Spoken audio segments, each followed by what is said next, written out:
वाहिगुरू जी का खालसा वाहिगुरू जी की फतेह। अस्सलाम वालेकुम आदाब बरजमान ਤੁਹਾਡੀ ਹੋਸਟ ਨੀਲਮ ਕੌਰ ਤੇ ਮੈਂ ਟੀਵੀ 84 ਦੇ ਸਾਰੇ ਦਰਸ਼ਕਾਂ ਤੇ ਸਰੋਤਿਆਂ ਨੂੰ ਜੀ ਆਇਆਂ ਕਹਿੰਦੀ ਆ ਪ੍ਰੋਗਰਾਮ ਸੱਚ ਸੱਚ ਵਿੱਚ ਜਿਹੜੇ ਇਸ ਪ੍ਰੋਗਰਾਮ ਨਾਲ ਦੇਸ਼ਾਂ ਵਿਦੇਸ਼ਾਂ ਤੋਂ ਜੁੜ ਚੁੱਕੇ ਨੇ।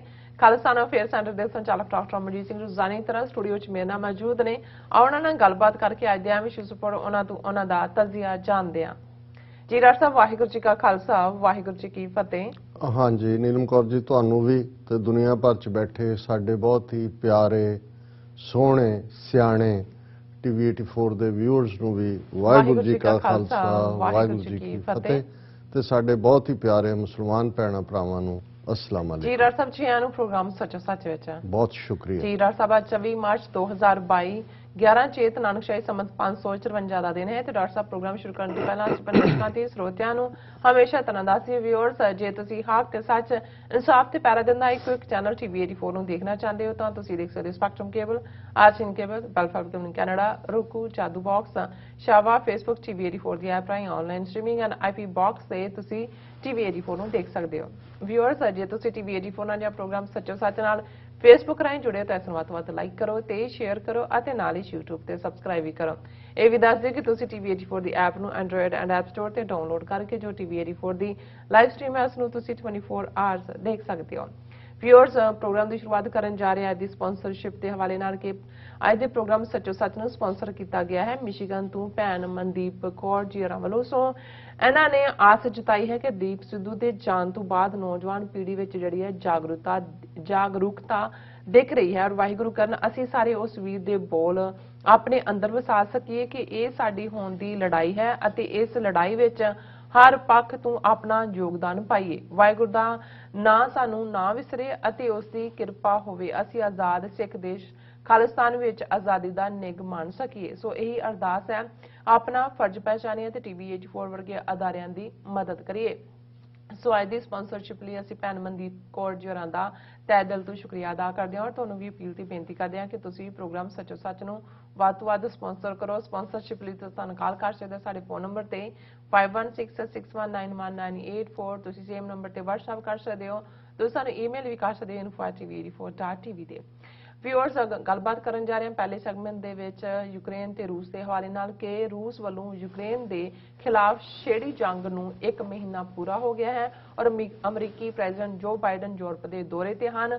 ਯੂਕਰੇਨ ਦੇ 4 ਹੋਰ ਗਵਾਂਢੀ ਦੇਸ਼ਾਂ ਵਿੱਚ ਨੈਟੋ ਵੱਲੋਂ 40,000 ਫੌਜੀ ਤਾਇਨਾਤ ਕੀਤੇ ਜਾ ਰਹੇ ਹਨ ਔਰ ਰੂਸ ਵੱਲੋਂ ਨਿਊਕਲੀਅਰ ਹਥਿਆਰਾਂ ਦੀ ਧਮਕੀ ਅਤੇ ਹੁਣ ਅਮਰੀਕਾ ਵੱਲੋਂ ਰੂਸੀ ਜਿਹੜੀ ਕੈਮੀਕਲ ਹਥਿਆਰਾਂ ਦੇ ਖਤਰੇ ਨੇ ਸਮੁੱਚੇ ਦ੍ਰਿਸ਼ ਨੂੰ ਬੜਾ ਖੌਫਨਾਕ ਜਿਹੜਾ ਬਣਾ ਦਿੱਤਾ ਹੈ ਔਰ ਰੂਸ ਦੇ ਕ੍ਰਿਸਚੀਅਨ ਆਰਥੋਡਾਕਸ ਚਰਚ ਵੱਲੋਂ ਇਸ ਨੂੰ ਈਸਾਈਅਤ ਹੋਲੀ ਵਾਰ ਕਿਹਾ ਜਾ ਰਿਹਾ ਹੈ। ਇਸ ਬਾਰੇ ਆਪਾਂ ਗੱਲਬਾਤ ਕਰਨ ਜਾ ਰਹੇ ਹਾਂ। ਸੋ ਅਸੀਂ ਚਾਹਾਂਗੇ ਕਿ ਤੁਸੀਂ ਇਸੇ ਤਰ੍ਹਾਂ ਜੁੜੇ ਰਹਿਣਾ ਦੇਖਣ ਸੁਣਨ ਲਈ ਤੁਹਾਡਾ ਸਭ ਦਾ ਬਹੁਤ ਬਹੁਤ ਸ਼ੁਕਰੀਆ।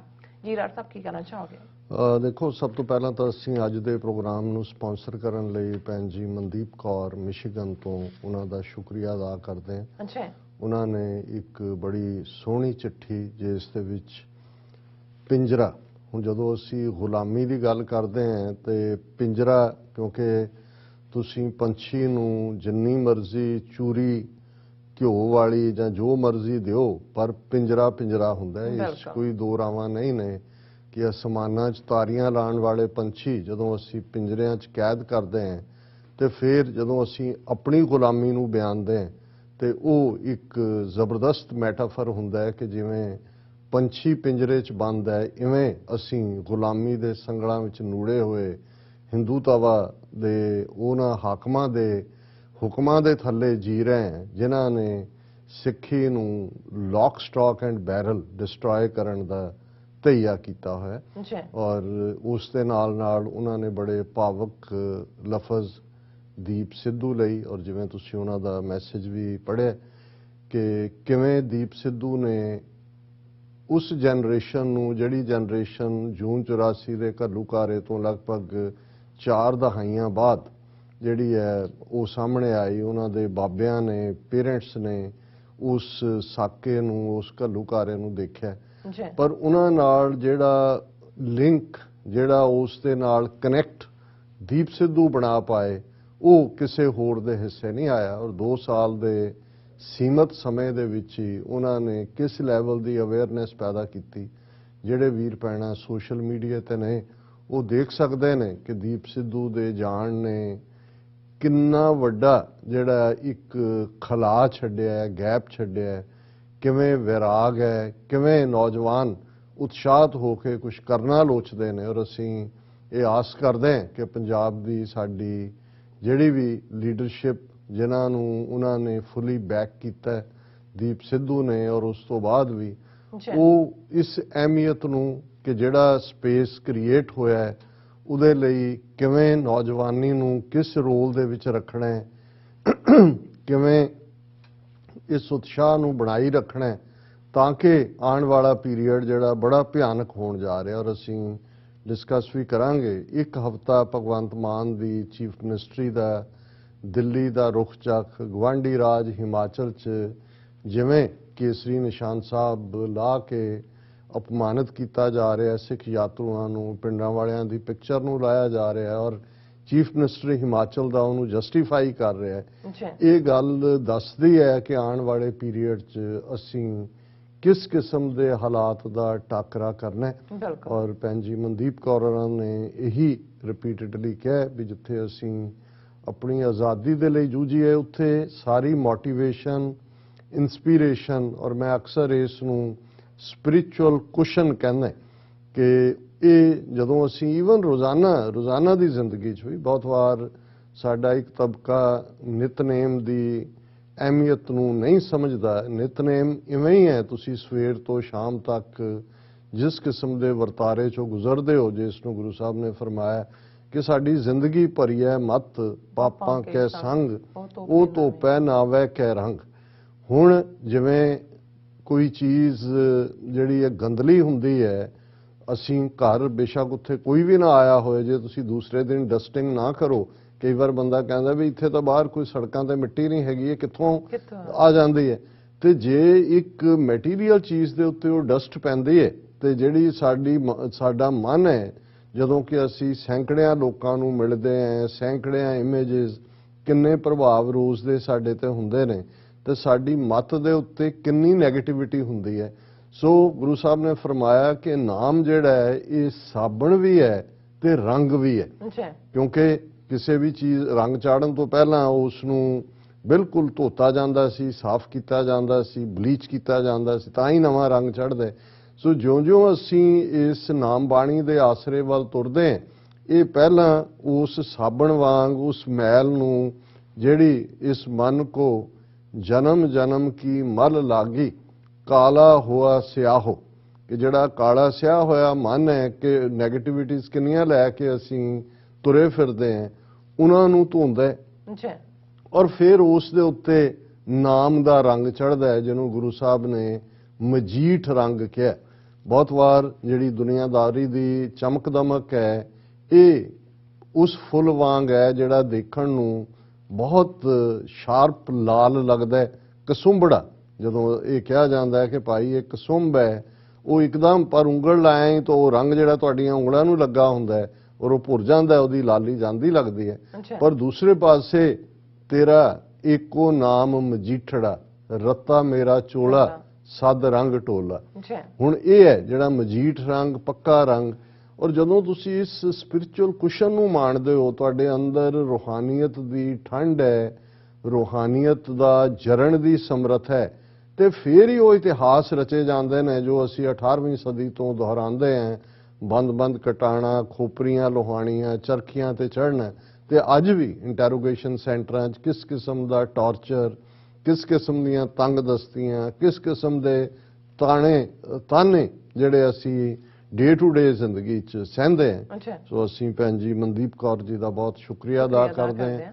ਮੈਨੂੰ ਹਮੇਸ਼ਾ ਹੀ ਉਹ ਭੈਣਾਂ ਬਹੁਤ ਚੰਗੀਆਂ ਲੱਗਦੀਆਂ ਨੇ, ਕਿਉਂਕਿ ਬਹੁਤ ਵਾਰ ਅਸੀਂ ਜਦੋਂ ਸੰਘਰਸ਼ ਦੇ ਹਵਾਲੇ ਨਾਲ ਵੀ ਗੱਲ ਕਰਦੇ ਹਾਂ ਤੇ ਬਹੁਤ ਵਾਰ ਸਿੰਘਾਂ ਦੀਆਂ ਕੁਰਬਾਨੀਆਂ ਜਾਂ ਸਿੰਘਾਂ ਦੇ ਜਜ਼ਬੇ ਦੀ ਗੱਲ ਕਰਦੇ ਹਾਂ, ਪਰ ਇਹ ਵਿਰਲੀਆਂ ਭੈਣਾਂ ਜਿਹੜੀਆਂ ਐਕਸਪ੍ਰੈਸ ਵੀ ਕਰਦੀਆਂ, ਭਾਵਨਾਵਾਂ ਤਾਂ ਬਹੁਤ ਚ ਨੇ, ਲੇਕਿਨ ਕਲਮ ਚੁੱਕਣਾ, ਲਿਖਣਾ, ਜਜ਼ਬਿਆਂ ਦਾ ਇਜ਼ਹਾਰ ਕਰਨਾ, ਉਹ ਜਿਹੜਾ ਇਹ ਗੱਲ ਸਾਬਤ ਕਰਦਾ ਹੈ ਕਿ ਜਿੱਥੇ ਗੁਰੂ ਦੇ ਲਾਡਲੇ ਸਿੰਘ ਇਸ ਰਸਤੇ ਦੇ ਉੱਤੇ ਤੁਰੇ ਨੇ, ਉੱਥੇ ਗੁਰੂ ਦੀਆਂ ਲਾਡਲੀਆਂ ਸਿੰਘਣੀਆਂ ਸ਼ੇਰਨੀਆਂ ਵੀ ਜਿਹੜਾ ਉਹ ਆਜ਼ਾਦੀ ਦੇ ਲਈ ਉਹਨਾਂ 'ਚ ਬੇਬਲਤ ਹੈ, ਤਾਂਗ ਹੈ ਔਰ ਉਸ ਦਰਦ ਨੂੰ, ਉਸ ਪਿਆਰ ਨੂੰ। ਔਰ ਅੱਜ ਵੀ ਜਦੋਂ ਅਮਰਵੀਰ ਸਿੰਘ ਹੋਰਾਂ ਨਾਲ ਗੱਲਬਾਤ ਕੀਤੀ ਤੇ ਉਹਨੂੰ ਦੱਸ ਰਹੇ ਸੀ ਕਿ ਵੀ ਬਹੁਤ ਭਾਵੁਕ ਸੀ ਭੈਣ ਜੀ, ਬਹੁਤ ਵਿਰਾਗ ਦੇ ਵਿੱਚ ਸੀ। ਇਹ ਅੰਦਰਲਾ ਪਿਆਰ ਹੁੰਦਾ ਹੈ। ਇਹ ਜਿਹੜੇ ਜਦੋਂ ਤੁਸੀਂ ਅੰਦਰ ਦੇ ਜਜ਼ਬਿਆਂ ਦਾ ਇਜ਼ਹਾਰ ਕਰਦੇ ਹੋ, ਇਹ ਫਿਰ ਕਈ ਵਾਰ ਉਹ ਪਿਆਰ ਦਾ ਹੜ ਜਿਹੜਾ ਹੈ ਉਹ ਤੁਹਾਡੇ ਨੈਣਾਂ 'ਚੋਂ ਵਗਦਾ ਹੈ। ਤੁਹਾਡੇ ਜਜ਼ਬੇ ਹੀ ਤੁਹਾਡੀ ਉਸ ਮੁਹੱਬਤ ਨੂੰ ਦੱਸਦੇ ਨੇ ਜੋ ਤੁਸੀਂ ਗੁਰੂ ਨਾਲ ਕਰਦੇ ਹੋ, ਗੁਰੂ ਪੰਥ ਨਾਲ ਕਰਦੇ ਹੋ। ਸੋ ਅਸੀਂ ਭੈਣ ਜੀ ਮਨਦੀਪ ਜੀ ਦਾ ਬਹੁਤ ਸ਼ੁਕਰੀਆ ਅਦਾ ਕਰਦੇ ਹਾਂ। ਅੱਜ ਅਸੀਂ 24 ਮਾਰਚ ਨੂੰ ਗੱਲ ਕਰ ਰਹੇ ਹਾਂ ਔਰ ਕੱਲ ਦਾ ਪ੍ਰੋਗਰਾਮ 23 ਮਾਰਚ ਦਾ, ਜਿਹੜਾ ਜਿੱਥੇ ਸ਼ਹੀਦ ਭਗਤ ਸਿੰਘ ਦੀ ਅਸਲ ਲੈਗੇਸੀ ਕੀ ਹੈ ਤੇ ਕਿਵੇਂ ਉਸ ਨੂੰ ਸਿਆਸੀ ਰੋਟੀਆਂ ਸੇਕਣ ਦੇ ਲਈ ਇਹ ਕੇਜਰੀਵਾਲ ਤੇ ਉਸ ਦੇ ਪੰਜਾਬ ਦੇ ਡੰਮੀ ਇਸਤੇਮਾਲ ਕਰ ਰਹੇ ਨੇ, ਉਸ ਨੂੰ ਸਾਡੇ ਦਰਸ਼ਕਾਂ ਵੱਲੋਂ ਬਹੁਤ ਸਰਾਹਿਆ ਗਿਆ। ਔਰ ਕਿਉਂਕਿ ਕੱਲ 23 ਮਾਰਚ ਦਾ ਦਿਨ ਪਾਕਿਸਤਾਨ ਡੇ ਵੀ ਸੀ, 23 ਮਾਰਚ 1940 ਦੇ ਉਸ ਰੈਜ਼ੋਲੂਸ਼ਨ ਦੇ ਨਾਲ ਜੋੜ ਕੇ ਪਾਕਿਸਤਾਨ ਰੈਜ਼ੋਲੂਸ਼ਨ, ਔਰ ਸਾਡੇ ਬਹੁਤ ਸਾਰੇ ਪਾਕਿਸਤਾਨੀ ਭੈਣਾਂ ਭਰਾਵਾਂ ਨੇ ਵੀ ਜਿਹੜਾ ਉਹਨਾਂ ਨੇ ਕਿਹਾ ਵੀ ਸਾਡੇ ਆਪਣੇ ਮੀਡੀਆ ਨੂੰ ਤਾਂ ਬਹੁਤਿਆਂ ਨੂੰ ਸੱਪ ਸੁੰਘਿਆ ਹੋਇਆ, ਉਹ ਤਾਂ ਹੋਰ ਡਿਬੇਟ 'ਚ ਪਏ ਹੋਏ ਨੇ ਕਿ ਤੁਸੀਂ ਜਿਵੇਂ ਆਰਟੀਕੂਲੇਟ ਕੀਤਾ ਹੈ ਸਾਰੇ ਨੂੰ। ਅਸਲ 'ਚ ਹੁੰਦਾ ਇਹ ਹੈ ਕਿ ਵੀ ਜਦੋਂ ਤੁਸੀਂ ਕਿਸੇ ਦੀ ਪੀੜ ਨੂੰ ਆਪਣੀ ਪੀੜ ਸਮਝਦੇ ਹੋ ਜਾਂ ਕਿਸੇ ਦੀ ਖੁਸ਼ੀ ਨੂੰ ਆਪਣੀ ਖੁਸ਼ੀ ਸਮਝਦੇ ਹੋ, ਉਦੋਂ ਤੁਸੀਂ ਆਪਣੇ ਆਪੇ ਵੱਲ ਮੁੜ ਕੇ ਆਪਣੀਆਂ ਗਲਤੀਆਂ ਦਾ ਅਹਿਸਾਸ ਵੀ ਕਰ ਰਹੇ ਹੁੰਦੇ ਹੋ। ਸੋ ਸਾਡੇ ਲਈ ਇਹ ਜਿਹੜੇ ਮਾਈਲਸਟੋਨ ਪਾਕਿਸਤਾਨ ਬਣਾਉਣ ਦੇ ਲਈ 23 ਮਾਰਚ 1940 ਜਾਂ ਉਸ ਤੋਂ ਬਾਅਦ ਦੀਆਂ ਰਾਉਂਡ ਟੇਬਲ ਕਾਨਫਰੰਸਿਸ ਜਾਂ ਕਾਇਦੇ ਆਜ਼ਮ ਦੀ ਲੀਡਰਸ਼ਿਪ ਕੁਆਲਿਟੀ ਜਾਂ ਉਹਨਾਂ ਦਾ ਗਾਂਧੀ ਔਰ ਨਹਿਰੂ ਵਿਚਲਾ ਜਿਹੜਾ ਦੰਬੀਪੁਣਾ ਸੀ, ਹਿਪੋਕ੍ਰੇਸੀ ਸੀ ਸੈਕੂਲਰਿਜ਼ਮ ਦੇ ਨਾਂ ਥੱਲੇ, ਉਹਨੂੰ ਸਮਝ ਸਕਣਾ। ਇਹਨੂੰ ਅਸੀਂ ਹੋਰ ਵੀ ਗੌਰ ਦੇ ਨਾਲ ਦੇਖਦੇ ਹਾਂ ਕਿ ਸਾਡੀ ਲੀਡਰਸ਼ਿਪ ਕਿਉਂ ਉਸ ਦੌਰ ਦੇ ਵਿੱਚ ਸਮੇਂ ਦੀ ਹਾਣ ਦੀ ਨਹੀਂ ਹੋ ਸਕੀ। ਔਰ ਜ਼ਾਹਰ ਹੈ ਅਸੀਂ ਅੱਜ ਜਦੋਂ ਖਾਲਿਸਤਾਨ ਦੇ ਝੰਡਾ ਬਰਦਾਰ ਹਾਂ, ਅਸੀਂ ਭਵਿੱਖ ਵੱਲ ਦੇਖਦੇ ਹਾਂ। ਬੀਤੇ ਤੇ ਤਾਂ ਸਾਡਾ ਕੋਈ ਕੰਟਰੋਲ ਨਹੀਂ ਹੈ। ਔਰ ਜਦੋਂ ਅਕਸਰ ਇਹ ਕਿਹਾ ਜਾਂਦਾ ਹੈ ਕਿ ਜੀ ਹਿਸਟਰੀ ਰਿਪੀਟਸ ਇਟਸੈਲਫ, ਕੋਈ ਇਤਿਹਾਸ ਨੂੰ ਕੋਈ ਉਹਦੇ ਤੇ ਕੋਈ ਕਮਾਣੀ ਨਹੀਂ ਹੈ ਉਸ ਦੀ, ਜਾਂ ਕੋਈ ਸਪਰਿੰਗ ਨਹੀਂ ਲੱਗਾ ਹੋਇਆ ਕਿ ਉਹ ਆਪਣੇ ਆਪ ਨੂੰ ਘੁਮਾਉਂਦਾ ਹੈ। ਉਹ ਇਸ ਲਈ ਰਿਪੀਟ ਹੁੰਦਾ ਹੈ ਕਿ ਜਿਨ੍ਹਾਂ ਲੋਕਾਂ ਨੇ ਤਾਰੀਖ ਤੋਂ, ਇਤਿਹਾਸ ਤੋਂ ਕੁਝ ਸਿੱਖਿਆ ਨਹੀਂ ਹੁੰਦਾ, ਉਹ ਉਹੀ ਗਲਤੀਆਂ ਦੁਹਰਾਉਂਦੇ ਨੇ ਦੁਬਾਰਾ, ਔਰ ਫਿਰ ਉਹ ਜਿਹਾ ਹੀ ਉਹ ਸਜ਼ਾ ਪਾਉਂਦੇ ਨੇ। ਇਹੀ ਇਤਿਹਾਸ ਤੋਂ ਸਿੱਖਣਾ ਹੁੰਦਾ। ਸੋ ਅਸੀਂ ਜਦੋਂ ਇਸ ਦੌਰ ਦੇ ਨੂੰ ਗੌਰ ਦੇ ਨਾਲ ਦੇਖਣ ਦੀ ਕੋਸ਼ਿਸ਼ ਕਰਦੇ ਹਾਂ ਕਿ, ਔਰ ਇਹ ਸਾਡਾ ਯਤਨ ਹੈ ਕਿ ਭਾਈ ਜਿਸ ਕਿਸਮ ਦਾ ਜਿਹੜਾ ਅਹਿਮਕਾਨਾ ਵਰਤਾਰਾ ਜਾਂ ਜਿਸ ਨੂੰ ਕਹੋ ਕਿ ਮਿਜਟ ਥਿੰਕਿੰਗ ਸਾਡੀ ਲੀਡਰਸ਼ਿਪ ਦੇ ਉੱਥੇ ਸੀ, ਉਹ ਦੇਖ ਨਹੀਂ ਸਕੇ ਕਿ ਭਾਈ ਇਹਨਾਂ ਦੇ ਗਾਂਧੀ, ਨਹਿਰੂ ਔਰ ਇਹਨਾਂ ਦੇ ਦਿਮਾਗਾਂ 'ਚ ਕੀ ਚੱਲ ਰਿਹਾ ਹੈ। ਔਰ ਜਦੋਂ ਇੱਕ ਬਰੂਟ ਮੈਜੋਰਿਟੀ ਇਹਨਾਂ ਦੇ ਹੱਥ ਆਏਗੀ, ਇਹ ਤੁਹਾਨੂੰ ਦਿੱਤੇ ਹੋਏ ਵਾਅਦੇ ਜਾਂ ਇਕਰਾਰਨਾਮੇ ਜਾਂ ਦੂਜੇ ਉਹ ਕਿੰਨੇ ਕੁ ਉਹ ਵਾਅਦੇ ਵਫਾ ਹੋਣਗੇ। ਔਰ ਅਸੀਂ ਦੇਖਿਆ ਅੱਜ ਵੀ ਜਦੋਂ ਕਈ ਵਾਰ ਪੰਜਾਬ ਦੇ ਹਵਾਲੇ ਨਾਲ ਜਦੋਂ ਅਸੀਂ ਹੁਣ ਆਮ ਆਦਮੀ ਪਾਰਟੀ ਜਾਂ ਇਹਨਾਂ ਦੇ ਰੋਲ ਨੂੰ ਦੇਖਦੇ ਹਾਂ ਤਾਂ ਫਿਰ ਉਹੀ ਆਉਂਦਾ ਹੈ ਕਿ ਵੀ ਸ਼ਾਇਦ ਅਸੀਂ ਕੋਈ ਬਹੁਤਾ ਕੁਝ ਸਿੱਖਿਆ ਨਹੀਂ ਹੈ। ਜੇ ਸਿੱਖਿਆ ਹੁੰਦਾ ਤੇ ਫਿਰ 92 ਸੀਟਾਂ ਜਿਹੜੀਆਂ ਉਹਨਾਂ ਦੇ ਹਵਾਲੇ ਨਾ ਕਰ ਦਿੰਦੇ, ਜਿਹੜੇ ਸਾਰੇ ਦੇ ਸਾਰੇ ਉਹਨਾਂ ਡਰੇ ਹੋਏ ਸਕੂਲੀ ਬੱਚਿਆਂ ਵਰਗੇ ਨੇ ਜਿਨ੍ਹਾਂ ਨੂੰ ਸਹੁੰ ਚੁੱਕਣ ਦੇ ਨਾਲ ਹੀ ਕੇਜਰੀਵਾਲ ਸੋਟੀ ਲੈ ਕੇ ਬਹਿ ਕੇ ਖਲੋ ਜਾਂਦਾ ਤੇ ਉਹਨਾਂ ਨੂੰ ਧਮਕਾ ਰਿਹਾ, ਉਹਨਾਂ ਨੂੰ ਇੰਟੀਮੀਡੇਟ ਕਰ ਰਿਹਾ ਕਿ ਖਬਰਦਾਰ ਤੁਸੀਂ ਇਹ ਕੀਤਾ, ਖਬਰਦਾਰ। ਤੇ ਉਹ ਉਵੇਂ ਹੀ ਡਰੇ ਬੱਚੇ ਨੇ ਜਿਵੇਂ ਕਿ ਹੁਣ ਤਾਂ ਚਲੋ ਬੱਚਿਆਂ ਨੂੰ ਮਾਰਨਾ ਜਾਂ ਦੂਸਰਾ ਅਗੇਂਸਟ ਦਾ ਲਾਅ ਹੈ ਕਿ ਜਿਸ ਕਿਸਮ ਦਾ ਡਰ ਅੱਜ ਤੋਂ 30-40 ਸਾਲ ਪਹਿਲਾਂ ਜਿਹੜਾ ਹੈ ਉਹ ਸਕੂਲਾਂ ਦੇ ਵਿੱਚ ਮਾਸਟਰਾਂ ਦਾ ਹੁੰਦਾ ਸੀ। ਸੋ ਮਤਲਬ ਇਹ ਹੈ ਕਿ ਵੀ ਤੁਹਾਨੂੰ ਨਜ਼ਰ ਆ ਰਿਹਾ ਕਿ ਭਾਈ ਇਸ ਸਾਰੇ ਦੇ ਵਿੱਚ ਪੰਜਾਬ ਦੇ ਹਵਾਲੇ ਨਾਲ ਸਿਰਫ ਇੱਕੋ ਹੀ ਮੰਤਰੀ ਹੈ ਤੇ ਉਹ ਕੇਜਰੀਵਾਲ ਹੈ, ਬਾਕੀ ਸਾਰੇ ਸੰਤਰੀ ਨੇ। ਉਸ ਤੋਂ ਬਿਯੋਂਡ ਉਹਨਾਂ ਦਾ ਰੁਤਬਾ ਨਹੀਂ ਹੈ। ਹੁਣ ਅਸੀਂ ਗੱਲ ਕਰਦੇ ਹਾਂ ਯੂਕਰੇਨ ਕ੍ਰਾਈਸਿਸ, ਯੂਕਰੇਨ ਵਾਰ। 24 ਮਾਰਚ ਦਾ ਅੱਜ ਦਿਨ ਹੈ ਔਰ ਠੀਕ ਅੱਜ ਦੇ ਦਿਨ 1 ਮਹੀਨਾ ਪਹਿਲਾਂ ਰਸ਼ੀਆ ਨੇ ਫੁੱਲ ਫਲੈਜਡ ਜਿਹੜਾ ਅਟੈਕ ਸਾਰੀਆਂ ਡਾਇਰੈਕਸ਼ਨਸ ਤੋਂ, ਤਿੰਨੋਂ ਚਾਰੋਂ ਡਾਇਰੈਕਸ਼ਨਸ ਤੋਂ, ਹਵਾਈ ਵੀ, ਜ਼ਮੀਨੀ ਵੀ, ਫੁੱਲ ਕਾਲਮ ਆਫ ਟੈਂਕਸ ਦੇ ਨਾਲ, ਔਰ ਦੂਸਰਾ ਯੂਕਰੇਨ ਦੇ ਉੱਤੇ ਜਿਹੜਾ ਉਹ ਹਮਲਾ ਕੀਤਾ ਸੀ। ਉਸ ਤੋਂ ਪਹਿਲਾਂ ਬੈਲਾਰੂਸ ਦੀ ਕਹਾਣੀ ਸਾਨੂੰ ਪਤਾ ਹੈ, ਉੱਥੇ ਕਿਵੇਂ ਚੋਣਾਂ ਹੋਈਆਂ, ਜਿਹੜਾ ਬਣਿਆ ਉਹਨੂੰ ਉਹਨਾਂ ਨੇ ਨਹੀਂ ਜਿਹੜਾ ਲੈਣ ਦਿੱਤੀ ਤਾਕਤ, ਇਹਦੇ ਬਾਵਜੂਦ ਕਿ ਪ੍ਰੋਟੈਸਟ ਸੀ ਜਾਂ ਦੂਜੇ ਸੀ, ਔਰ ਪੁਤਿਨ ਨੇ ਜਿਹੜਾ ਐਗਜ਼ਿਸਟਿੰਗ ਸੀ ਉੱਥੇ ਡਿਕਟੇਟਰ ਜਿਹੜਾ ਪੁਤਿਨ ਦਾ ਹੀ ਕਰੋਨੀ ਸੀ, ਉਸ ਦੀ ਮਦਦ ਦੇ ਉੱਤੇ ਲਿਆ ਕੇ ਰਸ਼ੀਆ 'ਚ ਫੌਜ ਵਾੜੇ। ਉਹਨੇ ਕਿਹਾ ਜੀ ਫਰੈਂਡਲੀ ਅਸੀਂ ਪੀਸ ਲਈ ਆਏ ਹਾਂ। ਬੈਲਾਰੂਸ ਉਹਨੇ ਲਿਆ, ਔਰ ਉਸ ਤੋਂ ਪਹਿਲਾਂ ਅਸੀਂ ਸਮਝਦੇ ਹਾਂ ਕਿ 2014 ਦੇ ਵਿੱਚ ਕਿਵੇਂ ਯੂਕਰੇਨ ਦਾ ਇਹ ਹਿੱਸਾ ਕ੍ਰਾਈਮੀਆ, ਜਿਹਨੂੰ ਕ੍ਰੀਮੀਆ ਵੀ ਪੰਜਾਬੀ ਮੀਡੀਆ 'ਚ ਲਿਖਿਆ ਜਾਂਦਾ ਹੈ, ਉਸ ਦੇ ਉੱਤੇ ਹਮਲਾ ਕਰਕੇ ਉਸ ਦੇ ਉੱਤੇ ਕਬਜ਼ਾ ਕੀਤਾ। ਉਸ ਤੋਂ ਪਹਿਲਾਂ ਜਾਰਜੀਆ ਜਾਂ ਦੂਜਾ। ਹੁਣ ਇੱਕ ਪਾਸੇ ਜਦੋਂ ਅਸੀਂ ਉਸ ਪੀਰੀਅਡ ਨੂੰ ਦੇਖਦੇ ਹਾਂ ਔਰ ਅੱਜ 1 ਮਹੀਨੇ ਬਾਅਦ ਜਦੋਂ ਅਸੀਂ ਇਹ ਗੱਲ ਕਰ ਰਹੇ ਹਾਂ ਤੇ ਲੜਾਈ ਜਿਹੜੀ ਹੈ ਉਹ ਇੰਟੈਂਸ ਹੁੰਦੀ ਜਾਂਦੀ ਹੈ। ਔਰ ਜੇ ਨੈਟੋ ਦਾ ਉਹਨਾਂ ਦਾ ਐਸਟੀਮੇਟ ਦੇਖੀਏ ਤੇ Russia Ukraine war 7,000 to 15,000 Russian troops dead in a month of fighting. ਹੁਣ ਨੈਟੋ ਨੇ ਇਹ ਕਿਹਾ ਕਿ 7 ਤੋਂ 15,000 ਰੂਸੀ ਫੌਜੀ ਮਾਰੇ ਗਏ ਨੇ। ਹਾਲਾਂਕਿ ਯੂਕਰੇਨੀਅਨ ਸੋਰਸਿਸ ਨੇ ਗਿਣਤੀ 25 ਤੋਂ 30,000 ਤੱਕ ਕਹੀ ਹੈ, ਪਰ ਇਹਦੇ 'ਚ ਕੋਈ ਸ਼ੱਕ ਨਹੀਂ ਹੈ ਕਿ ਕੈਜੂਅਲਟੀਜ਼ ਬਹੁਤ ਜ਼ਿਆਦਾ ਹੋਈਆਂ ਨੇ, ਸ਼ਾਇਦ ਅਨਐਕਸਪੈਕਟਡ ਹੋਣ।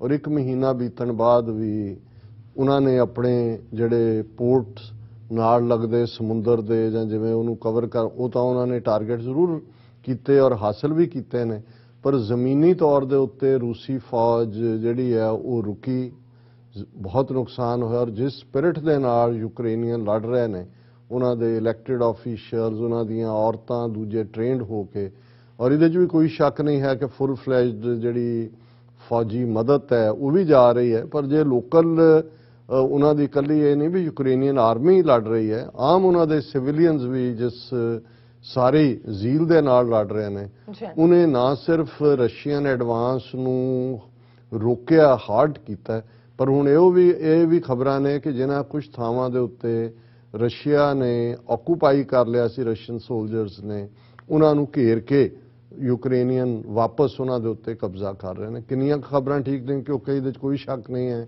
ਕਿ ਇਸ ਵੇਲੇ ਜਿਹੜੀ ਪ੍ਰੋਪੇਗੈਂਡਾ ਵਾਰਫੇਅਰ ਹੈ ਉਹ ਵੀ ਫੁੱਲ ਸਕੇਲ ਤੇ ਚੱਲ ਰਹੀ ਹੈ। ਪਰ ਰਸ਼ੀਆ ਨੂੰ ਕਾਫੀ ਹੱਦ ਤੱਕ ਆਈਸੋਲੇਸ਼ਨ ਦਾ ਸਾਹਮਣਾ ਕਰਨਾ ਪੈ ਰਿਹਾ ਨੈਟੋ ਦੇ ਵਿੱਚ, ਖਾਸ ਤੌਰ ਤੇ ਟਰੰਪ ਪੀਰੀਅਡ 'ਚ ਲੱਗਦਾ ਸੀ, ਕਿਉਂਕਿ ਟਰੰਪ ਨੇ ਤਾਂ ਨੈਟੋ ਨੂੰ ਕਿਹਾ ਸੀ ਜੀ ਅਸੀਂ ਤੁਹਾਨੂੰ ਕਿਉਂ ਡਿਫੈਂਡ ਕਰੀਏ, ਤੇ ਅਸੀਂ ਪੈਸੇ ਖਰਚੀਏ, ਤੁਹਾਨੂੰ ਆਪਣੇ ਪੈਸੇ ਦਿਓ ਫਿਰ ਅਸੀਂ ਕਰਦੇ ਹਾਂ। ਸੋ ਉਹਨੇ ਨੈਟੋ ਨੂੰ ਡਿਸਹੈਰੇਜ ਭੇਜ ਦਿੱਤਾ ਸੀ।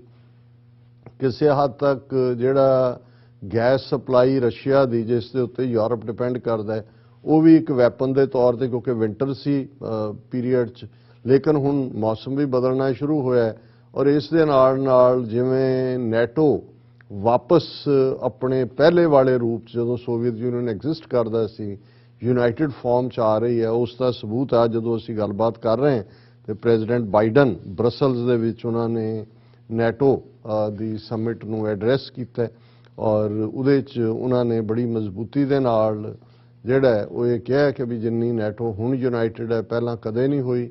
ਰਸ਼ੀਆ ਦੇ ਉੱਤੇ ਬਹੁਤ ਜ਼ੋਰਦਾਰ ਸੈਂਕਸ਼ਨਸ ਨੇ, ਉਸ ਦਾ ਪ੍ਰਭਾਵ ਵੀ ਦੇਖਣ 'ਚ ਨਜ਼ਰ ਆ ਰਿਹਾ ਹੈ। ਇੰਡੀਵਿਜੂਅਲ ਸੈਂਕਸ਼ਨਸ ਵੀ ਨੇ, ਔਰ ਜੋ ਪ੍ਰੈਜ਼ੀਡੈਂਟ ਬਾਈਡਨ ਨੇ ਕਿਹਾ ਕਿ ਭਾਈ ਅਸੀਂ 400 ਹੋਰ ਇੰਡੀਵਿਜੂਅਲਸ ਰਸ਼ੀਅਨ ਔਰ ਐਂਟੀਟੀਜ਼ ਜਿਨ੍ਹਾਂ ਦੇ ਵਿੱਚ ਰਸ਼ੀਅਨ ਡੂਮਾ ਔਰ ਉਹਨਾਂ ਦੇ ਅਮੀਰ ਲੋਕ ਜਿਨ੍ਹਾਂ ਨੂੰ ਓਲੀਗਾਰਕ ਕਿਹਾ ਜਾਂਦਾ ਹੈ, ਉਹਨਾਂ ਦੀਆਂ ਡਿਫੈਂਸ ਕੰਪਨੀਆਂ, ਉਹਨਾਂ ਦੇ ਉੱਤੇ ਅਸੀਂ ਆਰਥਿਕ ਪਾਬੰਦੀਆਂ ਲਾ ਰਹੇ ਔਰ ਇਸ ਤੋਂ ਇਲਾਵਾ ਜਿਵੇਂ ਤੁਸੀਂ ਵੀ ਇਹ ਕਿਹਾ ਕਿ ਜਦੋਂ ਇਸ ਦੀ ਸ਼ੁਰੂਆਤ ਹੀ ਹੁੰਦੀ ਹੈ ਔਰ ਯੂਕਰੇਨ ਦੇ ਪ੍ਰੈਜ਼ੀਡੈਂਟ ਜ਼ੈਲੈਂਸਕੀ ਨੇ ਨੋ ਫਲਾਈ ਜ਼ੋਨ ਬਣਾਉਣ ਲਈ ਕਿਹਾ ਨੈਟੋ ਨੂੰ, ਅਮਰੀਕਾ ਨੂੰ, ਉਹਨੇ ਹਰ ਇੱਕ ਨੂੰ ਐਡਰੈਸ ਕੀਤਾ, ਕੈਨੇਡੀਅਨ ਪਾਰਲੀਮੈਂਟ ਨੂੰ, US ਹਾਊਸ ਕਾਂਗਰਸ ਨੂੰ, ਯੂਰਪੀਅਨ ਪਾਰਲੀਮੈਂਟ ਨੂੰ ਔਰ ਇਸ ਤੋਂ ਇਲਾਵਾ ਇਜ਼ਰਾਈਲ ਦੀ ਕਨੈਸਟ ਨੂੰ। ਔਰ ਉਸ ਪੀਰੀਅਡ 'ਚ ਬਿਗਨਿੰਗ 'ਚ ਹੀ ਰਸ਼ੀਆ ਨੇ ਕਿਹਾ ਸੀ ਕਿ ਵੀ ਅਸੀਂ ਨਿਊਕਲੀਅਰ ਅਲਰਟ ਕਰ ਦਿੱਤਾ ਹੈ ਤੇ ਇਹ ਇੱਕ ਫੀਅਰ ਇੱਕਦਮ ਆਇਆ ਕਿ ਭਾਈ ਇਹ ਤਾਂ ਇੱਕਦਮ ਨਿਊਕਲੀਅਰ ਵਾਰਫੇਅਰ ਦੇ ਵਿੱਚ ਕਿ ਸਟ੍ਰੈਟੇਜਿਕ ਵੈਪਨ ਦੇ ਤੌਰ ਤੇ ਜਿਹਨੂੰ ਕਿਹਾ ਜਾਂਦਾ ਹੈ ਉਹ ਨਿਊਕਲੀਅਰ ਦੀ ਗੱਲ ਹੁੰਦੀ ਹੈ। ਪਰ ਅੱਜ ਜਿਹੜੀ ਗੱਲ ਪ੍ਰੈਜ਼ੀਡੈਂਟ ਬਾਈਡਨ ਨੇ ਬ੍ਰਸਲਸ ਦੇ ਵਿੱਚ ਕਹੀ, ਉਹਨਾਂ ਨੇ ਕਿਹਾ ਕਿ ਵੀ ਇਹ ਰਸ਼ੀਆ ਜਿਹੜਾ ਹੈ ਫਾਲਸ ਫਲੈਗ ਆਪਰੇਸ਼ਨ ਕਰਕੇ ਕੈਮੀਕਲ ਵੈਪਨ ਵੀ ਇਸਤੇਮਾਲ ਕਰ ਸਕਦਾ ਹੈ। ਸੋ ਅਸੀਂ ਆਲਰੇਡੀ ਜਦੋਂ ਕੈਮੀਕਲ ਵੈਪਨ ਦੀ ਗੱਲ ਕਰ ਰਹੇ ਹਾਂ ਤੇ ਅੱਜ ਇਸ ਬ੍ਰਸਲਸ ਦੀ ਇਸ ਗੈਦਰਿੰਗ ਦੇ ਪੀਰੀਅਡ 'ਚ ਜ਼ੋਲੈਂਸਕੀ ਨੇ ਇਹ ਗੱਲ ਕਹੀ ਕਿ ਜਿਹੜਾ ਰਸ਼ੀਆ ਨੇ ਫਾਸਫੋਰਸ ਬੰਬਸ ਜਿਹੜੇ ਨੇ ਇਸਤੇਮਾਲ ਕੀਤੇ ਨੇ। ਉਹਨਾਂ ਨੇ ਕਿਹਾ ਕਿ ਰਸ਼ੀਆ ਯੂਜ਼ਿੰਗ ਫਾਸਫੋਰਸ ਬੰਬਸ ਇਨ ਯੂਕਰੇਨ ਔਰ ਉਹਨਾਂ ਨੇ this morning by the way phosphorus bombs were used, Zelensky ਦਾ ਕਹਿਣਾ ਹੈ। Russian phosphorus bombs, adults were killed again and children were killed again। ਹੁਣ ਕਿਉਂਕਿ ਜਿਵੇਂ ਅਸੀਂ ਕਿਹਾ ਕਿ ਵੀ ਕਿਸੇ ਚੀਜ਼ ਨੂੰ ਕਨਫਰਮ ਕਰਨ ਦੇ ਲਈ ਕੋਈ ਬਹੁਤੇ ਸਾਧਨ ਤਾਂ ਨਹੀਂ ਨੇ, ਪਰ ਜੇ ਅਸੀਂ ਫਾਸਫੋਰਸ ਬੰਬਸ ਦੀ ਗੱਲ ਮੰਨ ਲਈਏ ਤੇ ਜੇ ਬਾਈਡਨ ਨੇ ਕੈਮੀਕਲ ਵੈਪਨਸ ਦੀ ਗੱਲ ਕਹੀ ਹੈ ਤੇ ਗੱਲ ਉਸ ਪਾਸੇ ਵੱਲ ਜਾ ਰਹੀ ਹੈ ਔਰ ਪੋਸੀਬਲ ਹੈ ਕਿਉਂਕਿ ਰਸ਼ੀਆ ਦੀ ਫਰਸਟ੍ਰੇਸ਼ਨ ਸਮਝ ਆ ਸਕਦੀ ਹੈ। ਉਹ ਆਈਸੋਲੇਸ਼ਨ 'ਚ ਹੈ। UN ਸਿਕਿਉਰਿਟੀ ਕੌਂਸਲ ਦੇ ਵਿੱਚ ਅੱਜ ਰਸ਼ੀਆ ਨੇ ਇੱਕ ਰੈਜ਼ੋਲੂਸ਼ਨ ਜਿਹਦੇ 'ਚ ਕਿ ਹਿਊਮੈਨੀਟੇਰੀਅਨ ਏਡ ਲਈ ਕੋਰੀਡੋਰ ਬਣਾਉਣ ਦੀ ਗੱਲ ਕੀਤੀ, ਉਹ ਲਿਆਂਦਾ, ਲੇਕਿਨ 15 ਮੈਂਬਰਾਂ 'ਚੋਂ 12 ਮੈਂਬਰਾਂ ਨੇ ਵੋਟ ਐਬਸਟੇਨ ਕੀਤਾ। ਸਿਰਫ ਜਿਹੜਾ ਹੈ ਉਹ ਸੀਰੀਆ ਔਰ ਇੱਕ ਅੱਧਾ ਹੋਰ ਬੈਲਾਰੂਸ ਔਰ ਰਸ਼ੀਆ, ਉਹਨਾਂ ਨੇ ਉਹਦੇ ਹੱਕ 'ਚ ਪਾਇਆ। ਸੋ ਇਹ ਗੱਲ ਸਾਬਤ ਕਰਦੀ ਹੈ, ਈਵਨ ਇੰਡੀਆ ਨੇ ਵੀ ਐਬਸਟੇਨ ਕੀਤਾ, ਚਾਈਨਾ ਨੇ ਵੀ ਐਬਸਟੇਨ ਕੀਤਾ। ਸੋ ਇਹ ਇੱਕ ਪਾਸੇ ਇਸ ਲੈਵਲ ਤੇ ਐਬਸਟੇਨ ਕਰਨ ਦੇ ਨਾਲ ਇਹ ਲੱਗਦਾ ਹੈ ਵੀ ਰਸ਼ੀਆ ਦਾ ਵੇਟ ਜਿਹੜਾ ਉਹ ਬਹੁਤ ਘਟ ਰਿਹਾ ਇੰਟਰਨੈਸ਼ਨਲ ਲੈਵਲ ਤੇ। ਜਿਵੇਂ ਚਾਈਨੀਜ਼ ਫੋਰਨ ਮਿਨਿਸਟਰ OIC ਦੇ ਇਕੱਠ 'ਚ ਇਸਲਾਮਾਬਾਦ ਜਾਂਦੇ ਨੇ, 57 ਮੁਲਕ ਇਸਲਾਮਿਕ ਮੁਲਕ, ਔਰ ਉਹਨਾਂ 'ਚ ਜਿਵੇਂ ਉਹਨਾਂ ਨੇ ਵੀ ਜਦੋਂ ਗੱਲ ਕੀਤੀ ਤੇ ਉਹਨਾਂ ਨੇ ਬੇਸ਼ੱਕ ਰੂਸ ਨੂੰ ਐਗਰੈਸਰ ਤਾਂ ਨਹੀਂ ਕਿਹਾ, ਉਹ ਇਹਨੇ ਵੇ ਰਸ਼ੀਆ ਦੀ ਹਮਾਇਤ ਵਾਂਗ ਜਾਪਦਾ ਹੈ, ਲੇਕਿਨ ਹਿਊਮੈਨੀਟੇਰੀਅਨ ਕ੍ਰਾਈਸਿਸ ਔਰ ਜਿਵੇਂ ਪ੍ਰਾਈਮ ਮਿਨਿਸਟਰ ਇਮਰਾਨ ਖਾਨ ਪਾਕਿਸਤਾਨ ਦੇ ਨੇ ਚਾਈਨਾ ਨੂੰ ਕਿਹਾ ਕਿ ਚਾਈਨਾ ਔਰ OIC ਮੀਡੀਏਸ਼ਨ ਕਰਵਾਏ। ਔਰ ਇਸ ਦੇ ਬਾਵਜੂਦ ਜਦੋਂ ਤੁਸੀਂ ਤੁਹਾਡੀ ਇਕਨੋਮੀ ਹਰਟ ਹੋਣੀ ਸ਼ੁਰੂ ਹੁੰਦੀ ਹੈ ਤੇ ਫਿਰ ਅਲਟੀਮੇਟਲੀ ਤਾਂ ਜਿਹਨੂੰ ਪੰਜਾਬੀ 'ਚ ਕਹਿੰਦੇ ਨੇ ਵੀ ਢਿੱਡ 'ਚ ਪਈਆਂ ਰੋਟੀਆਂ ਸਭੇ ਗੱਲਾਂ ਖੋਟੀਆਂ। ਮੂਲ ਤਾਂ ਤੁਹਾਡਾ ਰਸ਼ੀਅਨ ਸਿਟੀਜ਼ਨਸ ਲਈ ਜਿਹੜੀ ਉਹਨਾਂ ਦੀ ਲਿਵਿੰਗ ਕਾਸਟ ਹੈ ਉਹ 20% ਜ਼ਿਆਦਾ ਉਹਨਾਂ ਦਾ ਐਕਸਪੈਂਡੀਚਰ ਹੋ ਰਿਹਾ ਔਰ ਇਹ ਨਾਲ ਦੀ ਨਾਲ ਚਾਈਨਾ ਨੂੰ ਵੀ ਇਸ ਬ੍ਰਸਲਸ ਦੀ ਮੀਟਿੰਗ 'ਚ ਇੱਕ ਵਾਰਨਿੰਗ ਵਾਂਗ ਬਾਈਡਨ ਨੇ ਕਿਹਾ ਕਿ ਵੀ ਇਹ ਜਿਹੜਾ ਹੈ ਉਹ ਜੇ ਚਾਈਨਾ ਮਦਦ ਕਰਦਾ ਰਸ਼ੀਆ ਦੀ ਖੁੱਲ੍ਹ ਕੇ ਤੇ ਜਿਹੜੇ ਫਿਰ ਉਹਦੇ ਰਿਲੇਸ਼ਨ ਨੇ ਯੂਰਪੀਅਨ ਯੂਨੀਅਨ ਔਰ US ਨਾਲ, ਉਹਨੂੰ ਸਿਗਨੀਫੀਕੈਂਟ ਜੈਪਰਡੀ ਦੇ ਵਿੱਚ ਉਹ ਪਾਉਣ ਦੀ ਲਾਈਨ ਹੈ। ਔਰ ਈਵਨ ਬਾਈਡਨ ਨੇ ਤਾਂ ਇੱਥੋਂ ਤੱਕ ਕਿਹਾ ਕਿ ਇਹਨੂੰ ਰਸ਼ੀਆ ਨੂੰ G20 ਮੁਲਕਾਂ ਦੇ ਇਕੱਠ 'ਚੋਂ ਕੱਢੋ, ਤੇ ਜੇ ਉਹਨੇ ਕਿਹਾ ਜੀ ਇਹ ਕੱਢਣਾ ਪੋਸੀਬਲ ਨਹੀਂ ਹੈ ਫਿਰ ਯੂਕਰੇਨ ਨੂੰ ਤੁਸੀਂ ਐਜ਼ ਏ ਆਬਜ਼ਰਵਰ ਇਸ ਦੇ ਵਿੱਚ ਲਿਆਓ। ਔਰ ਦੂਸਰੇ ਪਾਸੇ ਜ਼ੈਲੈਂਸਕੀ ਨੇ ਮੰਗ ਕੀਤੀ ਸੀ ਕਿ ਵੀ ਯੂਕਰੇਨ ਦੇ ਵਿੱਚ ਇੰਟਰਨੈਸ਼ਨਲ ਪੀਸ ਕੀਪਰ ਭੇਜੇ ਜਾਣ ਔਰ ਉਸ ਦਾ ਵੀ ਰਸ਼ੀਆ ਨੇ ਬੜਾ ਸਖਤ ਨੋਟਿਸ ਲਿਆ ਹੈ। Russia says sending international peace keepers to Ukraine would be very reckless. ਉਹਨੇ ਕਿਹਾ ਜੀ ਅਸੀਂ ਇਹਨੂੰ as a act of war ਮੰਨਾਂਗੇ। ਔਰ ਬ੍ਰਸਲਸ ਦੇ ਇਸ ਇਕੱਠ ਦੇ ਵਿੱਚ ਕਿਉਂਕਿ ਇਹ ਨੈਟੋ ਦਾ ਸੀ, ਇਹਦੇ 'ਚ ਬੋਰਿਸ ਜੌਨਸਨ ਉਹਦੀ ਵੀ ਸਟਰੋਂਗ ਜਿਹੜੀ ਹੈ ਇਹਦੇ ਉੱਤੇ ਟੇਕ ਸੀ। ਉਹਨਾਂ ਨੇ ਇਹ ਕਿਹਾ ਕਿ ਵੀ ਅਸੀਂ ਜਿਹੜਾ ਬਹੁਤ ਜ਼ਿਆਦਾ ਮਦਦ ਕਰਾਂਗੇ ਯੂਕਰੇਨ ਦੀ। 6000 ਤੋਂ ਜ਼ਿਆਦਾ ਅਸੀਂ ਮਿਸਾਈਲਸ ਤੇ 25 million pound unrestricted funding armed force ਫੌਜ ਦੇ ਲਈ। ਸੋ 6000 ਮਿਸਾਈਲਸ, ਕਿਉਂਕਿ ਹੁਣ 에ਅਰ ਪਾਵਰ ਰਸ਼ੀਆ ਕਾਫੀ ਇਸਤੇਮਾਲ ਕਰ ਰਿਹਾ ਤੇ ਮਿਸਾਈਲਸ ਔਰ ਦੂਸਰੀਆਂ ਜ਼ਾਹਰ ਹੈ ਕਿ ਵੀ ਉਹ ਉਹਨਾਂ ਦੀ ਗਰਾਊਂਡ ਦੇ ਉੱਤੇ ਵੀ ਔਰ 에ਅਰ 'ਚ ਵੀ ਮਦਦ ਕਰਨ ਦੀ ਲਾਈਨ ਹੋਏਗੀ। ਔਰ ਜਿਹੜਾ ਇਸ ਦੇ ਵਿੱਚ ਇੱਕ ਹੋਰ ਫੈਸਲਾ ਜਿਹੜਾ ਅੱਜ ਨੈਟੋ ਨੇ ਲਿਆ ਹੈ ਕਿ ਉਹਨਾਂ ਨੇ 40,000 ਐਡੀਸ਼ਨਲ ਨੈਟੋ ਦੇ ਸੋਲਜਰ ਫੌਜੀ ਜਿਹੜੇ ਨੇ 4 ਮੁਲਕਾਂ ਦੇ ਵਿੱਚ ਤਾਇਨਾਤ ਕਰਨ ਦਾ ਫੈਸਲਾ ਕੀਤਾ ਹੈ, ਜਿਨ੍ਹਾਂ 'ਚ ਸਲੋਵੇਨੀਆ, ਹੰਗਰੀ, ਬਲਗਾਰੀਆ ਔਰ ਰੋਮਾਨੀਆ। ਸੋ ਇਹ ਇਸ ਤੋਂ ਇਹ ਲੱਗਦਾ ਹੈ ਕਿ ਵੀ ਨੈਟੋ ਔਰ ਅਮਰੀਕਾ ਇਹ ਦੇਖ ਰਿਹਾ ਹੈ ਕਿ ਜਿਹੜਾ ਥੀਏਟਰ ਆਫ ਵਾਰ ਹੈ ਯੂਕਰੇਨ ਤੱਕ ਮਹਦੂਦ ਨਹੀਂ ਰਹੇਗਾ ਆਉਣ ਵਾਲੇ। ਹਾਲਾਂਕਿ ਇਹ ਜਿਹੜੀਆਂ ਸਾਰੀਆਂ ਕੰਟਰੀਜ਼ ਨੇ, ਔਰ ਅੱਜ ਮੈਂ ਇੱਕ ਉਹ ਲਿਸਟ ਵੀ ਕੱਢੀ ਹੈ ਕਿਉਂਕਿ ਬਹੁਤ ਵਾਰ ਇਸ ਲੜਾਈ ਦੀ ਸ਼ੁਰੂਆਤ ਦਾ ਕਾਰਨ ਹੀ ਇਹ ਬਣਦਾ ਹੈ ਕਿ ਯੂਕਰੇਨ ਔਰ ਜਾਰਜੀਆ ਉਹ ਨੈਟੋ ਦਾ ਮੈਂਬਰ ਬਣਨਾ ਚਾਹੁੰਦੇ ਸੀ ਔਰ ਉਹਨਾਂ ਨੇ ਰਸ਼ੀਆ ਨਹੀਂ ਸੀ ਚਾਹੁੰਦਾ ਕਿ ਬਈ ਉਹਨਾਂ ਦੀ ਬੈਕਯਾਰਡ ਦੇ ਵਿੱਚ ਆ ਕੇ ਨੈਟੋ ਬੈਠ ਜਾਏ। ਲੇਕਿਨ ਜੇ ਅਸੀਂ 1997 ਤੋਂ ਪਹਿਲਾਂ क्योंकि ਜ਼ਾਹਰ है कि रशिया 1990-91 ਦੇ ਨੇੜੇ ਤੇੜੇ ਟੁੱਟਦਾ ਹੈ ਔਰ 97 ਤੱਕ, ਔਰ ਜਦੋਂ 97 'ਚ ਰਸ਼ੀਆ ਨੇ ਕਿਹਾ ਕਿ ਜੀ ਹੁਣ ਮੈਂਬਰ ਨਾ ਲਓ, ਕੁੱਲ ਮਿਲਾ ਕੇ 14 ਮੁਲਕ ਜਿਹੜੇ ਈਸਟਰਨ ਬਲਾਕ ਦੇ ਵਿੱਚ ਸੀ ਰਸ਼ੀਆ ਦੇ ਪ੍ਰਭਾਵ ਥੱਲੇ, ਜਾਂ ਜਿਹੜੇ ਸੋਵੀਅਤ ਯੂਨੀਅਨ ਦੇ 15 ਟੁਕੜੇ ਹੋਏ, ਉਹਨਾਂ 'ਚੋਂ ਜਿਹੜੇ ਮੁਲਕ ਨੈਟੋ ਦਾ ਮੈਂਬਰ ਬਣੇ ਨੇ 1997 ਤੋਂ ਪਹਿਲਾਂ ਜਾਂ ਬਾਅਦ 'ਚ, ਉਹਨਾਂ ਦੇ ਵਿੱਚ ਜ਼ਾਹਰ ਹੈ ਤਿੰਨੋਂ ਹੀ ਬਾਲਟਿਕ ਸਟੇਟਾਂ ਨੇ, ਲਿਥੁਆਨੀਆ, ਲਾਤਵੀਆ, ਐਸਟੋਨੀਆ, ਪੋਲੈਂਡ ਹੈ, ਔਰ ਹੁਣ ਵੀ ਪੋਲੈਂਡ ਦਾ ਬਾਰਡਰ ਜਿਹੜਾ ਬਿਲਕੁਲ ਯੂਕਰੇਨ ਦੇ ਨਾਲ ਸਟਿਆ ਹੋਇਆ, ਲੱਗਾ ਹੋਇਆ, ਔਰ ਜਿਹੜਾ ਸਾਰਾ ਰਸਤਾ ਹੈ, ਜਿਵੇਂ ਇਸ ਵੇਲੇ 4 ਮਿਲੀਅਨ ਤੋਂ ਜ਼ਿਆਦਾ ਜਿਹੜੇ ਲੋਕ ਨੇ ਉਹ ਪੋਲੈਂਡ ਦੇ ਰਸਤੇ ਉੱਥੋਂ ਨਿਕਲੇ ਨੇ, ਔਰ ਜਿੱਥੇ ਅਸੀਂ ਬਾਕੀ ਕ੍ਰਾਈਸਿਸ ਦੇ ਇਸ 1 ਮਹੀਨੇ 'ਚ ਗੱਲ ਕੀਤੀ ਹੈ, ਇੱਕ ਅੰਦਾਜ਼ੇ ਮੁਤਾਬਕ ਇਸ ਵੇਲੇ 1 ਕਰੋੜ ਤੋਂ ਜ਼ਿਆਦਾ ਲੋਕ ਜਿਹੜੇ ਨੇ ਉਹ ਡਿਸਪਲੇਸ ਹੋ ਚੁੱਕੇ ਨੇ, 7 ਜਾਂ 7.5 ਮਿਲੀਅਨ ਇੰਟਰਨਲੀ ਨੇ, ਔਰ ਅਮਰੀਕਾ ਨੇ ਵੀ ਅੱਜ ਬਾਈਡਨ ਨੇ ਉੱਥੇ ਕਿਹਾ ਕਿ ਜੀ ਅਸੀਂ ਜਿਹੜਾ 1 ਲੱਖ ਯੂਕਰੇਨੀਅਨ ਰਿਫਿਊਜੀ ਅਮਰੀਕਾ 'ਚ ਲਵਾਂਗੇ। ਹਾਲਾਂ ਹਕੀਕਤਨ ਸਾਰੇ ਮਾਰਚ ਦੇ ਮਹੀਨੇ ਸਿਰਫ 3 ਲੈ ਹੋਏ ਨੇ, ਅਜੇ ਤੱਕ ਸਿਰਫ 3 ਜਣੇ ਆਏ ਨੇ, ਉਹ ਨਹੀਂ ਹੈ। ਔਰ ਇਹ ਪੋਲੈਂਡ ਆਲਰੇਡੀ ਨੈਟੋ ਦਾ ਮੈਂਬਰ ਹੈ, ਇਸ ਲਈ ਹੁਣ ਜਦੋਂ ਅਸੀਂ ਇਹ ਦੇਖਦੇ ਹਾਂ ਵੀ ਇਹਨਾਂ 'ਚ ਤਾਂ ਆਲਰੇਡੀ ਇਹਨਾਂ ਨੇ ਆਪਣਾ ਨੈਟੋ ਦੇ ਪ੍ਰੋਟੈਕਸ਼ਨ ਥੱਲੇ ਨੇ, ਪਰ ਜਿਹੜੇ 40,000 ਸੋਲਜਰ ਉਹਨਾਂ ਨੇ ਸਲੋਵੇਨੀਆ, ਹੰਗਰੀ, ਬਲਗਾਰੀਆ ਔਰ ਰੋਮਾਨੀਆ ਦੇ ਵਿੱਚ ਤਾਇਨਾਤ ਕੀਤੇ ਨੇ, ਇਹ ਚਾਰੋਂ ਮੁਲਕ ਉਹ ਨੇ ਜਿਹੜੇ ਨੈਟੋ ਦੇ ਮੈਂਬਰ ਨੇ। ਇਸੇ ਤਰ੍ਹਾਂ ਚੈਕ ਰਿਪਬਲਿਕ ਹੈ, क्रोशिया है, ਮੌਂਟੀਨੀਗਰੋ, ਐਲਬਾਨੀਆ, ਨਾਰਥ ਮੈਸੇਡੋਨੀਆ ਔਰ ਬਲਗਾਰੀਆ। ਹੁਣ ਇਹਨਾਂ ਦੇ ਵਿੱਚ ਜਿਹੜਾ ਕਰੋਸ਼ੀਆ ਹੈ ਜਾਂ ਮੌਂਟੇਨੀਗਰੋ ਹੈ, ਇਹ ਯੂਗੋਸਲਾਵੀਆ ਚੋਂ ਟੁੱਟੇ ਨੇ, ਕਿਉਂਕਿ ਯੂਗੋਸਲਾਵੀਆ ਚੋਂ ਵੀ ਸਰਬੀਆ, ਕਰੋਸ਼ੀਆ, ਮੌਂਟੇਨੀਗਰੋ ਔਰ ਕੋਸੋਵੋ ਵੀ, ਔਰ ਇਸੇ ਤਰ੍ਹਾਂ ਬੋਸਨੀਆ ਹਰਜ਼ੇਗੋਵੀਨਾ, ਇਹ ਵੀ ਸਾਰੇ ਉਹਦੇ ਚੋਂ ਟੁੱਟੇ ਨੇ। ਔਰ ਇਸ ਸਾਰੇ ਦੇ ਚਲਦਿਆਂ ਜਿੱਥੇ ਇੱਕ ਪਾਸੇ ਇਹ ਲੱਗਦਾ ਹੈ ਕਿ ਰਸ਼ੀਆ ਜਿਹੜਾ ਉਹ ਆਈਸੋਲੇਟ ਵੀ ਹੋਇਆ, ਲੇਕਿਨ ਅਜੇ ਤੱਕ ਪੁਤਿਨ ਜਿਹੜਾ ਡਿਫਾਈਂਸ ਦੇ ਰਿਹਾ। ਹੁਣ ਜਦੋਂ ਅਸੀਂ ਇਹ ਕਹਿੰਦੇ ਹਾਂ ਕਿ ਇਹ ਜਿਹੜਾ ਯੂਕਰੇਨ ਹੈ ਇਹ ਯੂਰਪ ਦਾ ਅਫਗਾਨਿਸਤਾਨ ਬਣ ਸਕਦਾ ਹੈ, ਤੇ ਇਹ ਸਾਡੇ ਇੱਕ ਵੀਰ ਨੇ ਪੁੱਛਿਆ ਸੀ ਕਿ ਜੀ ਉਹਦੇ 'ਚ ਤਾਂ ਅਫਗਾਨਿਸਤਾਨ 'ਚ ਤਾਂ ਰਿਲੀਜੀਅਸ ਐਂਗਲ ਸੀ, ਕਿਉਂਕਿ ਅਮਰੀਕਾ ਨੇ ਪਾਕਿਸਤਾਨ ਰਾਹੀਂ ਮੁਜਾਹਿਦੀਨ ਦਾ ਕਾਨਸੈਪਟ ਜਿਹਾਦ ਕਿ ਇਹ ਕਮਿਊਨਿਸਟ ਨੇ, ਨੌਨ ਬਲੀਵਰ ਨੇ, ਰੱਬ 'ਚ ਯਕੀਨ ਨਹੀਂ ਰੱਖਣ ਵਾਲੇ, ਔਰ ਇਸੇ ਲਈ ਜਿਹੜੇ ਮੁਸਲਮਾਨ ਸੀ ਦੁਨੀਆ ਭਰ ਤੋਂ, ਚੈਚਨੀਅਨ ਹੋਣ, ਮਿਡਲ ਈਸਟਰਨ ਹੋਣ, ਉਹ ਅਫਗਾਨਿਸਤਾਨ ਪਹੁੰਚ ਗਏ, ਜਿਨ੍ਹਾਂ 'ਚੋਂ ਉਸਾਮਾ ਬਿਨ ਲੈਡਨ ਵੀ ਸ਼ਾਮਲ ਸੀ। ਔਰ ਉਹਨਾਂ ਨੇ ਕਿਹਾ ਵੀ ਤੁਸੀਂ ਜਿਹੜਾ ਇਹ ਗੱਲ ਕੀਤੀ, ਔਰ ਮੇਰਾ ਇਹ ਸੀ ਕਿ ਵੀ ਇਹਦੇ ਤੇ ਮੈਂ ਕਦੇ ਡੀਟੇਲ ਇੱਕ ਸੈਗਮੈਂਟ ਕਰਾਂਗਾ, ਪਰ ਉਹ ਤਾਂ ਨਾ ਵਕਤ ਵੀ ਨਹੀਂ ਮਿਲਿਆ। ਪਰ ਹੁਣ ਅੱਜ ਜਦੋਂ ਮੈਂ ਖਬਰ ਦੇਖੀ ਕਿ ਵੀ ਇਸ ਸਾਰੇ ਦੇ ਵਿੱਚ ਕੱਲਾ ਇਹੀ ਨਹੀਂ ਹੈ ਵੀ ਇੱਕ ਪਾਸੇ ਤਾਂ ਰਾਈਟ ਵਿੰਗਰ ਨਿਓ ਨਾਜ਼ੀਜ਼ ਵੀ ਯੂਕਰੇਨ 'ਚ ਜਾ ਰਹੇ ਨੇ ਮਰਸਨਰੀ ਬਣ ਕੇ ਲੜਨ ਦੇ ਲਈ, ਉਹਨਾਂ ਦਾ ਇੱਕ ਆਪਣਾ ਐਂਗਲ ਹੈ। ਦੂਸਰੇ ਪਾਸੇ ਜਿੱਥੇ ਪੁਤਿਨ ਨੇ ਸੀਰੀਆ ਤੋਂ ਭਰਤੀ ਕੀਤੇ $300 ਮਹੀਨੇ ਤੇ, ਜਾਂ ਚੈਚਨੀਆ ਦੇ ਮੁਸਲਮਾਨ ਜਿਨ੍ਹਾਂ ਦਾ ਜਿਹੜਾ ਚੈਚਨੀਆ ਦਾ ਡਿਕਟੇਟਰ ਹੈ ਉੱਥੇ ਜੋ ਵੀ ਉਹ ਪੁਤਿਨ ਦੇ ਕਾਫੀ ਨੇੜੇ ਆ, ਨਾ ਚੈਚਨੀਆ 'ਚ ਬਹੁਤ ਜ਼ੁਲਮ ਕੀਤੇ ਹੋਏ ਨੇ ਰਸ਼ੀਆ ਨੇ, ਪਰ ਡਿਕਟੇਟਰ ਤਾਂ ਡਿਕਟੇਟਰ ਹੀ ਹੁੰਦੇ ਨੇ।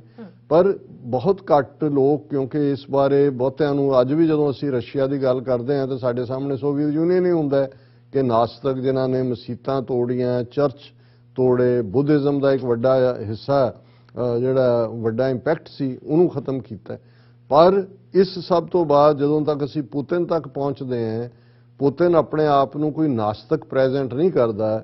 ਰਸ਼ੀਆ ਦੇ ਵਿੱਚ ਪੁਤਿਨ ਦੌਰ ਦੇ ਵਿੱਚ ਹਜ਼ਾਰਾਂ ਦੀ ਗਿਣਤੀ 'ਚ ਚਰਚ ਬਣਾਏ ਗਏ, ਔਰ ਉਹਨਾਂ ਦਾ ਜਿਹੜਾ ਕ੍ਰਿਸਚੀਅਨਿਟੀ ਦਾ ਵੀ ਜਦੋਂ ਅਸੀਂ ਦੇਖਦੇ ਹਾਂ, ਵੈਸੇ ਤਾਂ 1200 ਤੋਂ ਜ਼ਿਆਦਾ ਡਿਨੋਮੀਨੇਸ਼ਨਸ ਨੇ ਕ੍ਰਿਸਚੀਅਨਿਟੀ ਦੀਆਂ, ਪਰ ਜਿਹੜਾ ਉਹਨਾਂ ਦਾ ਆਰਥੋਡਾਕਸ ਚਰਚ ਹੈ, ਔਰ ਆਰਥੋਡਾਕਸ ਚਰਚ ਦੇ ਜਿਹੜੇ ਤੁਸੀਂ ਦੇਖੋਗੇ, ਜੇ ਤਾਂ ਤੁਸੀਂ ਪੋਪ ਦੇਖੋ ਵੈਟੀਕਨ ਦਾ ਜਾਂ ਇਹਨਾਂ ਦੇ ਦੇਖੋ, ਤਾਂ ਸਿਰ ਦੇ ਉੱਤੇ ਇੱਕ ਨਿੱਕੀ ਜਿਹੀ ਟੋਪੀ ਪਿੱਛੇ ਰੱਖੀ ਹੁੰਦੀ ਆ, ਪਤਾ ਨਹੀਂ ਕਿਵੇਂ ਸਟਿਚ ਕੀਤੀ ਹੁੰਦੀ ਹੈ, ਪਰ ਉਹ ਸਫਾ ਝੱਟ ਹੁੰਦੇ ਨੇ। ਲੇਕਿਨ ਇਹ ਜਿੰਨੇ ਆਰਥੋਡਾਕਸ ਜਿਹੜਾ ਯੂਕਰੇਨੀਅਨ ਜਿਹੜਾ ਆਰਥੋਡਾਕਸ ਰਸ਼ੀਅਨ ਚਰਚ ਹੈ, ਇਹ ਜਿਹੜੇ ਨੇ ਸਾਬਤ ਸੂਰਤ ਹੁੰਦੇ ਨੇ, ਪੂਰੀ ਦਾੜੀ, ਮੁੱਛਾਂ ਔਰ ਪੂਰਾ ਸਿਰ ਵੀ ਉਵੇਂ ਹੀ ਕਵਰ ਕੀਤਾ ਹੁੰਦਾ, ਜੇ ਉਹਨਾਂ ਨੂੰ ਜਿਹੜਾ ਉਹ ਨਾ ਲੱਗੇ ਦੂਰੋਂ ਤਾਂ ਸਿੱਖ ਨਜ਼ਰ ਆਉਂਦੇ ਨੇ। ਸੋ ਉਹਨਾਂ ਦਾ ਔਰ ਇਹਨਾਂ ਦਾ ਜਿਹੜੀ ਰਸ਼ੀਅਨ ਆਰਥੋਡਾਕਸ ਚਰਚ ਹੈ ਔਰ ਕੈਥੋਲਿਕ ਜਿਹੜੇ ਨੇ, ਇਹਨਾਂ ਦਾ 1000 ਸਾਲ ਦਾ ਰੌਲਾ ਹੈ, ਆਲਮੋਸਟ 1000 ਸਾਲ ਪਹਿਲਾਂ। ਇੱਕ ਵੱਖਰੀ ਕਹਾਣੀ ਹੈ ਕਿ ਕਿਵੇਂ ਮੇਨ ਸਟ੍ਰੀਮ ਤੋਂ ਨਿਕਲੇ, ਔਰ ਜੌਨ ਪੋਪ ਪੌਲ ਪਹਿਲਾ ਸੀ ਜਿਹਨੇ ਆਲਮੋਸਟ 1000 ਸਾਲ ਬਾਅਦ ਜਾ ਕੇ ਇਹਨਾਂ ਨਾਲ ਕਮਿਊਨੀਕੇਸ਼ਨ ਖੋਲੀ ਸੀ। ਔਰ ਇੱਕ ਸਟੇਜ ਦੇ ਉੱਤੇ ਜਿਹੜਾ ਪ੍ਰੈਜ਼ੈਂਟ ਡੇ ਯੂਕਰੇਨ ਹੈ ਜਿੱਥੇ ਜੰਗ ਚੱਲ ਰਿਹਾ ਹੈ, ਇਹ ਸੀਟ ਸੀ ਇਹਨਾਂ ਦੀ ਆਰਥੋਡਾਕਸ ਚਰਚ ਦੀ, ਔਰ ਦੈਨ ਇਹ ਮੂਵ ਹੋ ਕੇ ਰਸ਼ੀਆ 'ਚ ਚਲੀ ਗਈ। ਔਰ ਇਸ ਵੇਲੇ ਰਸ਼ੀਆ ਦੇ ਵਿੱਚ ਜਿਹੜੇ ਮੈਜੋਰਿਟੀ ਲੋਕ ਨੇ, ਆਲਮੋਸਟ ਸਾਰੇ ਹੀ ਕਲੋਜ਼ ਟੂ ਮੇਰਾ ਖਿਆਲ 80+% ਉਹ ਇਸ ਆਰਥੋਡਾਕਸ ਚਰਚ ਨੂੰ ਹੀ ਮੰਨਦੇ ਨੇ। ਔਰ ਇਹਦਾ ਰਿਲੀਜੀਅਸ ਹੁਣ ਇਹ ਪੁਤਿਨ ਨੇ ਹਮੇਸ਼ਾ ਇਹ ਕਿਹਾ ਕਿ ਜੀ ਮੈਂ ਜਦੋਂ ਬਹੁਤ ਛੋਟਾ ਸੀ ਮੇਰੀ ਮਾਂ ਨੇ ਚੋਰੀ ਛਿਪੇ ਜਿਹੜੀ ਹੈ ਬੈਪਟਾਈਜ਼ ਕਰਕੇ ਮੈਨੂੰ ਇਹ ਬਣਾਇਆ ਸੀ ਗ੍ਰੀਕ ਆਰਥੋਡਾਕਸ, ਮੈਂ ਇਹਦਾ ਹਿੱਸਾ ਹਾਂ, ਮੈਂ ਪ੍ਰੇ ਕਰਦਾ, ਮੈਂ ਦੂਜਾ। ਔਰ ਇਸ ਸਾਰੇ ਨੂੰ ਹੁਣ ਕਿਉਂਕਿ ਯੂਕਰੇਨ ਦੇ ਵਿੱਚ ਇਸ ਵੇਲੇ ਯੂਕਰੇਨ ਦਾ ਪ੍ਰਾਈਮ ਮਿਨਿਸਟਰ ਤਾਂ ਯਹੂਦੀ ਹੈ ਜ਼ੈਲੈਂਸਕੀ, ਪਰ ਯੂਕਰੇਨ ਦੇ ਵਿੱਚ ਜਿਹੜੀ ਕ੍ਰਿਸਚੀਅਨਿਟੀ ਹੈ ਉਹ ਕੈਥੋਲਿਕਸ ਨੇ ਜ਼ਿਆਦਾ, ਜਿਹੜੇ ਪੋਪ ਨੂੰ ਮੰਨਣ ਵਾਲੇ ਨੇ। ਰਸ਼ੀਆ ਦੇ ਵਿੱਚ ਗ੍ਰੀਕ ਆਰਥੋਡਾਕਸ ਨੇ, ਹਾਲਾਂਕਿ ਥੋੜੀਆਂ ਵੇਰੀਏਸ਼ਨਸ ਯੂਕਰੇਨ 'ਚ ਵੀ ਨੇ ਗ੍ਰੀਕ ਜਿਹੜੇ ਆਰਥੋਡਾਕਸ ਰਸ਼ੀਅਨ ਆਰਥੋਡਾਕਸ ਚਰਚ ਵਾਲੇ। ਹੁਣ ਇਹ ਮੇਨ ਖਬਰ ਜਿਹੜੀ ਇਕਨੋਮਿਸਟ ਦੀ ਹੈ, Russia's Orthodox church paints the conflict in Ukraine as a holy war. ਹੁਣ ਉਹ ਜਿਹੜਾ ਉਹਨਾਂ ਦਾ ਮੇਨ ਇਸ ਵੇਲੇ ਯੂਕਰੇਨੀਅਨ ਇਹਨਾਂ ਦਾ ਰਸ਼ੀਅਨ ਆਰਥੋਡਾਕਸ ਚਰਚ ਨੂੰ ਲੀਡ ਕਰਦਾ ਹੈ, ਉਹਨਾਂ ਦਾ ਪੈਟਰੀਆਰਕ ਕਿਰਿਲ ਉਹ ਹੈਡ ਹੈ, ਉਹਨੂੰ ਆਨਰ ਕੀਤਾ ਪੁਤਿਨ ਨੂੰ। ਔਰ ਉਹਨੇ ਕਿਹਾ ਕਿ ਵੀ ਇਹ ਜੋ ਵੀ ਵੈਸਟ ਔਰ ਰਲ ਕੇ ਉਹਨਾਂ ਨਾਲ ਕਰ ਰਹੇ ਨੇ ਜ਼ੈਲੈਂਸਕੀ ਨਾਲ, ਇਹ ਅਨਹੋਲੀ ਅਲਾਈਅੰਸ ਹੈ। ਔਰ ਪੁਤਿਨ ਨੂੰ ਉਹਨਾਂ ਨੇ ਕਿਹਾ ਕਿ ਵੀ ਤੂੰ ਜਿਹੜਾ ਹੈ Putin is miracle of god, ਉਹਨੇ ਕਿਹਾ ਕਿ ਵੀ ਇਹ ਤਾਂ ਰੱਬ ਦੀ ਕਰਾਮਾਤ ਹੈ ਔਰ ਇਹ ਹੋਲੀ ਵਾਰ ਹੈ ਔਰ ਇਹਦੇ ਉੱਤੇ ਰੱਬ ਮੁਸਕਰਾ ਰਿਹਾ। ਔਰ ਉਹਨਾਂ ਦਾ ਜਿੱਥੇ ਰਸ਼ੀਅਨ ਆਰਮੀ ਦਾ ਆਰਮ ਫੋਰਸਿਸ ਕੈਥੀਡਰਲ ਹੈ, ਉਹਦੇ 'ਚ ਉਹਨਾਂ ਨੇ ਬਹੁਤ ਸਾਰੀਆਂ ਜਿਹੜੀਆਂ ਜੰਗਾਂ ਇਹਨੇ ਪੁਤਿਨ ਨੇ ਜਿਵੇਂ ਜਾਰਜੀਆ 'ਚ ਵੜਿਆ, ਬੈਲਾਰੂਸ ਜੋ ਕੀਤਾ, ਕ੍ਰਾਈਮੀਆ 'ਚ, ਉਹਨਾਂ ਸਾਰਿਆਂ ਨੂੰ ਰੈਕਗਨਾਈਜ਼ ਕਰਕੇ ਉਹਨਾਂ ਨੂੰ ਹੋਲੀ ਵਾਰਸ ਕਿਹਾ ਹੋਇਆ। ਔਰ ਉਹਦੇ 'ਚ ਉਹਨੇ ਕਿਹਾ ਉਹਨਾਂ ਦੇ ਪੈਟਰੀਆਰਕ ਨੇ ਕਿ God has supposedly smiled upon leaves room for future conflicts, Ukraine may soon join the list. ਉਹਨੇ ਜਿੱਥੇ ਜੋ ਵੀ ਪੁਤਿਨ ਦੇ ਪੁਰਾਣੇ ਐਕਸ਼ਨ ਨੇ ਉਹਨਾਂ ਨੂੰ ਜਸਟੀਫਾਈ ਕੀਤਾ, ਉੱਥੇ ਉਹਨੇ ਇਹ ਕਿਹਾ ਕਿ ਇਹ ਯੂਕਰੇਨ ਵੀ ਜਿਹੜੀ ਹੈ ਹੋਲੀ ਵਾਰ ਹੈ। ਔਰ ਇਸ ਸਾਰੇ ਦੇ ਚਲਦਿਆਂ ਉਹਨਾਂ ਨੇ ਇਸ ਸਟੇਜ ਦੇ ਉੱਤੇ ਇਸ ਲੈਵਲ ਦੀ ਆਰਥੋਡਾਕਸ ਚਰਚ ਵੱਲੋਂ ਖੁੱਲ੍ਹ ਕੇ ਹਮਾਇਤ ਔਰ ਇਸ ਵਾਰ ਨੂੰ ਹੋਲੀ ਵਾਰ ਕਹਿਣਾ, ਔਰ ਇਹ ਕਹਿਣਾ ਕਿ ਭਾਈ ਇਹ ਜਿਹੜੀ ਹੈ ਆਰਥੋਡਾਕਸ ਕ੍ਰਿਸਚੀਅਨਿਟੀ ਦੀ 10ਵੀਂ ਸੈਂਚਰੀ ਤੋਂ ਜਿਹੜੀ ਸੀਟ ਚਲੀ ਆ ਰਹੀ ਹੈ, ਇਹ ਰੱਬ ਦੀ ਕਰਾਮਾਤ ਹੈ ਪੁਤਿਨ, ਔਰ ਪੁਤਿਨ ਇਹ ਹੋਲੀ ਵਾਰ ਲੜ ਰਿਹਾ ਹੈ। ਇਸ ਤੋਂ ਮੈਨੂੰ ਲੱਗਦਾ ਵੀ ਆਉਣ ਵਾਲੇ ਪੀਰੀਅਡ 'ਚ ਜਦੋਂ ਅਸੀਂ ਮੀਡੀਏਵਲ ਪੀਰੀਅਡ ਦਾ ਯੂਰਪ ਦੇਖਦੇ ਹਾਂ, ਇਸ ਗੱਲ ਦਾ ਧਿਆਨ ਰਹੇ ਜਿਹਨਾਂ ਪਿਲਗ੍ਰਿਮਸ ਨੇ ਆ ਕੇ ਅਮਰੀਕਾ ਨੂੰ ਆਪਣਾ ਘਰ ਬਣਾਇਆ, ਇਹ ਉਹੀ ਲੋਕ ਸੀ ਜਿਹੜੇ ਰਿਲੀਜੀਅਸਲੀ ਪਰਸੀਕਿਊਟ ਹੋ ਰਹੇ ਸੀ। ਬਲੱਡੀ ਮੈਰੀ ਕੁਈਨ, ਉੱਥੇ ਵੀ ਝਗੜਾ ਜਿਹੜਾ ਕੈਥੋਲਿਸਿਜ਼ਮ ਐਂਡ ਪ੍ਰੋਟੈਸਟੈਂਟ ਚਰਚ ਦਾ ਸੀ। ਫਿਰ ਅਸੀਂ ਆਇਰਲੈਂਡ ਦੀ ਜਿਹੜੀ ਖੂਨੀ ਜੰਗ ਕਈ ਦਹਾਕੇ ਚੱਲੀ, ਜਿਹਦੇ 'ਚੋਂ ਆਇਰਲੈਂਡ ਫ੍ਰੀ ਹੁੰਦਾ, ਫਿਰ ਨਾਰਦਰਨ ਆਇਰਲੈਂਡ ਦੇ ਨਾਲ ਸਮਝੌਤਾ ਹੁੰਦਾ, ਉਹਦੇ 'ਚ ਵੀ ਕੈਥੋਲਿਕਸ ਵਰਸਸ ਪ੍ਰੋਟੈਸਟੈਂਟ ਦੀ ਲਾਈਨ ਸੀ। ਫਿਰ ਅਸੀਂ ਜੇ ਫਸਟ ਵਰਲਡ ਵਾਰ ਜਾਂ ਸੈਕੰਡ ਵਰਲਡ ਵਾਰ ਤੱਕ ਜੇ ਪਹੁੰਚਦੇ ਹਾਂ ਦੇਖੀਏ ਤੇ ਜਿਹੜੀ ਪਰਸੀਕਿਊਸ਼ਨ ਯੂਰਪ ਦੇ ਵਿੱਚ ਯਹੂਦੀਆਂ ਦੀ ਹੁੰਦੀ ਹੈ, millions of them and Gypsies, ਉਹਦੇ 'ਚ ਵੀ ਕਿਤੇ ਨਾ ਕਿਤੇ ਰਿਲੀਜੀਅਸ ਐਂਗਲ ਸੀ, ਭਾਵੇਂ ਹਿਟਲਰ ਐਗਨੋਸਟਿਕ ਸੀ, ਪਰ ਜਿਨ੍ਹਾਂ ਨੇ ਈਸਟਰਨ ਯੂਰਪ ਜਿੱਥੇ ਅੱਜ ਯੂਕਰੇਨ ਹੈ ਜਾਂ ਰਸ਼ੀਆ ਉੱਥੇ ਯਹੂਦੀਆਂ ਨੂੰ ਮਾਰਿਆ, ਉਦੋਂ ਵੀ ਐਂਗਲ ਕ੍ਰਿਸਚੀਅਨਿਟੀ ਦਾ ਸੀ। ਔਰ ਹੁਣ ਜੇ ਇੱਕ ਪਾਸੇ ਜ਼ੈਲੈਂਸਕੀ ਦੇ ਲਈ ਇਜ਼ਰਾਈਲ 'ਚ ਹਮਦਰਦੀ ਹੈ ਜਾਂ ਯੂਰਪ ਨੈਟੋ ਅਮਰੀਕਾ ਨਾਲ ਖਲੋਤਾ ਹੈ, ਤੇ ਯੂਕਰੇਨ ਦੇ ਦੂਸਰੇ ਜਿਹੜੇ ਵੈਸਟਰਨ ਯੂਰਪ ਵਾਲੇ ਨੇ, ਉਹ ਜ਼ਾਹਰ ਹੈ ਭਾਵੇਂ ਪ੍ਰੋਟੈਸਟੈਂਟ ਨੇ ਜਾਂ ਕੈਥੋਲਿਕ ਨੇ, ਉਹ ਘੱਟੋ ਘੱਟ ਆਰਥੋਡਾਕਸ ਚਰਚ ਨਹੀਂ ਹੈ ਜੋ ਰਸ਼ੀਅਨ ਹੈ। ਤੇ ਜੇ ਹੁਣ ਰਸ਼ੀਅਨ ਪੈਟਰੀਆਰਕ ਜਿਹੜਾ ਉਹਨੂੰ ਹੋਲੀ ਵਾਰ ਕਹਿ ਰਿਹਾ, ਤੇ ਬਾਕੀ ਵੱਡੀ ਗਿਣਤੀ 'ਚ ਈਸਟਰਨ ਯੂਰਪ ਦੇ ਵਿੱਚ ਇਹ ਜਿਹੜਾ ਆਰਥੋਡਾਕਸ ਚਰਚ ਸੀ ਇਸ ਦੇ ਫਾਲੋਅਰ ਵੀ ਨੇ। ਸੋ ਇਹ ਬੜੀ ਹੋਰ ਵੀ ਜੰਗ ਜਿਹੜੀ ਹੈ ਕੰਪਲੈਕਸ ਹੁੰਦੀ ਜਾ ਰਹੀ ਹੈ ਔਰ ਇਹ ਤਬਾਹੀ ਨੂੰ ਹੀ ਸੱਦਾ ਦੇਗੀ ਜੋ ਕੁਝ ਨਜ਼ਰ ਆ ਰਿਹਾ। ਜੀ ਡਾਕਟਰ ਸਾਹਿਬ ਤੁਹਾਡਾ ਬਹੁਤ ਬਹੁਤ ਸ਼ੁਕਰੀਆ, ਤੁਸੀਂ ਆਪਣੇ ਵਿਚਾਰ ਸਾਡੇ ਦਰਸ਼ਕਾਂ ਨਾਲ ਸਾਂਝੇ ਕੀਤੇ ਨੇ। ਸੋ ਇੱਥੇ ਲੈਣੇ ਬ੍ਰੇਕ ਵਿਊਅਰਸ, ਤੁਸੀਂ ਸਾਨੂੰ ਇਸੇ ਤਰ੍ਹਾਂ ਬਣੇ ਰਹਿਣਾ। ਮਿਲਦੇ ਹਾਂ ਛੋਟੇ ਜਿਹੇ ਵਕਫੇ ਤੋਂ ਬਾਅਦ।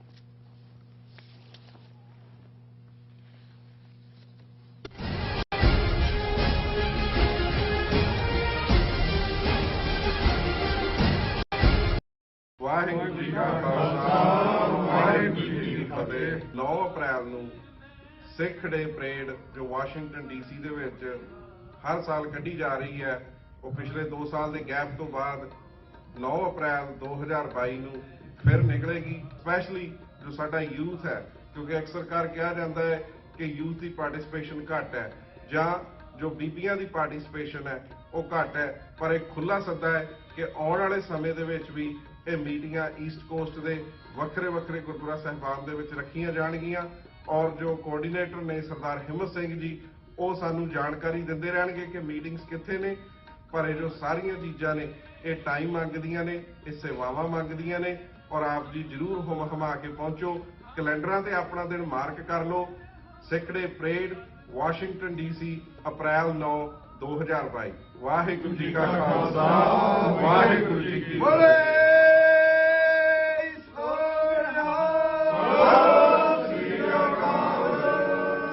ਕੀ ਤੁਸੀਂ ਰੋਜ਼ਾਨਾ ਕੰਮ ਤੇ ਆਪਣਾ ਵਧੇਰੇ ਸਮਾਂ ਬਿਤਾਉਣ ਤੋਂ ਪਰੇਸ਼ਾਨ ਹੋ? ਆਪਣੀ ਪੂੰਜੀ ਨੂੰ ਕੰਮ ਤੇ ਲਗਾਓ, ਸਾਡੇ ਨਾਲ ਇਨਵੈਸਟ ਕਰੋ। ਅਸੀਂ ਤੁਹਾਡੀ ਪੂੰਜੀ ਤੋਂ ਤੁਹਾਡੇ ਲਈ ਵਧੇਰੇ ਪੈਸੇ ਬਣਾ ਸਕਦੇ ਹਾਂ। ਅਸੀਂ ਪ੍ਰਾਈਵੇਟ ਇਕੁਇਟੀ ਇਨਵੈਸਟਮੈਂਟ ਫਰਮ ਹਾਂ ਤੇ ਕਮਰਸ਼ੀਅਲ ਰੀਅਲ ਏਸਟੇਟ ਵਿੱਚ ਮਾਹਿਰ ਹਾਂ। Property management, leasing, asset management, commercial real estate investment ਵਿੱਚ ਸਾਰੀਆਂ ਸੇਵਾਵਾਂ ਲਈ ਅਮਰੀਕਾ ਭਰ ਵਿੱਚੋਂ ਤੁਸੀਂ ਸਾਡੇ ਤੱਕ ਪਹੁੰਚ ਕਰ ਸਕਦੇ ਹੋ। ਆਜ਼ਾਦ ਕਮਰਸ਼ੀਅਲ ਰੀਅਲਟੀ ਸਰਵਿਸਿਜ਼ ਤੇ Azad family trust, 701 North Post Oak Road, suite number 204, Houston, Texas. ਤੁਸੀਂ ਸਾਨੂੰ ਸਾਡੇ ਫੋਨ ਨੰਬਰ 7136861277 ਤੇ ਵੀ ਸੰਪਰਕ ਕਰ ਸਕਦੇ ਹੋ।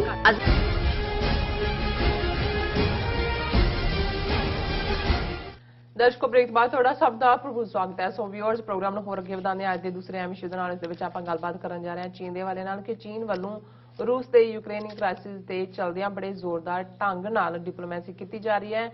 ਚੀਨ ਦੇ ਫੋਰਨ ਮਿਨਿਸਟਰ 57 ਇਸਲਾਮਿਕ ਮੁਲਕਾਂ ਦੇ ਸੰਗਠਨ OIC ਦੀ ਇਸਲਾਮਾਬਾਦ ਕਾਨਫਰੰਸ ਵਿੱਚ ਸ਼ਾਮਲ ਹੋਏ। ਉੱਥੋਂ ਉਹ ਕਾਬਲ, ਅਫਗਾਨਿਸਤਾਨ ਪਹੁੰਚੇ। ਕਾਬਲ ਤੋਂ ਉਹਨਾਂ ਨੇ ਸਿੱਧਾ ਦਿੱਲੀ ਦਾ ਰੁਖ ਕਰਨਾ ਹੈ। ਸੋ ਇਸ ਸਭ ਦਾ ਚੀਨ ਭਾਰਤ ਸਬੰਧਾਂ ਤੇ ਅਤੇ ਅਮਰੀਕਾ ਭਾਰਤ ਸਬੰਧਾਂ ਤੇ ਕੀ ਅਸਰ ਹੋਵੇਗਾ, ਇਸ ਬਾਰੇ ਆਪਾਂ ਗੱਲਬਾਤ ਕਰਨ ਜਾ ਰਹੇ ਹਾਂ। ਸੋ ਅਸੀਂ ਚਾਹਾਂਗੇ ਕਿ ਤੁਸੀਂ ਇਸੇ ਤਰ੍ਹਾਂ ਬਣੇ ਰਹਿਣਾ। ਦੇਖਣ ਸੁਣਨ ਲਿਖਣ ਲਈ ਤੁਹਾਡਾ ਸਭ ਦਾ ਬਹੁਤ ਬਹੁਤ ਸ਼ੁਕਰੀਆ ਜੀ। ਡਾਕਟਰ ਸਾਹਿਬ, ਕੀ ਕਹਿਣਾ ਚਾਹੋਗੇ? ਦੇਖੋ, ਅਸੀਂ ਪਿਛਲੇ ਸੈਗਮੈਂਟ 'ਚ ਯੂਕਰੇਨ ਕ੍ਰਾਈਸਿਸ ਨੂੰ ਡਿਸਕਸ ਕੀਤਾ ਡਿਟੇਲ ਦੇ ਵਿੱਚ ਔਰ ਜਿਹੜੀਆਂ ਡਿਵੈਲਪਮੈਂਟਸ ਪਿਛਲੇ 24 ਘੰਟਿਆਂ 'ਚ ਹੋਈਆਂ ਨੇ ਉਹਨਾਂ 'ਚੋਂ ਜ਼ਾਹਰ ਹੈ ਅਸੀਂ ਗੱਲ ਕਰਾਂਗੇ ਕਿ ਚਾਈਨੀਜ਼ ਫੋਰਨ ਮਿਨਿਸਟਰ ਜਿਨ੍ਹਾਂ ਨੇ ਐਗਰੈਸਿਵ ਡਿਪਲੋਮੇਸੀ ਉਹ ਇਸਲਾਮਾਬਾਦ 'ਚ 57 ਇਸਲਾਮਿਕ ਮੁਲਕਾਂ ਦੇ ਜਿਹੜਾ OIC ਦੀ ਪੈਟਰਨੇਜ ਦੇ ਥੱਲੇ ਸਮਿਟ ਹੋਈ, ਉਸ ਦੇ ਵਿੱਚ ਗੈਸਟ ਆਫ ਆਨਰ ਸੀ, ਜਿੱਥੇ ਉਹਨਾਂ ਨੇ ਬੜੀ ਮਜ਼ਬੂਤੀ ਨਾਲ ਕਸ਼ਮੀਰ ਦੀ ਗੱਲ ਕੀਤੀ। ਇੰਡੀਆ ਨੇ ਫੌਰਨ ਉਹਨੂੰ ਕੰਡੈਮ ਵੀ ਕੀਤਾ, ਬਟ ਐਗਰੈਸਿਵ ਡਿਪਲੋਮੇਸੀ ਦੇ ਵਿੱਚ ਫੋਰਨ ਮਿਨਿਸਟਰ ਜਿਹੜੇ ਨੇ ਉੱਥੋਂ ਕਾਬਲ ਪਹੁੰਚ ਜਾਂਦੇ ਨੇ। ਔਰ ਜੇ ਇਹ ਕਹਿਣਾ ਹੋਏ ਕਿ 15 ਅਗਸਤ 2021 ਜਦੋਂ ਕਿ ਤਾਲਿਬਾਨ ਨੇ ਕਾਬਲ ਨੂੰ ਲਿਆ, ਉਸ ਤੋਂ ਬਾਅਦ ਜੇ ਕੋਈ ਕਿਸੇ ਮੁਲਕ ਦਾ ਅਦਰ ਦੈਨ ਪਾਕਿਸਤਾਨ, ਕਿਉਂਕਿ ਇਮਰਾਨ ਖਾਨ ਜਾਂ ਉਹਨਾਂ ਨੇ ਤਾਂ ਉਹਨਾਂ ਨੂੰ ਹਮੇਸ਼ਾ ਬਰਾਬਰ ਦਾ ਟ੍ਰੀਟ ਕੀਤਾ ਹੈ ਜਿਹੜੀ ਹਕੂਮਤ ਬਣੀ ਹੈ, ਹਾਲਾਂਕਿ ਡਿਪਲੋਮੈਟਿਕ ਰੈਕਗਨੀਸ਼ਨ ਅਜੇ ਤੱਕ ਨਹੀਂ ਹੈ, ਮਾਨਤਾ ਨਹੀਂ ਹੈ ਜਿਵੇਂ ਪ੍ਰੀਵੀਅਸ ਤਾਲਿਬਾਨ ਹਕੂਮਤ ਨੂੰ ਸੀ 1906 ਤੋਂ 1996 ਤੋਂ 2001 ਤੱਕ। ਲੇਕਿਨ ਚਾਈਨੀਜ਼ ਫੋਰਨ ਮਿਨਿਸਟਰ ਪਹਿਲੇ ਉਹ ਵਜ਼ੀਰ ਬਣੇ ਨੇ ਪਾਕਿਸਤਾਨ ਤੋਂ ਇਲਾਵਾ ਜਿਨ੍ਹਾਂ ਨੇ ਹਾਈ ਲੈਵਲ ਵਿਜ਼ਿਟ ਜਿਹੜੀ ਹੈ ਉਹ ਪੇ ਕੀਤੀ, ਉੱਥੇ ਕਾਬਲ ਗਏ ਔਰ ਉਹਨਾਂ ਨੂੰ ਤਾਲਿਬਾਨ ਹਕੂਮਤ ਦੇ ਜਿਹੜੇ ਮਿਨਿਸਟਰ ਨੇ, ਫੋਰਨ ਮਿਨਿਸਟਰ, ਉਹਨਾਂ ਨੇ ਰਿਸੀਵ ਕੀਤਾ।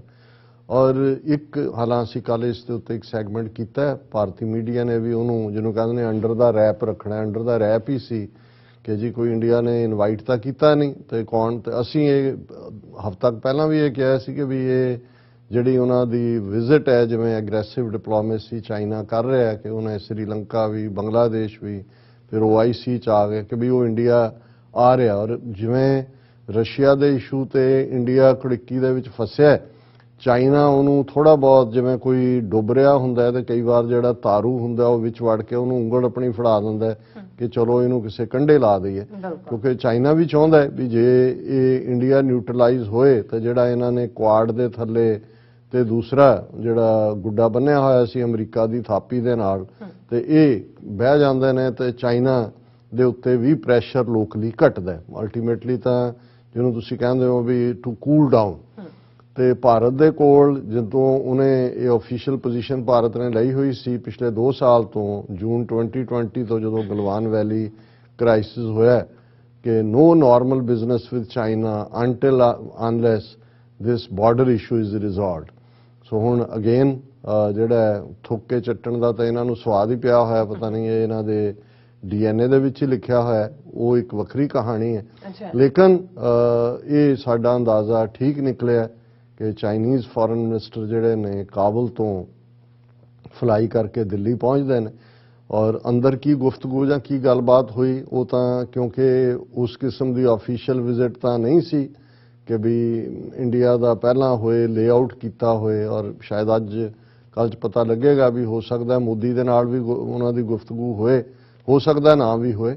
ਲੇਕਿਨ ਇਹ ਆਪਣੇ ਆਪ 'ਚ ਚਾਈਨੀਜ਼ ਡਿਪਲੋਮੇਸੀ ਦੀ ਸਕਸੈਸ ਹੈ ਕਿ ਗਰਾਊਂਡ ਦੇ ਉੱਤੇ ਉਹਨਾਂ ਨੇ ਭਾਰਤ ਨੂੰ, ਜਿਹਨੂੰ ਕਹਿੰਦੇ ਨੇ ਕਿ ਵੀ ਇਹਨਾਂ ਦੀ ਜੇ ਜ਼ੁਬਾਨ 'ਚ ਕਹਿਣਾ ਹੋਏ ਇੰਡੀਅਨਸ ਦੀ ਕਿ ਧੂਲ ਚਟਾਈ, ਔਰ ਡਿਪਲੋਮੇਸੀ ਦੀ ਦੁਨੀਆ 'ਚ ਵੀ ਇਹਦੇ ਬਾਵਜੂਦ ਕਿ 15 ਰਾਊਂਡ ਗੱਲਬਾਤ ਦੇ ਹੋਏ ਕਿਸੇ ਕੰਢੇ ਤਾਂ ਲੱਗਣਾ ਨਹੀਂ ਸੀ, ਚਾਈਨਾ ਨੇ ਤਾਂ ਉਹਨਾਂ ਨੂੰ ਦੱਸਦਾ ਹੋਇਆ ਕਿ ਭਾਈ ਅਜੇ ਅਸੀਂ ਅਰੁਣਾਚਲ ਵੀ ਲੈਣਾ ਤੇ ਤੁਸੀਂ ਦਲਾਈ ਲਾਮੇ ਨੂੰ ਵੀ ਸਾਡੇ ਹਵਾਲੇ ਕਰੋ ਜਾਂ ਇੱਥੋਂ ਕੱਢੋ ਇਹਨੂੰ, ਜਿਹੜਾ ਤੁਸੀਂ ਗਵਰਨਮੈਂਟ ਇਨ ਐਗਜ਼ਾਈਲ ਬਣਾ ਕੇ ਦਿੱਤੀ ਹੋਈ ਹੈ। ਔਰ ਇੰਡੀਆ ਦਾ ਡਿਲੇਮਾ ਤੁਸੀਂ ਦੇਖੋ ਕਿ ਵੀ ਇੱਕ ਪਾਸੇ ਅਮਰੀਕਾ ਨੂੰ ਜਿਹੜਾ ਉਹ ਆਪਣਾ ਸਹਿਯੋਗੀ ਦੱਸ ਕੇ, ਜਿਵੇਂ ਮੋਦੀ ਐਂਡ ਕੰਪਨੀ ਨੇ ਕੁਆਡ ਜੁਆਇਨ ਕੀਤਾ ਜਿਹਦੇ 'ਚ ਆਸਟ੍ਰੇਲੀਆ, ਜਾਪਾਨ, ਅਮਰੀਕਾ ਔਰ ਇੰਡੀਆ ਬਣਿਆ, ਪਰ ਫਿਰ ਹੁੰਦਾ ਇੱਕ ਕਦਮ ਅੱਗੇ 2 ਕਦਮ ਪਿੱਛੇ ਜਦੋਂ ਉਹਨਾਂ ਨੂੰ ਇਹ ਕਿਹਾ ਗਿਆ ਕਿ ਵੀ ਇਹ ਹੁਣ ਥੋੜਾ ਮਿਲੀਟੈਰਲੀ ਤੁਹਾਨੂੰ ਤਗੜੇ ਕਰਦੇ ਆ ਤੇ ਇੰਡੀਆ ਦੌੜ ਗਿਆ, ਉਹਨਾਂ ਨੇ ਥੱਲੇ ਲੱਤ ਨਹੀਂ ਲਾਈ। ਤੇ ਇਨ ਦਾ ਮੀਨ ਟਾਈਮ ਅਮਰੀਕਾ ਨੇ ਵੀ ਜੂਨ 2020 ਗਲਵਾਨ ਕਲੈਸ਼ ਵੇਲੇ ਦੇਖ ਲਿਆ ਵੀ ਇਹਨਾਂ ਦੇ ਪੱਲੇ ਕੀ ਹੈ, ਔਰ ਉਹਦਾ ਨਤੀਜਾ ਹੋਇਆ ਵੀ ਅਮਰੀਕਾ ਨੂੰ ਲੱਗਾ ਵੀ ਜਿਹੜਾ ਚਾਈਨਾ ਨੂੰ ਘੇਰਨ ਦੀ ਲਾਈਨ ਹੈ ਕੁਆਡ ਥੱਲੇ ਤਾਂ ਪੋਸੀਬਲ ਹੀ ਨਹੀਂ ਹੈ, ਔਰ ਉਹਨਾਂ ਨੇ ਫਿਰ ਆਕਸ ਜਿਹਦੇ ਥੱਲੇ ਅਮਰੀਕਾ, ਆਸਟ੍ਰੇਲੀਆ, UK ਲੌਜਿਸਟਿਕਲ ਔਰ ਦੂਸਰੀ ਸਾਂਝ ਔਰ ਇਹ ਉਹ ਇੱਕ ਫੁੱਲ ਫਲੈਜਡ ਮਿਲਟਰੀ ਅਲਾਇੰਸ। ਫਿਰ ਵੀ ਜਦੋਂ ਇਹ ਰਸ਼ੀਅਨ ਯੂਕਰੇਨ ਕ੍ਰਾਈਸਿਸ ਸ਼ੁਰੂ ਹੋਇਆ ਤੇ ਅਮਰੀਕਾ ਇਹਨਾਂ ਕਿਨਾਂ ਤੋਂ ਐਕਸਪੈਕਟ ਕਰਦਾ ਸੀ ਕਿ ਵੀ ਤੁਸੀਂ ਘੱਟੋ ਘੱਟ ਰਸ਼ੀਆ ਨੂੰ ਐਗਰੈਸਰ ਤਾਂ ਮੰਨੋ ਕਿ ਹਮਲਾ ਤਾਂ ਕੀਤਾ ਹੀ ਹੈ, ਇਹਦੇ 'ਚ ਤਾਂ ਕੋਈ ਦੋ ਰਾਵਾਂ ਨਹੀਂ ਨੇ ਕਿ ਵੀ ਰਸ਼ੀਆ ਨੇ 24 ਫਰਵਰੀ ਨੂੰ ਪੂਰਾ ਫੁੱਲ ਸਕੇਲ ਚਾਰੋਂ ਡਾਇਰੈਕਸ਼ਨਸ ਤੋਂ ਹਮਲਾ ਕੀਤਾ। ਹਾਲਾਂ ਉਹਨੇ ਜਿਹੜਾ ਪ੍ਰੀਟੈਕਸਟ ਦਾ ਇਹੀ ਯੂਜ਼ ਕੀਤਾ ਜੀ ਕਿ ਵੀ ਉਹ ਜਿਹੜਾ ਉਹ ਨੈਟੋ ਦਾ ਮੈਂਬਰ ਬਣਨਾ ਚਾਹੁੰਦਾ, ਪਰ ਬਣਿਆ ਤਾਂ ਨਹੀਂ ਸੀ ਮੈਂਬਰ, ਜਾਂ ਕੋਈ ਵੀ ਇਸ ਕਿਸਮ ਦੀ ਪ੍ਰੋਵੋਕੇਸ਼ਨ ਯੂਕਰੇਨ ਵੱਲੋਂ ਨਹੀਂ ਸੀ ਜਿਹੜਾ ਔਨ ਦਾ ਗਰਾਊਂਡ ਜਾਂ ਬਾਰਡਰ ਵਾਈਜ਼ ਅਦਰਵਾਈਜ਼ ਕਿ ਵੀ ਰਸ਼ੀਆ ਜਿਹੜਾ ਉਹ ਬਿਨਾਂ UN ਸਿਕਿਉਰਿਟੀ ਕਾਉਂਸਲ ਜਾਂ ਕਿਸੇ ਮੈਂਡੇਟ ਦੇ ਉਹ ਉਹਨਾਂ ਤੇ ਚੜ੍ਹਾਈ ਕਰ ਦਿੰਦਾ, ਜਿਹੜੀ ਉਹਨਾਂ ਨੇ ਕੀਤੀ। ਹੁਣ ਭਾਰਤ ਨੇ UN ਸਿਕਿਉਰਿਟੀ ਕਾਉਂਸਲ 'ਚ ਵੀ ਉਹੀ ਰੋਲ ਐਬਸਟੇਨ ਕਰਨ ਵਾਲਾ, ਜਨਰਲ ਅਸੈਂਬਲੀ 'ਚ ਵੀ, ਔਰ ਅੱਜ ਜਦੋਂ ਅਸੀਂ ਗੱਲ ਕਰ ਰਹੇ ਹਾਂ ਪਿਛਲੇ 24 ਘੰਟੇ ਦੇ ਵਿੱਚ 2 ਰੈਜ਼ੋਲੂਸ਼ਨ, ਇੱਕ ਰਸ਼ੀਆ ਸਪਾਂਸਰਡ ਆਇਆ ਔਰ ਇੱਕ ਨੂੰ ਸਾਊਥ ਅਫਰੀਕਾ ਔਰ ਦੂਸਰਿਆਂ ਨੇ ਪ੍ਰਪੋਜ਼ ਕੀਤਾ। ਦੋਨਾਂ 'ਚ ਹੀ ਬੇਸ਼ੱਕ ਜਿਹੜਾ ਰਸ਼ੀਆ ਨੂੰ ਐਗਰੈਸਰ ਨਹੀਂ ਸੀ ਕਿਹਾ ਗਿਆ ਔਰ ਹਿਊਮੈਨਿਟੇਰੀਅਨ, ਪਰ ਇੰਡੀਆ ਨੇ ਔਰ ਬਾਕੀ 12 ਮੁਲਕਾਂ ਨੇ, ਕਿਉਂਕਿ 15 ਮੈਂਬਰ ਨੇ UN ਸਿਕਿਉਰਿਟੀ ਕਾਉਂਸਲ ਦੇ, ਇੰਡੀਆ ਸਮੇਤ 12 ਮੁਲਕਾਂ ਨੇ ਐਬਸਟੇਨ ਕੀਤਾ, ਯਾਨੀ ਕਿ ਵੋਟ ਨਹੀਂ ਪਾਈ। ਸਿਰਫ ਤੇ ਸਿਰਫ ਜਿਹੜਾ ਰਸ਼ੀਆ, ਸੀਰੀਆ ਔਰ ਬੈਲਾਰੂਸ ਜਿਹੜੇ ਨੇ, ਸੀਰੀਆ, ਨਾਰਥ ਕੋਰੀਆ ਔਰ ਬੈਲਾਰੂਸ, ਇਹ 3 ਜਿਹੜੇ ਨੇ ਉਹਨਾਂ ਨੇ ਹੀ ਰਸ਼ੀਆ ਨੇ ਇਸ ਨੂੰ ਸਪੋਰਟ ਕੀਤਾ। ਔਰ ਇਹ ਖਬਰ ਇਹਨਾਂ ਦੀ ਹੈ ਕਿ India ਐਬਸਟੇਨਸ in 2 UNGA votes on Ukraine humanitarian crisis. It also abstains in UNSC on Russia's resolution on humanitarian crisis in Ukraine. So, ਇਹ ਇੰਡੀਆ ਦਾ ਡਿਲੇਮਾ ਦੱਸਦਾ ਹੈ ਔਰ ਇਹੀ ਕਾਰਨ ਹੈ ਕਿ ਪ੍ਰੈਜ਼ੀਡੈਂਟ ਬਾਈਡਨ ਨੇ ਜਦੋਂ ਬੀਤੇ ਦਿਨ ਇਹ ਕਿਹਾ ਕਿ ਵੀ ਕੁਆਡ ਨੇ ਸਟਰੋਂਗ ਸਟੈਂਡ ਲਿਆ ਅਗੇਂਸਟ ਰਸ਼ੀਆ, ਲੇਕਿਨ ਇੰਡੀਆ ਇਜ਼ ਸ਼ੇਕੀ। ਹੁਣ ਇਹ ਪ੍ਰੈਜ਼ੀਡੈਂਟ ਦਾ ਇਸ ਲੈਵਲ ਦਾ ਕਮੈਂਟ ਕਰਨਾ ਔਰ ਭਾਰਤ ਦੇ ਜਿਹੜੇ ਐਕਸਪਰਟ ਨੇ ਉਹਨਾਂ ਦੇ ਵਿੱਚ ਇਹ ਡਿਬੇਟ ਸ਼ੁਰੂ ਹੋ ਗਈ ਹੈ ਕਿ ਭਾਈ ਇਹ ਜਿਹੜਾ ਸ਼ੇਕੀ ਕਹਿਣ ਦਾ ਮਤਲਬ ਹੈ ਕਿ ਵੀ ਕਿਤੇ ਸ਼ੇਕ ਕਰਕੇ ਸੁੱਟਣ ਦੀ ਲਾਈਨ ਤਾਂ ਨਹੀਂ ਹੈ ਅਮਰੀਕਾ ਦੀ, ਔਰ ਇਹ ਉਹਨਾਂ ਦਾ ਆਪਣਾ ਕਹਿਣਾ ਹੈ ਕਿ ਵੀ ਸਾਨੂੰ ਰੀਅਲਾਈਨ ਕਰਨਾ ਪਏਗਾ। We can't run with the hare and hunt with the hound, ਕਿ ਤੁਸੀਂ ਕਹੋ ਜੀ ਇਧਰੋਂ ਵੀ ਸਾਨੂੰ ਮਿਲੇ ਤੇ ਉਧਰੋਂ ਵੀ ਮਿਲੇ। ਔਰ ਇਸ ਸਾਰੇ ਦੇ ਚੱਲਦੇ ਆ ਚੀਨ ਥੋੜਾ ਬਹੁਤ ਇੰਡੀਆ ਨੂੰ ਧਰਵਾਸ ਦੇਣ ਦੀ ਕੋਸ਼ਿਸ਼ ਕਰ ਰਿਹਾ। India, China have stakes in seeing a stable Russia that is not isolated, says Hu Shishang। ਹੁਣ ਇਹ ਇੱਕਦਮ ਇੱਕ ਪਾਸੇ ਫੋਰਨ ਮਿਨਿਸਟਰ ਵੈਂਗ ਜੀ ਨਵੀਂ ਦਿੱਲੀ ਵਿਜ਼ਿਟ ਕਰ ਰਹੇ ਨੇ। ਹੂ ਸ਼ਿਸ਼ੈਂਗ ਜਿਹੜਾ ਹੈ ਇਹ ਐਕਸਪਰਟ ਹੈ ਇੰਡੀਆ ਚਾਈਨਾ ਰਿਲੇਸ਼ਨਸ ਦਾ, ਔਰ ਜਿਹੜਾ ਵੀ ਗਲੋਬਲ ਟਾਈਮ ਜਦੋਂ ਛਪੇ ਉਹ ਉਹਨਾਂ ਦੀ ਕਮਿਊਨਿਸਟ ਪਾਰਟੀ ਰੂਲ ਕਰਦੀ ਹੈ ਉੱਥੇ, ਜਿਹੜੀ ਉਹਨਾਂ ਦੀ ਪੀਪਲ ਲਿਬਰੇਸ਼ਨ ਆਰਮੀ ਹੈ ਉਹ ਵੀ ਕਮਿਊਨਿਸਟ ਪਾਰਟੀ ਦੀ ਆਰਮੀ ਹੈ। ਉਹਨੇ ਇਹ ਕਿਹਾ ਕਿ ਵੀ ਇਹ ਹੁਣ ਜੋ ਕੁਝ ਚੱਲ ਰਿਹਾ ਹੈ security issues in the relationship have dwarfed developmental considerations. ਔਰ ਇਸ ਸਾਰੇ ਦੇ ਉੱਤੇ ਉਹਨਾਂ ਨੇ ਇਹ ਉਹਨਾਂ ਦੇ ਰਸ਼ੀਆ ਯੂਕਰੇਨ ਕ੍ਰਾਈਸਿਸ ਦੇ ਹਵਾਲੇ ਨਾਲ ਹੀ ਹਿੰਦੂ ਦੀ ਸਟੋਰੀ ਹੈ ਕਿ China's foreign minister Wang Yi is expected to has arrived in New Delhi on Thursday. ਔਰ ਇਸੇ ਪੀਰੀਅਡ ਜਿਹੜਾ ਹੈ ਰਸ਼ੀਆ ਦਾ ਇਨਵੇਜਨ ਯੂਕਰੇਨ ਦੇ ਉੱਤੇ ਔਰ ਇਸ ਸਾਰੇ ਦੇ ਉੱਤੇ ਹੂ ਸ਼ੀਸ਼ੈਂਗ ਉਹਨਾਂ ਨੇ ਕਿਹਾ ਵੀ ਇਹ ਕਿਵੇਂ ਇੰਡੀਆ ਚਾਈਨਾ ਰਿਲੇਸ਼ਨਸ਼ਿਪਸ ਨੂੰ ਪ੍ਰਭਾਵਿਤ ਕਰੇਗਾ। ਔਰ ਇੰਡੀਆ ਦੇ ਆਪਣੇ ਐਕਸਪਰਟ ਜਿਹੜੇ ਨੇ ਉਹਨਾਂ 'ਚ ਇੱਕ ਵਿਨੇ ਕੌੜ ਹੈ, ਉਹਨੇ ਕਿਹਾ time for India to redefine its relationship with China, ਕਿਉਂਕਿ relationship with Russia and China, ਕਿ ਵੀ ਇੱਕ ਪਾਸੇ ਰਸ਼ੀਆ ਬੁਰੀ ਤਰ੍ਹਾਂ ਆਈਸੋਲੇਟ ਹੋ ਰਿਹਾ ਹੈ ਔਰ ਇੰਡੀਆ ਦੀ ਡਿਪੈਂਡੈਂਸ ਹੈ ਉਹਨਾਂ ਦੇ ਆਰਮਾਮੈਂਟ ਜਾਂ ਦੂਜਿਆਂ ਤੇ, ਪਰ ਜਿਵੇਂ ਰਸ਼ੀਆ ਪੁਸ਼ ਹੋ ਰਿਹਾ ਹੈ ਉਵੇਂ ਹੀ ਰਸ਼ੀਆ ਚਾਈਨਾ ਦੇ ਨੇੜੇ ਜਾ ਰਿਹਾ, ਕਿਉਂਕਿ ਰਸ਼ੀਆ ਸਰਵਾਈਵ ਨਹੀਂ ਕਰ ਪਾਏਗਾ ਜੇ ਚਾਈਨਾ ਇਕਨੋਮਿਕਲ ਔਰ ਮਿਲੀਟੈਰਲੀ ਹੈਲਪ ਨਹੀਂ ਕਰਦਾ। तो कहते भी जे रशिया की हैल्प चाइना करेगा और चाइना के सिर ते खलोएगा तो फिर रशिया ते तुसी डिपेंड किवें करोगे इंडिया किसी भी चीज़ लई, वो तो फिर चाइना का ही कर्जदार होएगा हर पक्ष तो। और इस सारे चो उन्होंने कहा it is too risky for New Delhi to pursue vague aims vis-a-vis Moscow at a time of diplomatic and strategic uncertainty. ये जी डिप्लोमैटिक और व्योंतबंदी स्ट्रैटेजी की अनसर्टनटी है, इस चों इंडिया नूं निकलण दी लोड़ है। और ये गल नूं ईवन जयशंकर जो पार्लीमेंट चों एड्रैस कर रहे हैं उन्हें कहा जी government steps in to tackle Russian trade hurdles. हुण डॉलर है नहीं, बैंक्स ने और दूजिया ने कढ़ण कढ़ाण ते सैंक्शनस लगी हैं, इंडिया ने हुण क्रूड ऑयल भी वो बाय कर रहा रशिया तो, बाकी भी। तो जदों पहला ईरा सी कोल्ड वॉर ईरा उदों रशिया और इंडिया दे विच जिहड़ी ट्रेड हुंदी सी रूबल, उन्हां दी करंसी रूबल है रशिया दी।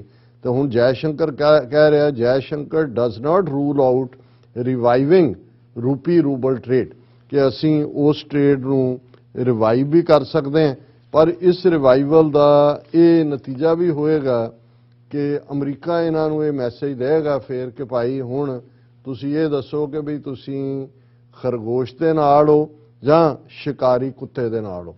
हुण चाइना दी जिहड़ी तुसीं डिप्लोमेसी देखो और उन्हां दी बैलेंसिंग एक्ट देखो, इस सारे दे नाल एक तां OIC दे 57 देशां दी लीडरशिप लैके चाइना ने साबित कर दिता है कि सारे मुस्लिम जिहड़े ममालक ने उहदे पिछे खड़े ने। एशियान किसी मुल्क ने रशिया नूं कंडैम नहीं कीता। साउथ एशिया दे विच भी श्रीलंका, बांग्लादेश, नेपाल, इन्हां सारियां तो बाद इंडिया भी पहुंच गया। फिर उन्होंने अपनी पोजीशन भी डायल्यूट नहीं की। OIC की मीट च कश्मीरियों के हक च राइट ऑफ सैल्फ डिटरमिनेशन की गल की। हुण इहदे नाल एक पासे उन्हां दा फॉरेन मिनिस्टर दिल्ली बैठा है, दूजे पासे चाइना जिहड़ा वो पाकिस्तान नूं वाधू हथियार दे रहा। इन्हां दे अपने मीडिया की खबर है, Indian media. China to ramp up arms export to Pakistan. China is aiming to increase its defense expansion in South Asia, which would further multiply its influence in the region. उधर पाकिस्तान दे लई भी China has decided to increase its arm exports to Pakistan and take a major leap in its defense cooperation with Pakistan, initiating sale of arms ranging from stealth fighters to submarines, a move viewed as Beijing's attempt to inflict more pressure on its border dispute rival India. ਹੁਣ ਇਹ China ਦੀ smartness ਹੈ ਕਿ ਵੀ ਉਹਨਾਂ ਨੇ ਇੱਕ ਪਾਸੇ diplomacy 'ਚ India ਨੂੰ ਵੀ ਲੈ ਲਿਆ ਨਾਲ ਕਿ ਵੀ ਕੋਈ ਗੱਲ ਨਹੀਂ ਹੈ, ਤੁਸੀਂ ਜੇ ਉਧਰੋਂ ਟੁੱਟਦੇ ਹੋ ਅਸੀਂ ਤੁਹਾਡੇ ਤੇ ਹੱਥ ਜਿਹੜਾ ਹੌਲਾ ਰੱਖਾਂਗੇ। ਪਰ ਨਾਲ ਦੀ ਨਾਲ ਜਿਹੜਾ ਹੈ ਉਹਨਾਂ ਨੇ ਜਿਵੇਂ ਚਾਈਨੀਜ਼ ਫੋਰਨ ਮਿਨਿਸਟਰ ਨੇ ਇਸਲਾਮਾਬਾਦ 'ਚ ਕਿਹਾ ਸੀ ਕਿ Beijing stands ready to provide assistance within its capacity to Pakistan to overcome difficulties and recover its economy. ਹੁਣ ਕਿਉਂਕਿ ਪਾਕਿਸਤਾਨ ਨੂੰ IMF ਵੀ ਥੋੜਾ ਹਾਰਡ ਟਾਈਮ ਦੇਗਾ, ਜਿਵੇਂ ਪੈਕੇजेस ਦਿੱਤੇ ਨੇ ਜਾਂ ਦੂਜੇ ਆਮ ਆਵਾਮ ਦੇ ਲਈ ਇਮਰਾਨ ਖਾਨ ਹਕੂਮਤ ਨੇ। ਔਰ ਇਸ ਤੋਂ ਪਹਿਲਾਂ ਅਸੀਂ ਦੇਖਦੇ ਹਾਂ ਕਿ J-10CE ਫਾਈਟਰ ਜੈਟਸ ਜਿਹੜੇ ਨੇ 6 ਚਾਈਨਾ ਨੇ ਆਲਰੇਡੀ ਡਿਲੀਵਰ ਕੀਤੇ ਨੇ, ਜਿਹੜੀ ਉਹਨਾਂ ਦਾ ਪੈਕੇਜ ਹੈ ਡਿਫੈਂਸ ਕੋਆਪਰੇਸ਼ਨ ਦਾ। ਔਰ ਇਸ ਵੇਲੇ ਪਾਕਿਸਤਾਨ ਦੇ ਕੋਲ 50 ਨਵੇਂ JF-17 ਫਾਈਟਰਸ ਨੇ ਜਿਹੜੇ ਕਿ ਚਾਈਨਾ ਦੇ ਨਾਲ ਮਿਲ ਕੇ ਡਿਵੈਲਪ ਕੀਤੇ ਨੇ।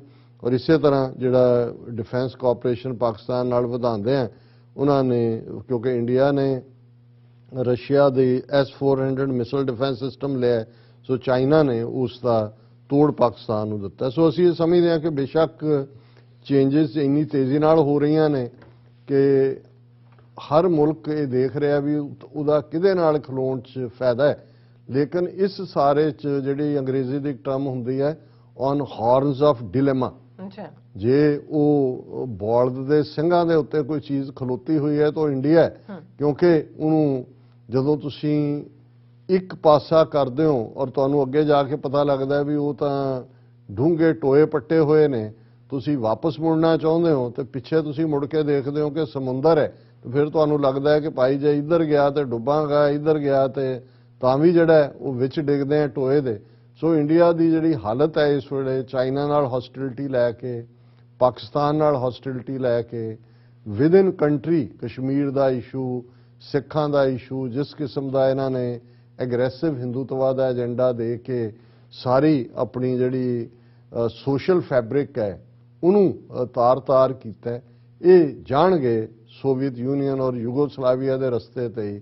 ਕਿਉਂਕਿ ਜਦੋਂ ਜਿਨ੍ਹਾਂ ਨੂੰ ਇਸ ਗੱਲ ਦਾ ਅਹਿਸਾਸ ਨਹੀਂ ਹੁੰਦਾ ਕਿ ਭਾਈ ਤੁਹਾਡੇ ਪੱਲੇ ਕੀ ਹੈ ਔਰ ਤੁਸੀਂ ਖਾਬ ਕੀ ਦੇਖਦੇ ਹੋ, ਸੋ ਇਹ ਜੋ ਇੰਡੀਆ ਨੇ ਜਿਸ ਕਿਸਮ ਦੀ ਨੀਤੀ ਲਈ ਔਰ ਇਹ ਮੋਦੀ ਐਂਡ ਕੰਪਨੀ ਇਹ ਹਿੰਦੂਤਵੀ, ਇਹ ਅਲਟੀਮੇਟਲੀ ਭਾਰਤ ਨੂੰ ਸੋਵੀਅਤ ਯੂਨੀਅਨ ਤੇ ਯੂਗੋਸਲਾਵੀਆ ਵਾਂਗ ਤੋੜਨ ਦੇ ਰਸਤੇ ਵਾਲੀ ਅੱਗੇ ਵਧਾ ਰਹੇ ਨੇ। ਜੀ ਡਾਕਟਰ ਸਾਹਿਬ ਤੁਹਾਡਾ ਬਹੁਤ ਬਹੁਤ ਧੰਨਵਾਦ। ਸੋ ਲੈਣੇ ਬ੍ਰੇਕ, ਔਰ ਬ੍ਰੇਕ ਤੇ ਜਾਣ ਤੋਂ ਪਹਿਲਾਂ ਅਸੀਂ ਦਰਸ਼ਕਾਂ ਤੇ ਸਰੋਤਿਆਂ ਨੂੰ ਅਪੀਲ ਤੇ ਬੇਨਤੀ ਕਰ ਰਹੀ ਵਿਊਅਰਸ, ਜਿਸ ਤਰ੍ਹਾਂ ਕਿ ਤੁਸੀਂ ਜਾਣਦੇ ਹੋ ਕਿ TV 84 ਇੱਕ ਪੰਥਕ ਚੈਨਲ ਹੈ ਔਰ TV 84 ਦੀ ਚੜ੍ਹਦੀ ਕਲਾ ਲਈ ਵੱਧ ਤੋਂ ਵੱਧ ਡੋਨੇਟ ਕਰੋ। ਡੋਨੇਟ ਕਰਨ ਲਈ ਸਾਡੀ ਵੈਬਸਾਈਟ TV84.tv ਤੇ ਜਾ ਕੇ PayPal ਦੀ ਵਰਤੋਂ ਕਰਕੇ ਵਨ ਟਾਈਮ ਡੋਨੇਟ ਕਰ ਸਕਦੇ ਹੋ, ਮੰਥਲੀ ਡੋਨੇਟ ਵੀ ਕਰ ਸਕਦੇ ਹੋ। ਤੁਸੀਂ TV 84 ਦੇ ਨਾਮ ਤੇ ਚੈੱਕ ਬਣਾ ਕੇ ਸਾਨੂੰ ਮੇਲ ਵੀ ਕਰ ਸਕਦੇ ਹੋ ਸਾਡੇ ਇਸ ਪਤੇ ਤੇ 36-01 37 Avenue ਲੌਂਗਲੈਂਡ ਸਿਟੀ, ਨਿਊਯਾਰਕ 11101 USA, ਜਾਂ ਫਿਰ ਤੁਸੀਂ ਸਾਨੂੰ ਫੋਨ ਰਾਹੀਂ ਵੀ ਸੰਪਰਕ ਕਰ ਸਕਦੇ ਹੋ ਸਾਡੇ ਫੋਨ ਨੰਬਰ ਤੇ 5166191984, ਸੇਮ ਨੰਬਰ ਤੇ WhatsApp ਕਰ ਸਕਦੇ ਹੋ। ਸਾਨੂੰ ਈਮੇਲ ਵੀ ਕਰ ਸਕਦੇ ਹੋ info@tv84.tv ਤੇ। ਅਸੀਂ ਤੁਹਾਡੇ ਤਹਿ ਦਿਲ ਤੋਂ ਸ਼ੁਕਰਗੁਜ਼ਾਰ ਹੋਵਾਂਗੇ। ਸੋ ਉੱਥੇ ਲੈਣੇ ਬ੍ਰੇਕ ਵਿਊਅਰਸ, ਤੁਸੀਂ ਇਸੇ ਤਰ੍ਹਾਂ ਹੀ ਬਣੇ ਰਹਿਣਾ। ਮਿਲਦੇ ਹਾਂ ਆਫਟਰ ਦਿਸ ਸ਼ਾਰਟ ਬ੍ਰੇਕ।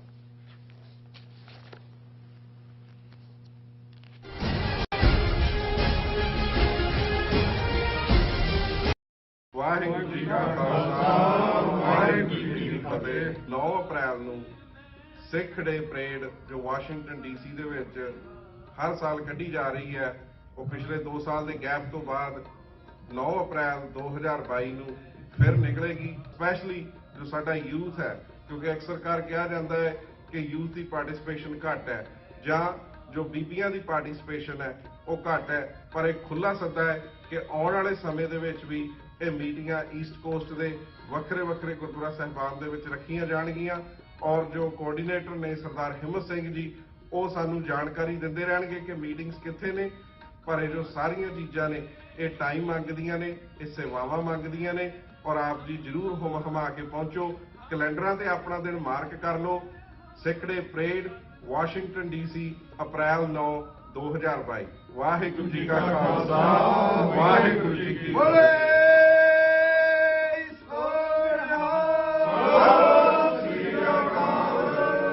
ਕੀ ਤੁਸੀਂ ਆਪਣੇ ਟੈਕਸਿਸ ਨੂੰ ਲੈ ਕੇ ਚਿੰਤਤ ਹੋ? ਤੁਸੀਂ ਆਪਣੀ ਕਮਾਈ ਲਈ ਮਿਹਨਤ ਕਰਦੇ ਹੋ, ਭਾਵੇਂ ਤੁਸੀਂ ਨੌਕਰੀ ਵਿੱਚ ਹੋਵੋ ਜਾਂ ਆਪਣਾ ਬਿਜ਼ਨਸ ਚਲਾਉਂਦੇ ਹੋ। ਜਦੋਂ ਟੈਕਸ ਭਰਨ ਦਾ ਸਮਾਂ ਆਉਂਦਾ ਹੈ ਤਾਂ ਤੁਹਾਨੂੰ ਇੱਕ ਭਰੋਸੇਯੋਗ ਟੈਕਸ ਅਕਾਊਂਟੈਂਟ ਦੀ ਲੋੜ ਹੈ। ਜੋ ਟੈਕਸ ਬੈਲੈਂਸ ਦਾ ਤੁਹਾਡੇ ਪੱਖ ਵਿੱਚ ਜਾਣਾ ਯਕੀਨੀ ਬਣਾਵੇ। ਸਿਆਟਲ ਦੀ ਜਾਣੀ ਪਛਾਣੀ company accurate accountants and taxes ਤੁਹਾਡੀ ਸੇਵਾ ਵਿੱਚ ਹਾਜ਼ਰ ਹੈ। ਅਸੀਂ ਹਰ ਤਰ੍ਹਾਂ ਦੇ ਟੈਕਸ ਭਰਨ ਵਿੱਚ ਤੁਹਾਡੀ ਮਦਦ ਕਰਾਂਗੇ। ਟੈਕਸ ਸੰਬੰਧੀ ਕਿਸੇ ਵੀ ਤਰ੍ਹਾਂ ਦੇ ਸਵਾਲ ਲਈ ਅੱਜ ਹੀ ਸਾਡੇ ਤੱਕ ਪਹੁੰਚ ਕਰੋ। Accurate accountants and Texas.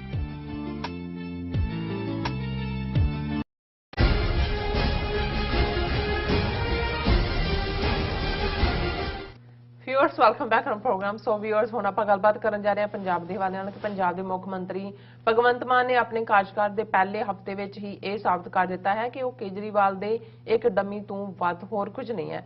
ਸੋ ਹਿਮਾਚਲ ਪ੍ਰਦੇਸ਼ ਦੀ ਸਰਕਾਰ ਵੱਲੋਂ ਸਿੱਖਾਂ ਦੀਆਂ ਗੱਡੀਆਂ ਰੋਕ ਕੇ ਕੇਸਰੀ ਝੰਡੇ ਅਤੇ ਸੰਤ ਭਿੰਡਰਾਂਵਾਲਿਆਂ ਦੀਆਂ ਪਿਕਚਰਾਂ ਜਿਹੜੀਆਂ ਲਾਉਣੀਆਂ ਅਤੇ ਹਿਮਾਚਲ ਦੇ ਮੁੱਖ ਮੰਤਰੀ ਵੱਲੋਂ ਇਸ ਨੂੰ ਜਸਟੀਫਾਈ ਕਰਨ ਦੇ ਬਾਵਜੂਦ ਭਗਵੰਤ ਮਾਨ ਨੇ ਆਪਣੀ ਜ਼ੁਬਾਨ ਤੱਕ ਨਹੀਂ ਖੋਲੀ। ਸੋ ਇਸ ਬਾਰੇ ਆਪਾਂ ਗੱਲਬਾਤ ਕਰਨ ਜਾ ਰਹੇ ਹਾਂ। ਸੋ ਅਸੀਂ ਚਾਹਾਂਗੇ ਕਿ ਤੁਸੀਂ ਇਸੇ ਤਰ੍ਹਾਂ ਜੁੜੇ ਰਹਿਣਾ। ਦੇਖਣ ਸੁਣਨ ਲਿਖਣ ਲਈ ਤੁਹਾਡਾ ਸਭ ਦਾ ਬਹੁਤ ਬਹੁਤ ਧੰਨਵਾਦ ਜੀ। ਡਾਕਟਰ ਸਾਹਿਬ ਕੀ ਕਹਿਣਾ ਚਾਹੋਗੇ? ਦੇਖੋ, ਵੈਸੇ ਤਾਂ ਇੱਕ ਦਿਨ ਹੀ ਕਾਫੀ ਹੁੰਦਾ ਹੈ, ਕਈ ਵਾਰੀ 1 ਘੰਟਾ ਹੀ ਕਾਫੀ ਹੁੰਦਾ ਹੈ, ਕਈ ਵਾਰੀ ਇੱਕ ਝਲਕ ਹੀ ਕਾਫੀ ਹੁੰਦੀ ਹੈ ਕਿਸੇ ਨੂੰ ਦੇਖਣ ਪਰਖਣ ਦੀ।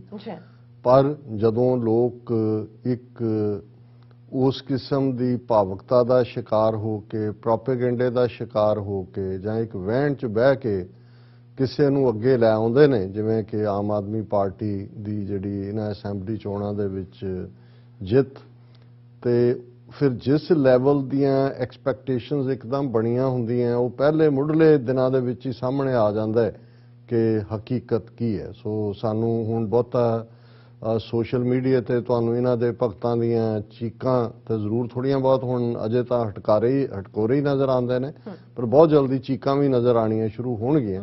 ਔਰ ਜਿਹੜੇ ਰਾਈਟ ਥਿੰਕਿੰਗ ਜਿਹੜੇ ਨੇ ਉਹਨਾਂ ਨੂੰ ਪਹਿਲੇ ਦਿਨ ਤੋਂ ਹੀ ਨਜ਼ਰ ਆਉਂਦਾ ਸੀ ਕਿ ਭਾਈ ਇਹ ਕੀ ਰੁਖ ਕਰੇਗਾ। ਔਰ ਅਸੀਂ ਇਸ ਇੱਕ ਹਫ਼ਤੇ ਦੇ ਵਿੱਚ ਜੋ ਕੁਛ ਅਸੀਂ ਤਾਂ ਮੁੱਢਲੇ ਦਿਨਾਂ 'ਚ ਜੋ ਅੰਮ੍ਰਿਤਸਰ ਰੋਡ ਸ਼ੋਅ ਦੇ ਨਾਂ ਥੱਲੇ ਔਰ ਖਟਕੜ ਕਲਾਂ ਦੇ ਵਿੱਚ ਕੀ ਉਹਦਾ ਅਸੀਂ ਜ਼ਿਕਰ ਕੀਤਾ ਕਿ ਭਾਈ ਇਹ ਐਵੇਂ ਜਿਹੜਾ ਇੱਕ ਭੇਖੀ ਜਿਹਾ ਬਹੁ ਰੁਪਿਆ ਇਹਨਾਂ ਨੇ ਰੱਖਿਆ ਔਰ ਕੇਜਰੀਵਾਲ ਇੱਕੋ ਇੱਕ ਮੰਤਰੀ ਹੈ, ਬਾਕੀ ਤਾਂ ਸਾਰੇ ਸੰਤਰੀ ਖੜੇ ਕੀਤੇ ਨੇ। ਔਰ ਹੁਣ ਇਸ ਦੀ ਮੀਟਿੰਗ ਮੋਦੀ ਨਾਲ ਵੀ ਹੋ ਗਈ। ਔਰ ਜੇ ਤੁਸੀਂ ਬਾਡੀ ਲੈਂਗੁਏਜ ਦੇਖੋ ਔਰ ਬਾਹਰ ਨਿਕਲ ਕੇ ਉਹਦਾ ਹਿੰਦੀ ਦੇ ਵਿੱਚ ਐਡਰੈਸ ਦੇਖੋ ਤੇ ਤੁਹਾਨੂੰ ਨਜ਼ਰ ਆ ਰਿਹਾ ਹੁੰਦਾ ਹੈ ਕਿ ਭਾਈ ਇਹ ਕਿਸ ਕਿਸਮ ਦਾ ਬੰਦਾ ਹੈ ਜਿਹੜਾ ਅਣਖੀ ਗੈਰਤਮੰਦ ਪੰਜਾਬ ਦੀ ਧਰਤੀ ਦੇ ਲੋਕਾਂ ਨੂੰ ਰਿਪਰੈਜ਼ੈਂਟ ਕਰਦਾ ਹੈ। ਔਰ ਉਹਦੇ 'ਚ ਉਹੀ ਗੱਲਾਂ ਜੋ ਅਮਰਿੰਦਰ ਹਿੰਦੂ ਤਵੀਆਂ ਨੂੰ ਖੁਸ਼ ਕਰਨ ਦੇ ਲਈ ਸਿਕਿਉਰਿਟੀ ਦਾ ਇਸ਼ੂ ਦੇ 'ਚੋਂ ਕਹਿ ਰਿਹਾ, ਮੈਂ ਉਹਨੂੰ ਕਿਹਾ ਜੀ ਪੰਜਾਬ ਜਿਹੜਾ ਇਹਦਾ ਸਿਕਿਉਰਿਟੀ ਇਸ਼ੂ ਹੈ ਤੇ ਮੈਨੂੰ ਤੁਹਾਡੀ ਮਦਦ ਚਾਹੀਦੀ ਹੈ। ਹੁਣ ਪਹਿਲੀ ਗੱਲ ਤੇ ਵੀ ਬਾਰਡਰਾਂ ਦੇ ਉੱਤੇ ਤੁਸੀਂ ਫੌਜ ਬਿਠਾਈ ਹੋਈ ਹੈ, 500,000 ਆਰਮੀ ਪੰਜਾਬ ਦੇ ਵਿੱਚ ਬੇਸ ਕੀਤੀ ਹੋਈ ਹੈ, ਪੱਕੀਆਂ ਫੌਜੀ ਛਾਉਣੀਆਂ ਜਲੰਧਰ ਛਾਉਣੀ, ਬਠਿੰਡਾ ਛਾਉਣੀ, ਪਤਾ ਨਹੀਂ ਕਿੰਨੀਆਂ ਹੋਰ ਨੇ, ਤੇ ਇਹ ਤੇਰਾ ਮਹਿਕਮਾ ਹੀ ਨਹੀਂ ਹੈ। ਤੂੰ ਜਾ ਕੇ ਉੱਥੇ ਜਿਹੜੀ ਮੰਗ ਕਰ ਰਿਹਾ ਉਹਦੇ ਤੂੰ ਉਹੀ ਕਹਿ ਰਿਹਾ ਕਿ ਭਾਈ ਸਿੱਖਾਂ ਨੂੰ ਕੁੱਟੋ। ਮਤਲਬ ਤਾਂ ਸਿਕਿਉਰਿਟੀ ਤਾਂ ਫਿਰ law and order within state ਵਾਲੇ ਸਬਜੈਕਟ ਦੀ ਗੱਲ ਹੋ ਗਈ, ਬਾਕੀ ਤਾਂ ਬਾਰਡਰਸ ਨੂੰ ਪ੍ਰੋਟੈਕਟ ਕਰਨਾ। ਔਰ ਆਲਰੇਡੀ 25,000 ਸਕੁਅਰ ਕਿਲੋਮੀਟਰ ਤਾਂ ਉਹਨਾਂ ਨੇ BSF ਦੇ ਹਵਾਲੇ ਕੀਤੀ ਹੋਈ ਹੈ। ਸੋ ਮਤਲਬ ਇਹ ਹੈ ਵੀ ਮੈਸੇਜ ਉਹੀ ਜੋ ਕੇਜਰੀਵਾਲ ਦਾ ਮੈਸੇਜ ਆ ਉਹ ਦੇ ਰਿਹਾ ਹੈ ਕਿ ਜੀ ਅਸੀਂ ਜਿਹੜਾ ਇਹਨਾਂ ਨੂੰ ਕੁੱਟ ਚਾੜਾਂਗੇ। ਹੁਣ ਪੰਜਾਬ ਦੇ ਵਿੱਚ ਫ੍ਰੀ ਬੀਜ਼ ਦੇ ਕਿੰਨੇ ਪ੍ਰੋਮਿਸ, ਉਹ ਕਹਿੰਦੇ ਜੀ ਇੰਨਾ ਪੈਸਾ ਅਸੀਂ ਇੱਥੋਂ ਮਾਫੀਏ ਤੋਂ ਕੱਢਾਂਗੇ, ਦੂਜੇ ਕੱਢਾਂਗੇ। ਹੁਣ ਤੁਸੀਂ ਖਬਰ ਦੇਖਦੇ ਹੋ ਕਿ ਮੋਦੀ ਨੂੰ ਮਿਲਣ ਤੋਂ ਬਾਅਦ ਉਹ ਇਹ ਕਹਿੰਦਾ ਜੀ 1 ਲੱਖ ਕਰੋੜ ਦਾ ਸਾਨੂੰ ਫਾਈਨੈਂਸ਼ੀਅਲ ਪੈਕੇਜ ਦਿਓ। ਕਹਿੰਦੇ 2 ਸਾਲ ਸਾਨੂੰ ਦੇ ਦਿਓ, 1 ਸਾਲ ਵੀ ਇਸ ਸਾਲ ਵੀ ਦੇ ਦਿਓ, ਅਗਲੇ ਸਾਲ ਵੀ ਦੇ ਦਿਓ। ਤੇ ਉਹ ਤਰਲੇ ਕਰਨ ਵਾਂਗੂ ਵਿਚਾਰਗੀ ਜੇ ਦੇ ਵਿੱਚ, ਔਰ ਵੈਸੇ ਵੀ ਭੇਖੀ ਕਿਉਂਕਿ ਸਿੱਖੀ ਸਰੂਪ ਤਾਂ ਹੈ ਨਹੀਂ, ਸਿਰ ਤੇ ਵੀ ਵਾਲ ਨਹੀਂ ਹੈ, ਦਾੜੀ ਵੀ ਉਹ ਉਵੇਂ ਦੀ, ਉਹ ਪੱਗ ਵੀ ਉਵੇਂ ਦੀ ਬਣਾਈ ਹੈ ਕੇਜਰੀਵਾਲ ਨੇ ਕਿ ਵੀ ਜੇ ਧੋਖਾ ਦੇਣਾ ਹੈ ਸਿੱਖਾਂ ਨੂੰ ਉਹ ਤਾਂ ਪਤਾ ਲੱਗ ਜਾਏਗਾ, ਤੁਹਾਨੂੰ ਕਿਸੇ ਨੇ ਮੰਨਣਾ ਨਹੀਂ ਹੈ ਵੀ ਤੂੰ ਸਿੱਖ ਹੈ ਤਾਂ ਨਹੀਂ ਹੈ, ਕਿਉਂਕਿ ਇਸ ਸਾਰੇ ਜੋ ਤਾਂ ਕੇਜਰੀਵਾਲ ਦਾ ਸੋਲਜਰ ਹੈ ਉਹ ਉਸ ਦਾ ਡੰਮੀ ਹੈ। ਹੁਣ ਇਸ ਸਾਰੇ 'ਚ ਜਿਹੜਾ ਕੇਜਰੀਵਾਲ ਦਾ ਵੀ ਤਰਜ਼ੇ ਹਕੂਮਤ ਹੈ, ਫਾਸ਼ਿਜ਼ਮ, ਇੱਕ ਉਸ ਕਿਸਮ ਦੇ ਫਾਸ਼ਿਸਟ ਲੀਡਰ ਵਾਂਗੂ। ਭਗਵੰਤ ਮਾਨ ਬੇਸ਼ੱਕ ਇੱਕ ਕਾਮੇਡੀਅਨ ਔਰ ਚੁਟਕਲੇ ਔਰ ਦੂਸਰੇ ਤੀਸਰਿਆਂ 'ਚੋਂ ਗਿਆ ਸੀ, ਲੇਕਿਨ ਜਿਵੇਂ ਹੁਣ ਕੰਟਰੋਲਡ ਨੈਰੇਟਿਵ ਹੋਏਗਾ। ਹੁਣ ਮੋਦੀ 8 ਸਾਲ ਤੋਂ ਉਹਨੇ ਕੋਈ ਪ੍ਰੈਸ ਕਾਨਫਰੰਸ ਕਦੇ ਫੇਸ ਨਹੀਂ ਕੀਤੀ, ਉਹ ਮਨ ਕੀ ਆਵਾਜ਼ ਰਾਹੀਂ ਆਪਣੀ ਗੱਲ ਕਹਿੰਦਾ ਹੈ, ਆਪਣੇ 2-4 ਚੀਦਾ ਮੀਡੀਆ ਨੂੰ ਉਹ ਆਪਣੇ ਬਿਆਨ ਦੇ ਦਿੰਦਾ, ਕਦੇ ਉਹਨੇ ਓਪਨ ਪ੍ਰੈਸ ਕਾਨਫਰੰਸ ਕਰਕੇ ਉਹ ਲਾਈਨ ਨਹੀਂ ਲਈ ਔਰ ਉਹੀ ਮਾਡਲ ਹੁਣ ਭਗਵੰਤ ਮਾਨ ਅਡਾਪਟ ਕਰ ਰਿਹਾ। ਅੱਜ ਦੀ ਮੇਨ ਖਬਰਾਂ ਦੇ ਵਿੱਚ ਇਹ ਹੈ ਕਿ ਮੀਡੀਆ ਦੀ ਹੁਣ ਲੋੜ ਨਹੀਂ, ਸਵਾਲਾਂ ਜਵਾਬਾਂ ਤੋਂ ਬਿਨਾਂ ਇੱਕ ਤਰਫਾ ਮਿਲੇਗੀ ਜਾਣਕਾਰੀ ਕਿ ਹੁਣ ਉਹ ਓਪਨ ਪ੍ਰੈਸ ਕਾਨਫਰੰਸ। ਇਹ ਵੈਸੇ ਜਦੋਂ ਖਟਕੜ ਕਲਾਂ ਹੀ ਗਿਆ ਆਪਣੀ ਗੱਲ ਕਹਿ ਕੇ, ਜਦੋਂ ਪੱਤਰਕਾਰਾਂ ਨੇ ਸਵਾਲ ਪੁੱਛੇ ਤੇ ਉਹ ਬਹਿ ਗਿਆ ਜਾ ਕੇ ਗੱਡੀ 'ਚ, ਉਹਨੇ ਕੋਈ ਜਵਾਬ ਨਹੀਂ ਦਿੱਤਾ। ਪਰ ਹੁਣ ਉਹਨਾਂ ਨੇ ਹਾਈ ਕਮਾਂਡ ਨੇ ਫੈਸਲਾ ਕੀਤਾ ਕਿ ਜੀ ਉਹ ਆਪਣੇ ਦਫ਼ਤਰ ਦੇ ਵਿੱਚ ਇੱਕ ਸਟੂਡੀਓ ਬਣਾ ਰਿਹਾ, ਜਿੱਥੇ ਕਿ ਉਹ ਆਪਣਾ ਜਿਹੜਾ ਹੈ ਉਹ ਇੱਕ ਸਟੂਡੀਓ ਤਿਆਰ ਕਰ ਰਿਹਾ, ਜਿੱਥੇ ਮੁੱਖ ਮੰਤਰੀ ਬਿਨਾਂ ਕਿਸੇ ਸਵਾਲ ਜਵਾਬ ਦੀ ਥਾਂ ਇਕੱਲੇ ਵਿੱਚ ਆਪਣਾ ਬਿਆਨ ਜਾਂ ਸੰਦੇਸ਼ ਰਿਕਾਰਡ ਕਰਾ ਕੇ ਮੀਡੀਆ ਨੂੰ ਜਾਰੀ ਕਰ ਦੇਣਗੇ। ਸੋ ਜ਼ਾਹਰ ਹੈ ਕਿ ਇਹ ਵੀ ਉਹੀ ਮੋਦੀ ਦੀ ਤਰਜ਼ ਦੀ ਹਕੂਮਤ ਕਿ ਕੋਈ ਪਾੜ। ਹੁਣ ਜਦੋਂ ਪੰਜਾਬ ਦੇ ਚੀਫ ਮਿਨਿਸਟਰ ਦੀ ਗੱਲ ਹੁੰਦੀ ਹੈ, ਪੰਜਾਬ ਸਿੱਖਾਂ ਦੀ ਮਾਤਰੀ ਭੂਮੀ ਹੈ, ਪਿਤਰੀ ਭੂਮੀ ਹੈ, ਮਦਰਲੈਂਡ ਹੈ, ਫਾਦਰਲੈਂਡ ਹੈ। ਕੋਈ ਵੀ ਪੰਜਾਬੀ ਕਿਤੇ ਵੀ ਭਾਰਤ ਦੇ ਵਿੱਚ ਨਹੀਂ, ਦੁਨੀਆ 'ਚ ਵੀ ਕਿਤੇ ਕੋਈ ਵਾਕਿਆ ਹੁੰਦਾ ਹੈ, ਹਮੇਸ਼ਾ ਪੰਜਾਬ ਦਾ ਚੀਫ ਮਿਨਿਸਟਰ, ਭਾਵੇਂ ਪਹਿਲਿਆਂ ਜ਼ਮਾਨਿਆਂ ਦੇ ਵਿੱਚ ਜਸਟਿਸ ਗੁਰਨਾਮ ਸਿੰਘ ਤੋਂ ਜੇ 1966 ਤੋਂ ਸ਼ੁਰੂ ਕਰੀਏ, ਗਿਆਨੀ ਜ਼ੈਲ ਸਿੰਘ ਵੀ, ਦੂਜੇ ਵੀ, ਉਹ ਹਮੇਸ਼ਾ ਪਹਿਲਾ ਰਿਐਕਸ਼ਨ ਪੰਜਾਬ ਦੇ ਚੀਫ ਮਿਨਿਸਟਰ ਦਾ ਆਉਂਦਾ ਸੀ। ਬਾਦਲ, ਅਮਰਿੰਦਰ ਵੀ ਹਾਲਾਂ ਹਿੰਦੂ ਤਵੀਆਂ ਦੀ ਖੇਡ ਖੇਡਦਾ ਰਿਹਾ, ਲੇਕਿਨ ਮੇਘਾਲਿਆ ਦਾ ਇਸ਼ੂ ਹੋਇਆ ਜਾਂ ਯੂਪੀ ਜਾਂ ਰਾਜਸਥਾਨ 'ਚ ਕਿਸੇ ਸਿੱਖ ਤੇ ਹਮਲਾ ਹੁੰਦਾ ਤੇ ਪਹਿਲਾ ਟਵੀਟ ਜਿਹੜਾ ਹੈ ਉਹ ਪੰਜਾਬ ਦੇ ਚੀਫ ਮਿਨਿਸਟਰ ਦਾ ਹੁੰਦਾ ਸੀ। ਹੁਣ ਜਿਹੜਾ ਵਾਕਿਆ ਬੀਤੇ ਵੀਕਐਂਡ ਵਾਪਰਦਾ ਹੈ ਕਿ ਹੋਲੇ ਮਹੱਲੇ ਤੋਂ ਵਾਪਸ ਮੁੜਦੇ ਆ ਪੌਂਟਾ ਸਾਹਿਬ ਜਾਂ ਕੁੱਲੂ ਜਾਂ ਮਨਾਲੀ, ਪਹਿਲਾਂ ਲੋਕਾਂ ਨੇ ਜ਼ਲੀਲ ਕੀਤਾ ਸਿੱਖਾਂ ਨੂੰ, ਪੁਲਿਸ ਨੇ ਆ ਕੇ ਕਿਵੇਂ ਜਿਹੜੇ ਨੇ ਨਿਸ਼ਾਨ ਸਾਹਿਬ ਲਾਏ, ਪਿੰਡਾਂ ਵਾਲਿਆਂ ਦੀਆਂ ਤਸਵੀਰਾਂ ਵਾਲੀਆਂ ਗੱਡੀਆਂ ਨੂੰ ਐਕਸਟਰਾ ਚਲਾਨ ਕੀਤੇ, ਤਸਵੀਰਾਂ ਲਾਉਣ ਤੇ ਮਜਬੂਰ ਕੀਤਾ, ਟਾਇਰ ਫਲੈਟ, ਔਰ ਇੱਕ ਨਹੀਂ ਬਹੁਤ ਸਾਰੀਆਂ ਘਟਨਾਵਾਂ ਹੋਈਆਂ, ਲੇਕਿਨ ਇਹਨੇ ਆਪਣੀ ਜ਼ਬਾਨ ਨਹੀਂ ਖੋਲੀ। ਫਿਰ ਕਈ ਵਾਰੀ ਇਹ ਲੱਗਦਾ ਹੁੰਦਾ ਹੈ ਕਿ ਵੀ ਸ਼ਾਇਦ ਲੋਕਲ ਲੈਵਲ ਦੇ ਉੱਤੇ ਕਿਸੇ ਨੇ ਸ਼ਰਾਰਤ ਕੀਤੀ ਹੋਏ। ਹੁਣ ਹਿਮਾਚਲ ਦੇ ਚੀਫ ਮਿਨਿਸਟਰ ਦੀ ਇਹ statement, no entry to vehicles with ਪਿੰਡਾਂ ਵਾਲੇ flags, Himachal Chief Minister. The Himachal government has made it amply clear, a Tribune the, that vehicles with flags bearing photos of ਪਿੰਡਾਂ ਵਾਲੇ will not be allowed to enter the state. ਕਿ ਜਿਨ੍ਹਾਂ ਗੱਡੀਆਂ ਦੇ ਉੱਤੇ ਪਿੰਡਾਂ ਵਾਲਿਆਂ ਦੀ ਫੋਟੋ ਲੱਗੀ ਹੈ ਉਹਨਾਂ ਨੂੰ ਜਿਹੜਾ ਐਂਟਰ ਨਹੀਂ ਕਰਨ ਦਿੱਤਾ ਜਾਏਗਾ। ਔਰ ਇਹ ਘਟਨਾਵਾਂ ਜਿਹੜੀਆਂ ਹੋਈਆਂ ਨੇ ਹੋਲੇ ਮਹੱਲੇ ਦੇ ਨੇੜੇ ਜਵਾਲਾਮੁਖੀ 'ਚ, ਮੰਡੀ ਡਿਸਟ੍ਰਿਕਟ 'ਚ, ਉੱਥੇ ਉਹਨਾਂ ਨੇ ਫਲੈਗਸ ਲਵਾਏ, ਫੋਟੋਆਂ ਲਵਾਈਆਂ। ਔਰ ਇਹ ਜਿਹੜਾ ਉਹਦੇ 'ਚ ਜੈਰਾਮ ਠਾਕੁਰ ਹੈ ਚੀਫ ਮਿਨਿਸਟਰ, ਉਹਨੇ ਕਿਹਾ ਜੀ ਅਸੀਂ ਜਿਹੜਾ ਕਿਸੇ ਨੂੰ ਵੀ ਕਾਂਟ ਟੋਲਰੇਟ ਪਿਕਚਰਸ ਆਫ ਪਿੰਡਾਂ ਵਾਲੇ, it will not be tolerated and they won't be allowed to enter Himachal. ਹੁਣ ਇਸ ਦੇ ਉੱਤੇ ਜ਼ਾਹਰ ਹੈ ਕਿ ਸ਼੍ਰੋਮਣੀ ਕਮੇਟੀ ਨੇ ਸਖਤ ਇਸ ਦੇ ਉੱਤੇ ਸਟੈਂਡ ਲਿਆ। ਉਹਨਾਂ ਦੇ ਪ੍ਰੈਜ਼ੀਡੈਂਟ ਨੇ ਉਹਨੂੰ ਇਹ ਕਿਹਾ ਚੀਫ ਮਿਨਿਸਟਰ ਨੂੰ ਕਿ ਸੰਤ ਜਰਨੈਲ ਸਿੰਘ ਖਾਲਸਾ ਪਿੰਡਾਂ ਵਾਲੇ ਸਿੱਖਾਂ ਦੇ ਕੌਮੀ ਸ਼ਹੀਦ ਨੇ, ਉਹਨਾਂ ਨੂੰ ਅਕਾਲ ਤਖਤ ਸਾਹਿਬ ਤੋਂ ਸ਼ਹੀਦ ਦਾ ਖਿਤਾਬ ਬਖਸ਼ਿਆ ਹੋਇਆ। ਸਿੱਖ ਹਿਮਾਚਲ ਪ੍ਰਦੇਸ਼ ਸਾਡੇ ਗੁਰਦੁਆਰੇ ਨੇ ਹਿਸਟੋਰੀਕਲ, ਦਰਸ਼ਨਾਂ ਲਈ ਆਉਂਦੇ ਨੇ, ਔਰ ਉਹਨਾਂ ਨੂੰ ਰੋਕ ਕੇ ਇਹ ਜਾਂ ਉਹਨਾਂ ਨਿਸ਼ਾਨ ਸਾਹਿਬ ਔਰ ਤਸਵੀਰਾਂ ਲਵਾ ਕੇ ਬੇਅਦਬੀ ਕਰਨੀ, ਇਸ ਨੂੰ ਜਿਹੜਾ ਹੈ ਔਰ ਮੁੱਖ ਚੀਫ ਮਿਨਿਸਟਰ ਨੇ ਇਹ ਕਹਿ ਕੇ ਇਸ ਕਿਸਮ ਦਾ ਬਿਆਨ ਦੇ ਕੇ ਫਰਦਰ ਸਿੱਖਾਂ ਦੀਆਂ ਭਾਵਨਾਵਾਂ ਵਰੁੰਦਰੀਆਂ ਨੇ। ਹੁਣ ਅੱਜ ਹੀ ਸਰ ਸਿਮਰਨਜੀਤ ਸਿੰਘ ਮਾਨ ਹੋਰਾਂ ਨੇ ਵੀ ਇਸ ਦੇ ਉੱਤੇ ਕਾਫੀ ਤਿੱਖਾ ਬਿਆਨ ਦਿੱਤਾ। ਉਹਨਾਂ ਨੇ ਕਿਹਾ ਵੀ ਸਭ ਕੌਮਾਂ ਦੇ ਆਪੋ ਆਪਣੇ ਸ਼ਹੀਦ ਤੇ ਸ਼ਖਸੀਅਤਾਂ ਹੁੰਦੀਆਂ ਨੇ, ਉਸੇ ਤਰ੍ਹਾਂ ਸਿੱਖ ਕੌਮ ਦੇ ਵੀ ਆਪਣੇ ਸ਼ਹੀਦ ਤੇ ਸ਼ਖਸੀਅਤਾਂ ਨੇ।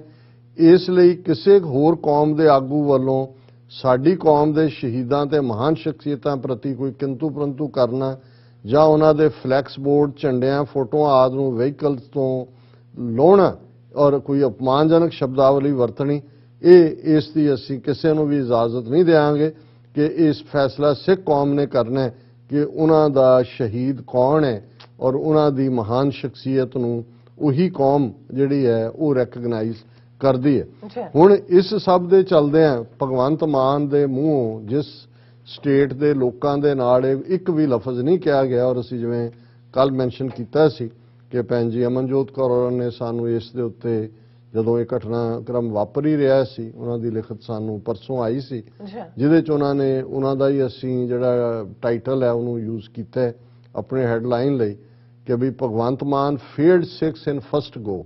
ਇਹ ਪਹਿਲੀ ਜਿਹੜੀ ਪਰਖ ਆਈ ਉਹਦੇ 'ਚ ਹੀ ਉਹਨੇ ਜਿਹੜਾ ਆਪਣਾ ਆਪਣਾ ਦਿਖਾ ਦਿੱਤਾ ਕਿ ਉਹ ਕਿਸ ਕਰਤੂਤ ਦਾ ਮਾਲਕ ਹੈ। ਜੀ ਉਹਨਾਂ ਨੇ ਕਿਹਾ till date whenever Sikhs faced any hate crime or harassment in other states, Punjab Chief Minister, no matter how sellout he was, always spoke against it and urged state governments of other states to take action against those who harassed Sikhs. ਕਿ ਜਿੱਥੇ ਵੀ ਕੋਈ ਵਾਪਰਿਆ ਉਹਨਾਂ ਨੇ rather ਆਪਣੇ counter part chief minister ਨੂੰ ਕਿਹਾ ਕਿ ਜੀ ਜਿਹੜੀ ਸਿੱਖਾਂ ਨੂੰ ਹਰਾਸ ਕਰਨ ਵਾਲੇ ਨੇ ਇਹਨਾਂ ਦੇ ਖਿਲਾਫ ਐਕਸ਼ਨ ਲਓ, ਔਰ ਉਹਦੇ ਤੇ ਐਕਸ਼ਨ ਹੋਇਆ ਵੀ। ਜੀ This time, Himachal Pradesh police and some Hindutva goons there stopped Sikh youth who were returning from Hola Mohalla celebrations and had Nishan Sahib flags on bikes, and some were carrying images of Pindram Wale and Deep Sidhu. The pilgrims were asked to remove Nishan Sahib flags from their bikes. ਉਹਨਾਂ ਨੇ ਨਿਸ਼ਾਨ ਸਾਹਿਬ ਦੇ ਝੰਡੇ ਉਤਰਵਾਏ ਉਹਨਾਂ ਤੋਂ bikes ਤੋਂ। I think incident was all over social media 3 days ago. Himachal Police has now issued statement denying their harassment of Sikh youth. ਪਹਿਲਾਂ ਤਾਂ ਇਹ ਆਈ ਚੀਫ ਮਿਨਿਸਟਰੀ ਤੋਂ ਤਾਂ ਹੁਣ ਆਈ ਹੈ, ਜਦੋਂ ਪੈਂਜੇ ਨੇ ਲਿਖਿਆ ਉਦੋਂ ਡਿਨਾਇਰ ਆ ਗਈ ਸੀ police the. Bhagwant Mann remained silent in all this. ਉਹ ਬਿਲਕੁਲ ਚੁੱਪ ਹੈ। Wherever even sellouts like Captain and Badal used to at once issue statements in public and on social media if any anti-Sikh incident was reported anywhere. ਔਰ ਮੈਂ ਇਹੀ ਅੰਦਾਜ਼ਾ ਲਾ ਰਿਹਾ ਸੀ, ਮੈਂ ਕਿਹਾ ਇਹ ਆਲਮੋ 1966 ਦਾ ਪੰਜਾਬੀ ਸੂਬਾ ਬਣਿਆ, ਪੰਜਾਬ ਬਣਿਆ, ਕੋਈ ਵੀ ਸਿਰ ਕੱਟਿਆ ਤੇ ਦਾੜੀ ਕੱਟਿਆ ਚੀਫ ਮਿਨਿਸਟਰ ਨਹੀਂ ਪੰਜਾਬ ਦਾ ਬਣਿਆ। ਇਹ ਜਿਹੜਾ ਭੇਖੀ ਬਣਾਇਆ ਉਹਨਾਂ ਨੇ, ਪਹਿਲਾ ਜਸਟਿਸ ਗੁਰਨਾਮ ਸਿੰਘ ਸੀ, ਲక్ష్మణ ਸਿੰਘ ਗਿੱਲ ਬਣਿਆ, ਪ੍ਰਕਾਸ਼ ਸਿੰਘ ਬਾਦਲ ਬਣਿਆ, ਗਿਆਨੀ ਜ਼ੈਲ ਸਿੰਘ ਬਣਿਆ, ਫਿਰ ਜਿਹੜਾ ਅਸੀਂ ਦੇਖਦੇ ਹਾਂ ਬਾਦਲ ਬਣਿਆ, ਫਿਰ 84 ਤੋਂ ਬਾਅਦ ਬਰਨਾਲਾ ਬਣਦਾ ਹੈ, ਔਰ ਉਸ ਤੋਂ ਬਾਅਦ ਬੇਸ਼ੱਕ ਉਹਨੇ ਬੁੱਚੜ ਆਫ ਪੰਜਾਬ ਹੀ ਅਸੀਂ ਕਹਿੰਦੇ ਹਾਂ ਬੇਅੰਤਾ 1992 ਦੇ ਵਿੱਚ ਉਹ ਬਣਦਾ ਹੈ, ਫਿਰ ਬਾਦਲ, ਫਿਰ ਅਮਰਿੰਦਰ। ਕਿਸੇ ਦੇ ਕੇਸ ਨਹੀਂ ਕੱਟੇ ਹੋਏ, ਕਿਸੇ ਦੀ ਦਾੜੀ ਨਹੀਂ ਕੱਟੀ ਹੋਈ, ਉਹ ਕੋਈ ਜਾਲੀ ਕਿਸਮ ਦਾ ਨਹੀਂ ਬਣਿਆ ਹੋਇਆ। ਲੇਕਿਨ ਹੁਣ ਮਤਲਬ ਇਹ ਰਿਪਰੈਜ਼ੈਂਟ ਕਰ ਰਿਹਾ, ਔਰ ਉਹਨੇ ਕੀ ਬੋਲਣਾ, ਮਤਲਬ ਉਹਦੀ ਤੁਸੀਂ ਸ਼ਕਲ ਤੋਂ ਹੀ ਅੰਦਾਜ਼ਾ ਲਾਓ ਕਿ ਭਾਈ ਉਹਦੀ ਲਾਇਲਟੀ ਕਿੱਥੇ ਲਾਈ ਕਰਦੀ ਹੈ। Bhagwant Mann remained silent in all this, whereas even sellouts like Captain and Badal used to at once issue statements in public or on social media if any anti-Sikh incident was reported anywhere. No one has ever harassed Hindu Kamwadiyas who roam with flags or photos of all kinds and play songs with radical lyrics of Hindu nationalism. ਉਹ ਕੁਵਾਰੀਏ ਪੰਜਾਬ 'ਚ ਘੁੰਮਦੇ ਹੁੰਦੇ ਨੇ ਲੈ ਕੇ ਉਹ ਬੰਮ ਬੰਮ ਬੋਲੇਨਾਥ ਵਾਲੇ ਝੰਡੇ ਵੀ ਚੁੱਕੇ ਹੁੰਦੇ ਨੇ, ਵੀ ਕਿਸੇ ਨੇ ਕਦੇ ਉਹਨਾਂ ਨੂੰ ਨਹੀਂ ਰੋਕਿਆ। How can anyone stop Sikh ਯਾਤਰੀਜ਼ going to or coming back from Hola Mohalla? Himachal Pradesh is under rule of BJP, so you can guess why they harass Sikh youth or ask them to remove Nishan Sahib flags from their bikes. ਇਹ ਆਉਣ ਵਾਲੇ period 'ਚ waist ਹੋਣ ਜਾ ਰਿਹਾ, ਜਿਵੇਂ ਅਸੀਂ ਪਿਛਲੇ ਸੈਗਮੈਂਟ 'ਚ ਵੀ ਇਹ ਕਿਹਾ। Present Punjab government and MLAs remained as silent as graves and pretended nothing happened in HP. ਉਹ ਤਾਂ ਨਹੀਂ ਬੋਲਿਆ, ਉਹ ਤਾਂ ਕੇਜਰੀਵਾਲ ਦਾ ਡੰਮੀ ਹੈ। ਬਾਕੀ ਜਿਹੜੇ 92 ਬਿਠਾਏ ਹੋਏ ਨੇ ਜਿਨ੍ਹਾਂ 'ਚ ਮੈਜੋਰਿਟੀ ਸਿੱਖ ਨੇ, ਉਹਨਾਂ 'ਚੋਂ ਵੀ ਕਿਸੇ ਦੀ ਜ਼ਬਾਨ ਨਹੀਂ ਖੁੱਲੀ। Is this what Sikhs have elected? ਵੀ ਆਹ ਤੁਸੀਂ ਚੁਣੇ ਨੇ। I feel Maan has begun to fail Sikhs and Punjabis within first week of assuming office itself. ਤੁਸੀਂ ਭੈਣ ਜੀ ਬਿਲਕੁਲ ਠੀਕ ਕਿਹਾ, ਇਹ ਪਹਿਲੇ ਹਫਤੇ 'ਚ ਹੀ ਇਸ ਦੀ ਔਕਾਤ ਜਿਹਨੂੰ ਨਹੀਂ ਵੀ ਪਤਾ ਸੀ ਉਸ ਨੂੰ ਜ਼ਰੂਰ ਪਤਾ ਲੱਗ ਗਿਆ। ਜੀ ਡਾਕਟਰ ਸਾਹਿਬ ਤੁਹਾਡਾ ਬਹੁਤ ਬਹੁਤ ਸ਼ੁਕਰੀਆ। ਸੋ ਥਲੇ ਨੇ ਬ੍ਰੇਕ, ਵਿਊਅਰਸ ਤੁਸੀਂ ਇਸੇ ਤਰ੍ਹਾਂ ਬਣੇ ਰਹਿਣਾ। ਮਿਲਦੇ ਹਾਂ ਛੋਟੇ ਜਿਹੇ ਬ੍ਰੇਕ ਤੋਂ ਬਾਅਦ।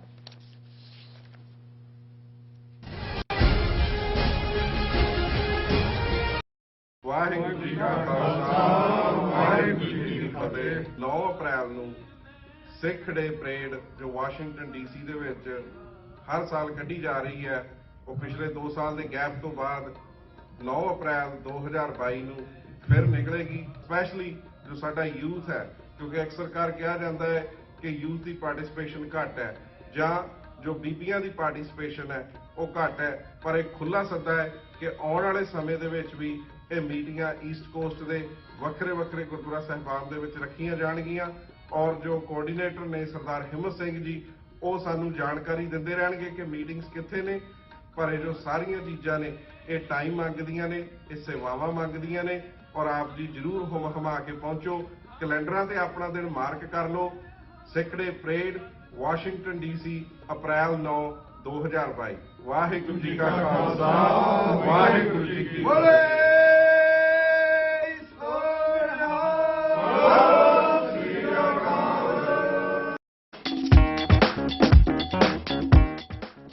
ਜੈਕਸਨ ਹਿਊਇਟ ਟੈਕਸ ਕੰਪਨੀ ਅਮਰੀਕਾ ਦੀ ਸਭ ਤੋਂ ਭਰੋਸੇਯੋਗ ਅਤੇ ਤੇਜ਼ੀ ਨਾਲ ਅੱਗੇ ਵਧਣ ਵਾਲੀ ਕੰਪਨੀ ਤੁਹਾਡੇ ਬਿਲਕੁਲ ਨਜ਼ਦੀਕ ਹਰ ਤਰ੍ਹਾਂ ਦੇ ਟੈਕਸ ਫਾਈਲ ਕਰਨ ਲਈ ਤਜਰਬੇਕਾਰ ਅਤੇ ਮਾਹਿਰ ਕਰਮਚਾਰੀ ਜੋ ਤੁਹਾਡੀ ਮਦਦ ਕਰਦੇ ਨੇ ਹਰ ਤਰ੍ਹਾਂ ਦੇ ਸੌਖੀ ਤੋਂ ਸੌਖੀ ਅਤੇ ਮੁਸ਼ਕਿਲ ਟੈਕਸ ਫਾਈਲ ਕਰਨ ਦੇ ਵਿੱਚ ਬੜੇ ਵਧੀਆ ਢੰਗ ਨਾਲ ਡੀਲ ਕਰਦੇ ਨੇ ਤੇ ਹਰ ਕਸਟਮਰ ਜਿਹੜਾ ਹੈ ਉਹ ਇਹਨਾਂ ਤੋਂ ਖੁਸ਼ ਜਾਂਦਾ ਹੈ 100% ਸਹੀ ਅਤੇ ਵੱਧ ਤੋਂ ਵੱਧ ਰੀਫੰਡ ਦੀ ਗਾਰੰਟੀ ਅਸੀਂ ਤੁਹਾਨੂੰ ਤੁਹਾਡੇ ਕੰਮ ਦੇ ਹਿਸਾਬ ਨਾਲ ਟੈਕਸ ਭਰਨ ਵਿੱਚ ਮਦਦ ਕਰਦੇ ਹਾਂ ਕੋਈ ਅਪਾਇੰਟਮੈਂਟ ਦੀ ਲੋੜ ਨਹੀਂ ਫ੍ਰੈਂਡਲੀ ਸਰਵਿਸ ਅਤੇ $50 ਗਿਫਟ ਕਾਰਡ ਦੇ ਨਾਲ ਸਾਨੂੰ ਬਿਜ਼ਨਸ ਦੇਣ ਲਈ ਤੁਹਾਡਾ ਧੰਨਵਾਦ Jackson Hewitt where taxes are less taxing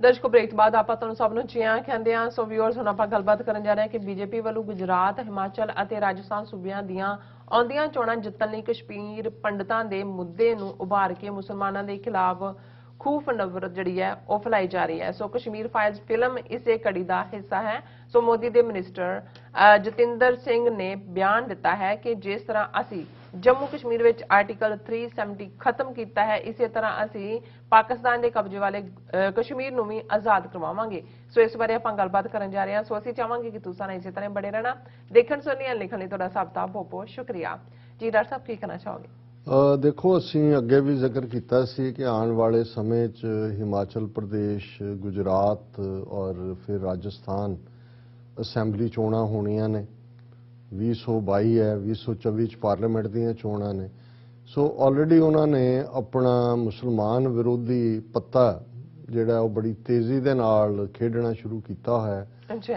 ਵਿਵੇਕ ਅਗਨੀਹੋਤਰੀ ਤੋਂ ਕਸ਼ਮੀਰ ਫਾਈਲਸ ਫਿਲਮ ਬਣਵਾ ਕੇ ਜਿਵੇਂ ਸਰਕਾਰੀ ਲੈਵਲ ਦੇ ਉੱਤੇ ਉਹਦਾ ਪ੍ਰਚਾਰ ਕੀਤਾ ਜਾ ਰਿਹਾ ਹੈ ਟੈਕਸ ਫ੍ਰੀ ਹੀ ਨਹੀਂ ਛੁੱਟੀ ਕਰ ਕਰਕੇ ਔਰ ਬਿਲਕੁਲ ਸਾਰੇ ਮਿਨਿਸਟਰ ਔਰ ਉਹਨਾਂ ਦੀ ਅੱਪਰ ਹਾਈ ਕਮਾਂਡ ਤੋਂ ਲੋਅਰ ਲੈਵਲ ਤੱਕ ਉਸ ਨਫ਼ਰਤ ਨੂੰ ਫੈਲਾਉਣ ਤੇ ਲੱਗੇ ਹੋਏ ਨੇ ਕਸ਼ਮੀਰੀ ਸਟੂਡੈਂਟਸ ਦੇ ਉੱਤੇ ਅਟੈਕ ਹੋ ਰਹੇ ਨੇ ਇੱਕ ਵੀਡੀਓ ਵਾਇਰਲ ਹੋਈ ਹੈ ਕਿ ਦਿੱਲੀ ਦੇ ਇੱਕ ਹੋਟਲ 'ਚ ਰਹਿਣ ਲਈ ਕਸ਼ਮੀਰ ਦੀ ਆਈਡੀ ਹੈ ਆਧਾਰ ਕਾਰਡ ਹੈ ਔਰ ਉਹਨੂੰ ਉਹ ਡਿਨਾਈ ਕਰ ਰਹੇ ਨੇ ਕਿ ਸਾਨੂੰ ਉੱਤੋਂ ਹਦਾਇਤਾਂ ਨੇ ਕਿ ਕਿਸੇ ਕਸ਼ਮੀਰੀ ਨੂੰ ਜਿਹੜਾ ਹੈ ਉਹ ਇੱਥੇ ਨਹੀਂ ਰਹਿਣ ਦੇਣਾ ਸੋ ਇਹ ਨਫ਼ਰਤ ਦੀ ਲਾਈਨ ਚੱਲ ਰਹੀ ਹੈ ਉਹਦੇ ਨਾਲ ਹੀ ਅਸੀਂ ਦੇਖਦੇ ਹਾਂ ਕਿ ਅੱਜ ਉਹ ਪਾਸ ਕਰਦੇ ਨੇ ਜੰਮੂ ਕਸ਼ਮੀਰ 'ਚ properties of those providing shelter to militants to be attached Jammu and Kashmir police ਉਹਨਾਂ ਨੇ ਕਿਹਾ ਜੀ ਜਿਹੜੇ ਘਰ ਵੀ ਆ ਕੇ ਕੋਈ ਰਿਹਾ ਜਿਹਨੂੰ ਇਹ ਅੱਤਵਾਦੀ ਕਹਿੰਦੇ ਨੇ ਉਹਨਾਂ ਦੀ ਜਿਹੜੀ ਹੈ ਅਸੀਂ ਪ੍ਰਾਪਰਟੀ ਜ਼ਬਤ ਕਰ ਲਾਂਗੇ ਘਰੋਂ ਉਹਨਾਂ ਨੂੰ ਕੱਢ ਦਿਆਂ ਉਹਨਾਂ ਦੇ ਜ਼ਮੀਨ ਦੇ ਉੱਤੇ ਕਬਜ਼ਾ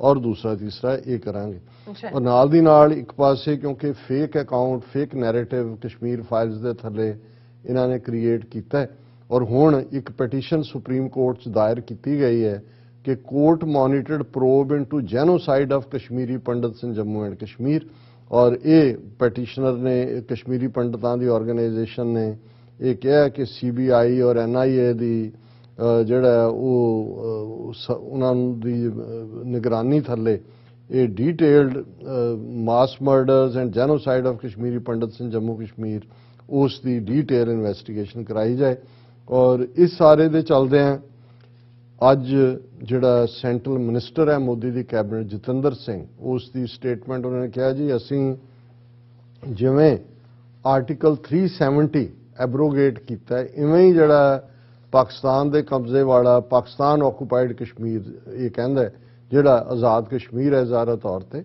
ਉਸ ਨੂੰ ਅਸੀਂ ਲਿਬਰੇਟ ਕਰਾਵਾਂਗੇ ਔਰ ਉਹਦੇ 'ਚ ਉਹਨੇ ਕਿਹਾ ਕਿ ਵੀ ਇਹ ਕਿਉਂਕਿ ਜੋ ਅਸੀਂ ਕਰ ਰਹੇ ਹਾਂ Article 370 was removed and it was done in accordance with BJP's promise, even though it was beyond the imagination of many people. ਕਦੇ ਕੋਈ ਸੋਚ ਵੀ ਨਹੀਂ ਸੀ ਸਕਦਾ ਕਿ ਆਰਟੀਕਲ 370 ਖਤਮ ਹੋ ਸਕਦਾ ਪਰ ਬੀਜੇਪੀ ਨੇ ਇਹ ਆਪਣਾ ਐਲਾਨਿਆ ਹੋਇਆ ਸੀ ਕਿ ਅਸੀਂ ਖਤਮ ਕਰਾਂਗੇ ਉਹ ਅਸੀਂ ਖਤਮ ਕੀਤਾ ਔਰ ਨਾਲ ਦੀ ਨਾਲ ਉਹਨਾਂ ਨੇ ਕਿਹਾ ਕਿ ਵੀ ਇਸੇ ਤਰ੍ਹਾਂ ਪਾਰਲੀਮੈਂਟ ਨੇ ਇਹ ਪਾਸ ਕੀਤਾ ਹੋਇਆ ਰੈਜ਼ੋਲੂਸ਼ਨ 1994 ਚ ਐਮਫਸਾਈਜ਼ਿੰਗ that Pakistan must vacate parts of Jammu and Kashmir under its illegal occupation. It's our promise to liberate Pakistan occupied Jammu and Kashmir. उन्होंने कहा जी ये 1994 ਦਾ ਇੰਡੀਅਨ ਪਾਰਲੀਮੈਂਟ ਦਾ ਰੈਜ਼ੋਲੂਸ਼ਨ ਹੈ ਔਰ ਅਸੀਂ ਜਿਵੇਂ ਆਰਟੀਕਲ 370 ਖਤਮ ਕੀਤਾ ਹੈ ਇਵੇਂ ਹੀ ਅਸੀਂ ਪਾਕਿਸਤਾਨ ਦੇ ਕਬਜ਼ੇ ਜਿਹੜਾ ਕਸ਼ਮੀਰ ਹੈ ਉਹਨੂੰ ਲਿਬਰੇਟ ਕਰਵਾਵਾਂਗੇ ਹੁਣ ਗੱਲ ਕੱਲਾ ਇਹ ਨਹੀਂ ਹੈ ਵੀ ਕਿਸ ਹੱਦ ਤੱਕ ਜਾ ਕੇ ਇਹ ਇਸ ਲਾਈਨ ਨੂੰ ਲੈ ਰਹੇ ਨੇ। ਇਹ ਬਿਆਨੀਆਂ ਵੀ ਉਦੋਂ ਦਿੰਦਾ ਹੈ ਜਿਹੜਾ ਗੁਲਾਬ ਸਿੰਘ ਜਿਹਨੇ ਸਿੱਖ ਰਾਜ ਨਾਲ ਗੱਦਾਰੀ ਕਰਕੇ ਅੰਗਰੇਜ਼ਾਂ ਤੋਂ ਬਤੌਰੇ ਤੋਹਫਾ ਜੰਮੂ ਕਸ਼ਮੀਰ ਲਿਆ। ਕਠੂਏ ਦੇ ਵਿੱਚ ਉਹਦਾ 20 ਫੁੱਟ ਉੱਚਾ ਉਸ ਗੁਲਾਬ ਸਿੰਘ ਦਾ ਜਿਹੜਾ ਅੱਜ ਵੀ ਜਦੋਂ ਅਸੀਂ ਪੰਜਾਬੀ ਦੇ ਵਿੱਚ ਕਿਸੇ ਲਈ ਗਦਾਰ ਲਫ਼ਜ਼ ਕਹਿਣਾ ਹੋਏ ਤਾਂ ਅਸੀਂ ਉਹਨੂੰ ਡੋਗਰਾ ਕਹਿੰਦੇ ਹਾਂ, ਕਿਉਂਕਿ ਇਹ ਗੁਲਾਬ ਸਿੰਘ ਡੋਗਰਾ ਜੰਮੂ ਦਾ ਜਿਹਨੇ ਸਿੱਖ ਰਾਜ ਦੇ ਨਾਲ ਗੱਦਾਰੀ ਕੀਤੀ। ਇਹ ਤਿੰਨੋਂ ਹੀ ਭਰਾ ਧਿਆਨ ਸਿੰਘ, ਗੁਲਾਬ ਸਿੰਘ, ਸੁਚੇਤ ਸਿੰਘ, ਪਰ ਦੂਜੇ ਪਹਿਲਾਂ ਮਰ ਗਏ ਸੀ, ਧਿਆਨ ਸਿੰਘ ਵੀ ਸੁਚੇਤ ਸਿੰਘ ਵੀ। ਔਰ ਗੁਲਾਬ ਸਿੰਘ ਨੇ ਜੋ ਸਿੱਖ ਰਾਜ ਨਾਲ ਗੱਦਾਰੀ ਕੀਤੀ, ਜਿਸ ਨੂੰ ਸ਼ਾਹ ਮੁਹੰਮਦ ਨੇ ਕਿਹਾ ਸੀ ਕਿ ਸ਼ਾਹ ਮੁਹੰਮਦਾ ਇੱਕ ਸਰਕਾਰ ਬਾਜੋਂ ਫੌਜਾਂ ਜਿੱਤ ਕੇ ਅੰਤ ਨੂੰ ਹਾਰੀਆਂ ਨੇ। ਔਰ ਜਦੋਂ ਲਾਹੌਰ 'ਚ ਆ ਕੇ ਅੰਗਰੇਜ਼ ਬਹਿ ਗਏ ਔਰ 1844 ਦੀ ਜਿਹੜੀ ਭਾਰੋਵਾਲ ਦੀ ਸੰਧੀ ਔਰ ਬਾਅਦ 'ਚ ਜਿਹਨੂੰ ਅੰਮ੍ਰਿਤਸਰ ਦੀ ਸੰਧੀ ਵੀ ਕਿਹਾ ਜਾਂਦਾ ਹੈ, ਉਹਦੇ ਥੱਲੇ ਜੰਮੂ ਕਸ਼ਮੀਰ ਉਸ ਗੱਦਾਰੀ ਦੀ ਗਿਫਟ ਉਹਨੂੰ 52 ਲੱਖ 72 ਲੱਖ ਉਹ ਸਾਰਾ ਸਿੱਖ ਖਜ਼ਾਨੇ ਦਾ ਪੈਸਾ ਹੈ। ਹੁਣ ਉਸ ਟ੍ਰੇਟਰ ਗੁਲਾਬ ਸਿੰਘ ਦਾ ਜਿਹਦੀ ਔਲਾਦ ਚਲਦੇ ਚਲਦੇ ਅੱਗੇ ਹਰੀ ਸਿੰਘ ਜਿਹੜਾ 47 ਦੇ ਵਿੱਚ ਫਿਰ ਗੱਦਾਰੀ ਕਰਦਾ ਆਪਣੇ ਲੋਕਾਂ ਦੇ ਨਾਲ, ਉਸ ਦਾ 20 ਫੁੱਟ ਦਾ ਉੱਚਾ ਬੁੱਤ ਜਿਹੜਾ ਕਠੂਏ ਦੇ ਵਿੱਚ ਉਹਨਾਂ ਨੇ ਜਿਹੜਾ ਉਹ ਲਾਇਆ, ਘੋੜੇ ਤੇ ਚੜ੍ਹਿਆ। ਸੋ ਇਹ ਸਿੱਖਾਂ ਨੂੰ ਵੀ ਇਹ ਮੈਸੇਜ ਉਹਨਾਂ ਨੇ ਦਿੱਤਾ। ਇਕੱਲਾ ਇਹੀ ਨਹੀਂ ਕਿਹਾ ਵੀ ਅਸੀਂ ਪਾਕਿਸਤਾਨ ਦਾ ਆਜ਼ਾਦ ਕਸ਼ਮੀਰ ਉਸ ਨੂੰ ਲਿਬਰੇਟ ਕਰਾਵਾਂਗੇ, ਉਹਨੇ ਸਿੱਖਾਂ ਨੂੰ ਵੀ ਕਿਹਾ ਕਿ ਜਿਹਨੂੰ ਤੁਸੀਂ ਗੱਦਾਰ ਕਹਿੰਦੇ ਹੋ ਉਹ ਸਾਡਾ ਹੀਰੋ ਹੈ। ਗੁਲਾਬ ਸਿੰਘ ਵੀ ਹੀਰੋ ਹੈ ਔਰ ਜ਼ਾਹਰਾ ਤੌਰ ਦੇ ਉੱਤੇ ਅਸੀਂ ਆਰਟੀਕਲ 370 ਖਤਮ ਕਰਕੇ ਜਿਵੇਂ ਅਸੀਂ ਸਰਪ੍ਰਾਈਜ਼ ਦਿੱਤਾ, ਕੋਈ ਸੋਚ ਵੀ ਨਹੀਂ ਸੀ ਸਕਦਾ ਐਵੇਂ ਹੋ ਸਕਦਾ, ਇਵੇਂ ਅਸੀਂ ਪਾਕਿਸਤਾਨੀ ਕਸ਼ਮੀਰ ਵੀ ਆਜ਼ਾਦ ਕਰਵਾਉਣਾ। ਹੁਣ ਇਹਨਾਂ ਦੇ ਇਹ ਪੋਸਚਰ ਨੇ ਤੇ ਜੇ ਪਾਕਿਸਤਾਨ ਦੇ ਵਿੱਚ ਅੱਜ ਵੱਡਾ ਹਿੱਸਾ ਜਿਹੜਾ ਹੈ ਉਹ ਅੰਦਰੂਨੀ ਜਿਹਨੂੰ ਮੈਂ ਜੇ ਇਹ ਕਹਾਂ ਕਿ ਭਾਈ ਉਹ ਫਰੈਟਰੀਸਾਈਡਲ ਆਪਸੀ ਉਹ ਰੁਚੀਆਂ ਜੋ ਕੁਝ ਚੱਲ ਰਿਹਾ ਹੈ ਇਸਲਾਮਾਬਾਦ ਦੇ ਆਲੇ ਦੁਆਲੇ, ਕੱਲ ਜਦੋਂ ਅਸੀਂ ਗੱਲ ਕਰਾਂਗੇ hopefully everything passes of peacefully, ਲੇਕਿਨ ਅੰਦਰੂਨੀ ਹਾਲਾਤ ਠੀਕ ਨਹੀਂ ਨੇ ਤੇ ਦੁਸ਼ਮਣ ਕੀ ਵਿਉਂਤ ਕਰਕੇ ਬੈਠਾ ਹੈ ਤੇ ਪਾਕਿਸਤਾਨ ਦੀਆਂ ਜਿਹੜੀਆਂ ਸਿਆਸੀ ਧਿਰਾਂ ਨੇ ਉਹ ਕਿਵੇਂ ਆਪਸੀ ਸਿਰ ਫਟੋਲ ਦੇ ਵਿੱਚ ਰੁੱਝੀਆਂ ਹੋਈਆਂ ਨੇ। ਜੀ ਡਾਕਟਰ ਸਾਹਿਬ ਤੁਹਾਡਾ ਬਹੁਤ ਬਹੁਤ ਧੰਨਵਾਦ। ਸੋ ਇੱਥੇ ਲੈਣੇ ਬ੍ਰੇਕ। ਵਿਊਅਰਸ ਤੁਸੀਂ ਕਿਤੇ ਨਹੀਂ ਜਾਣਾ, ਮਿਲਦੇ ਹਾਂ ਆਫਟਰ ਦਿਸ ਸ਼ਾਰਟ ਬ੍ਰੇਕ।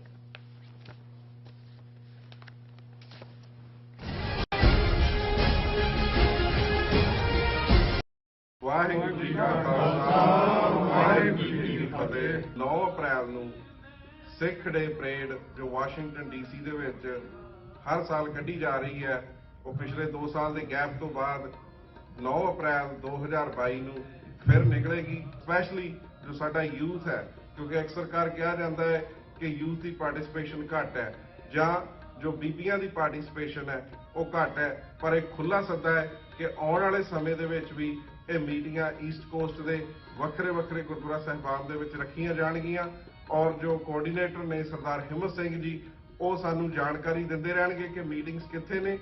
ਪਰ ਇਹ ਜੋ ਸਾਰੀਆਂ ਚੀਜ਼ਾਂ ਨੇ ਇਹ ਟਾਈਮ ਮੰਗਦੀਆਂ ਨੇ, ਇਹ ਸੇਵਾਵਾਂ ਮੰਗਦੀਆਂ ਨੇ ਔਰ ਆਪ ਜੀ ਜ਼ਰੂਰ ਹੁਮ ਹਮਾ ਕੇ ਪਹੁੰਚੋ। ਕੈਲੰਡਰਾਂ ਤੇ ਆਪਣਾ ਦਿਨ ਮਾਰਕ ਕਰ ਲਓ। Sikh day parade Washington DC April 9 2022। Waheguru ji ਕਾ ਖਾਲਸਾ ਵਾਹਿਗੁਰੂ ਜੀ ਕੀ ਫਤਿਹ।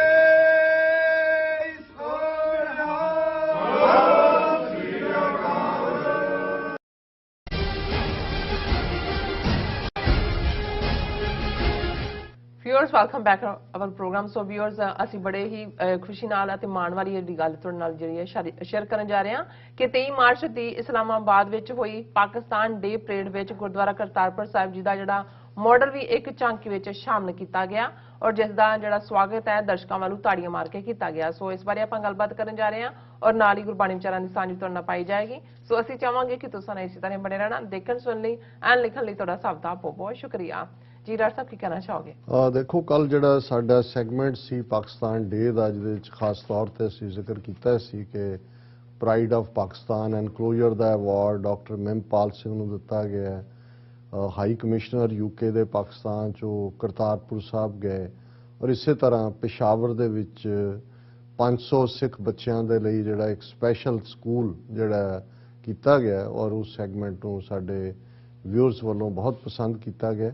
ਔਰ ਕੱਲ ਕਿਉਂਕਿ ਮੇਨ ਫੰਕਸ਼ਨ ਤਾਂ ਇਸਲਾਮਾਬਾਦ ਦੇ ਵਿੱਚ ਸੀ ਪਾਕਿਸਤਾਨ ਡੇ ਪੈਰੇਡ ਦਾ, ਜਿਸ ਦੇ ਵਿੱਚ ਈਵਨ ਜਿੱਥੇ 57 ਮੁਲਕਾਂ ਦੇ ਨੁਮਾਇੰਦੇ ਜਿਹੜੇ OIC ਕਾਨਫਰੰਸ ਲਈ ਗਏ ਸੀ ਉਹਨਾਂ ਨੇ ਵੀ ਪਾਰਟਿਸਿਪੇਟ ਕੀਤਾ ਜੀ ਔਰ ਕੁਝ ਮੁਲਕਾਂ ਦੇ ਈਵਨ ਆਰਮੀ ਜਿਹੜੀ ਹੈ ਇਸਲਾਮਿਕ ਮੁਲਕਾਂ ਦੀ ਉਹਨਾਂ ਨੇ ਵੀ ਜੁਆਇਨ ਕੀਤਾ ਔਰ ਇਸ ਮੌਕੇ ਦੇ ਉੱਤੇ ਇਸਲਾਮਾਬਾਦ 'ਚ ਸ਼ੱਕਰਪਰੀਆ ਹਿਲ ਦੇ ਨੇੜੇ ਹੀ ਪਰੇਡ ਗਰਾਊਂਡ ਹੈ ਜਿੱਥੇ ਪੂਰੀ ਇੱਕ ਪੈਰੇਡ ਕਲਰਫੁਲ ਪੈਰੇਡ ਜਿਹਦੇ 'ਚ ਅੱਡ-ਅੱਡ ਝਾਕੀਆਂ ਸੀ ਔਰ ਇੱਕ ਝਾਕੀ ਜਿਹੜੀ ਖਾਸ ਤੌਰ ਦੇ ਉੱਤੇ ਜਿਸ ਤੇ ਕਰਤਾਰਪੁਰ ਸਾਹਿਬ ਦਾ ਮਾਡਲ ਸੀ ਔਰ ਉਹਦਾ ਨਾਂ ਵੀ ਜਿਹੜਾ ਪੰਜਾਬ ਦਾ ਲੈਂਡ ਆਫ 5 ਰਿਵਰਸ ਨਾਈਸ ਦਰਸ਼ਕ ਦੇਖ ਸਕਦੇ ਨੇ ਪਿਕਚਰ 'ਚ ਇਸ ਦੇ ਨੂੰ ਬਹੁਤ ਪਸੰਦ ਕੀਤਾ ਗਿਆ ਜੀ ਔਰ ਇਹਦੇ 'ਚ ਜਿਹੜੇ ਰਵਾਇਤੀ ਪਹਿਰਾਵੇ ਦੇ ਵਿੱਚ ਜਿਹੜਾ ਪੰਜਾਬ ਦਾ ਪਹਿਰਾਵਾ ਔਰ ਪੰਜਾਬ ਦਾ ਕਲਚਰ ਇਹ ਵੀ ਨਾਲ ਲੱਗਦੀ ਉਸ ਝਾਕੀ ਦੇ ਅੱਗੇ ਕਰਤਾਰਪੁਰ ਸਾਹਿਬ ਦਾ ਮਾਡਲ ਸੀ ਔਰ ਪਿੱਛੇ ਜਿਹਦੇ 'ਚ ਕਿ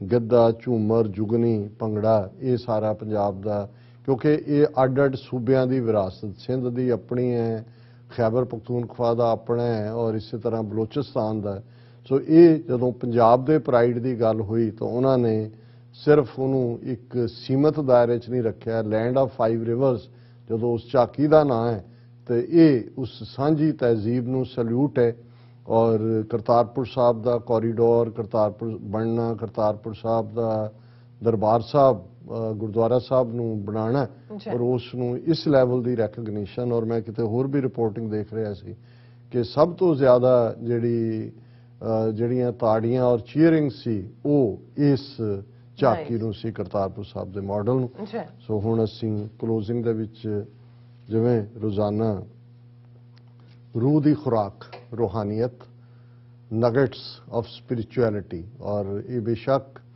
ਬਾਣੀ ਦੇ ਰੂਪ 'ਚ ਅਸੀਂ ਡਿਸਕਸ ਕਰਦੇ ਹਾਂ ਪਰ ਇਹ ਰੂਹਾਨੀਅਤ ਹਰ ਇੱਕ ਦੀ ਖੁਰਾਕ ਹੈ ਇਹਦੇ 'ਚ ਕੋਈ ਹਿੰਦੂ ਸਿੱਖ ਮੁਸਲਮਾਨ ਈਸਾਈ ਜਾਂ ਜਿਹੜਾ ਨਹੀਂ ਵੀ ਹੈ ਜੇ ਉਹ ਵੀ ਦੇਖੇਗਾ ਤਾਂ ਜਿਹਨੂੰ ਮੈਂ ਪਹਿਲਾਂ ਕਿਹਾ ਕਿ ਵੀ ਇਹ ਇੱਕ ਸਪਿਰਿਚੁਅਲ ਕੁਸ਼ਨ ਹੈ ਇੱਕ ਗੱਦਾ ਹੈ ਜਿਸ ਦੇ ਉੱਤੇ ਆ ਕੇ ਜਦੋਂ ਤੁਸੀਂ ਸਵੇਰੇ ਸ਼ਾਮ ਆਪਣਾ ਦਿਨ ਸ਼ੁਰੂ ਕਰਦੇ ਹੋ ਦਿਨ ਤੁਹਾਡਾ ਮੁੱਕਦਾ ਹੈ ਤੇ ਫਿਰ ਜਿਹੜੀ ਸਾਰੇ ਦਿਨ ਦੀ ਪਈ ਹੋਈ ਡਸਟ ਹੈ ਮਨ ਦੇ ਉੱਤੇ ਉਸ ਨੂੰ ਜਿਹੜਾ ਹੈ ਰੂਹਾਨੀਅਤ ਧੋਂਦੀ ਹੈ ਔਰ ਸ੍ਰੀ ਰਾਗ ਦੇ ਵਿੱਚ ਤੀਸਰੇ ਪਾਤਸ਼ਾਹ ਗੁਰੂ ਅਮਰਦਾਸ ਸਾਹਿਬ ਦੀ ਬਾਣੀ ਦੇ ਉੱਤੇ ਅਸੀਂ ਵਿਚਾਰ ਕਰ ਰਹੇ ਹਾਂ ਔਰ ਇਹ ਸ਼ਬਦ ਹੈ ਸੱਚਾ ਸਾਹਿਬ ਸੇਵੀ ਹੈ ਸੱਚ ਵਡਿਆਈ ਦੇ ਗੁਰ ਪ੍ਰਸਾਦੀ ਮਨ ਵਸੈ ਹਉਮੈ ਦੂਰ ਕਰੇ ਇਹੋ ਮਨ ਧਾਵਤ ਤਾਂ ਰਹਿ ਜਾਂ ਆਪੇ ਨਦਰ ਕਰੇ ਭਾਈ ਰੇ ਗੁਰਮੁਖ ਹਰ ਨਾਮ ਧਿਆਏ ਨਾਮ ਨਿਦਾਨ ਸਦ ਮਨ ਵਸੈ ਮੈਲੀ ਪਾਵੈ ਥਾਉ ਰਹਾਉ ਰਹਾਉ ਦੀ ਤੁਕ ਕਿਉਂਕਿ ਮੈਂ ਰੋਜ਼ਾਨਾ ਇਸ ਲਈ ਰਿਪੀਟ ਕਰਦਾ ਹਾਂ ਕਿ ਸਾਡੇ ਨਾਲ ਨਵੇਂ ਵਿਊਅਰਸ ਵੀ ਜੁੜਦੇ ਨੇ ਤਾਂ ਉਹਨਾਂ ਨੂੰ ਅੰਦਾਜ਼ਾ ਹੋਏ ਕਿ ਰਹਾਉ ਦਾ ਮਤਲਬ ਬੇਸ਼ੱਕ ਪੌਜ਼ ਹੁੰਦਾ ਹੈ ਲੇਕਿਨ ਇਹ ਇੱਕ ਹਦਾਇਤ ਹੈ ਜਿਹੜੇ ਉਸ ਨੂੰ ਮਿਊਜ਼ੀਕਲ ਰਾਗ ਦੇ ਵਿੱਚ ਵੀ ਗਾ ਰਹੇ ਨੇ ਕਿ ਇਸ ਤੁਕ ਨੂੰ ਸਥਾਈ ਬਣਾਇਆ ਜਾਏ ਜਿਹਦੇ ਦੁਆਲੇ ਸਾਰਾ ਸ਼ਬਦ ਘੁੰਮੇ ਔਰ ਜ਼ਾਹਰ ਹੈ ਕਿ ਜਦੋਂ ਅਸੀਂ ਸਮਝਣਾ ਹੈ ਸ਼ਬਦ ਨੂੰ ਤੇ ਇਹ ਉਸ ਦਾ ਸੈਂਟਰਲ ਆਈਡੀਆ ਵੀ ਹੈ ਕਿ ਭਾਈ ਰੇ ਹੇ ਮੇਰੇ ਭਰਾ ਗੁਰਮੁਖ ਹਰ ਨਾਮ ਤੇ ਆਏ ਤੂੰ ਹੇ ਮੇਰੇ ਵੀਰ ਹੇ ਮੇਰੇ ਭਰਾ ਗੁਰਮੁਖ ਬਣ ਗੁਰੂ ਦੀ ਹਦਾਇਤ ਦੇ ਉੱਤੇ ਆਪਣੇ ਜੀਵਨ ਨੂੰ ਚਲਾ ਉਸ ਰੱਬ ਨੂੰ ਹਮੇਸ਼ਾ ਯਾਦ ਰੱਖ ਕਿਉਂਕਿ ਇਹ ਨਾਮ ਦਾ ਖਜ਼ਾਨਾ ਨਿਦਾਨ ਹੁੰਦਾ ਹੈ ਟ੍ਰੇਸ਼ਰ ਖਜ਼ਾਨਾ ਇਹੀ ਨਾਮ ਦਾ ਖਜ਼ਾਨਾ ਹਮੇਸ਼ਾ ਜੇ ਤੇਰੇ ਅੰਦਰ ਵਸੇਗਾ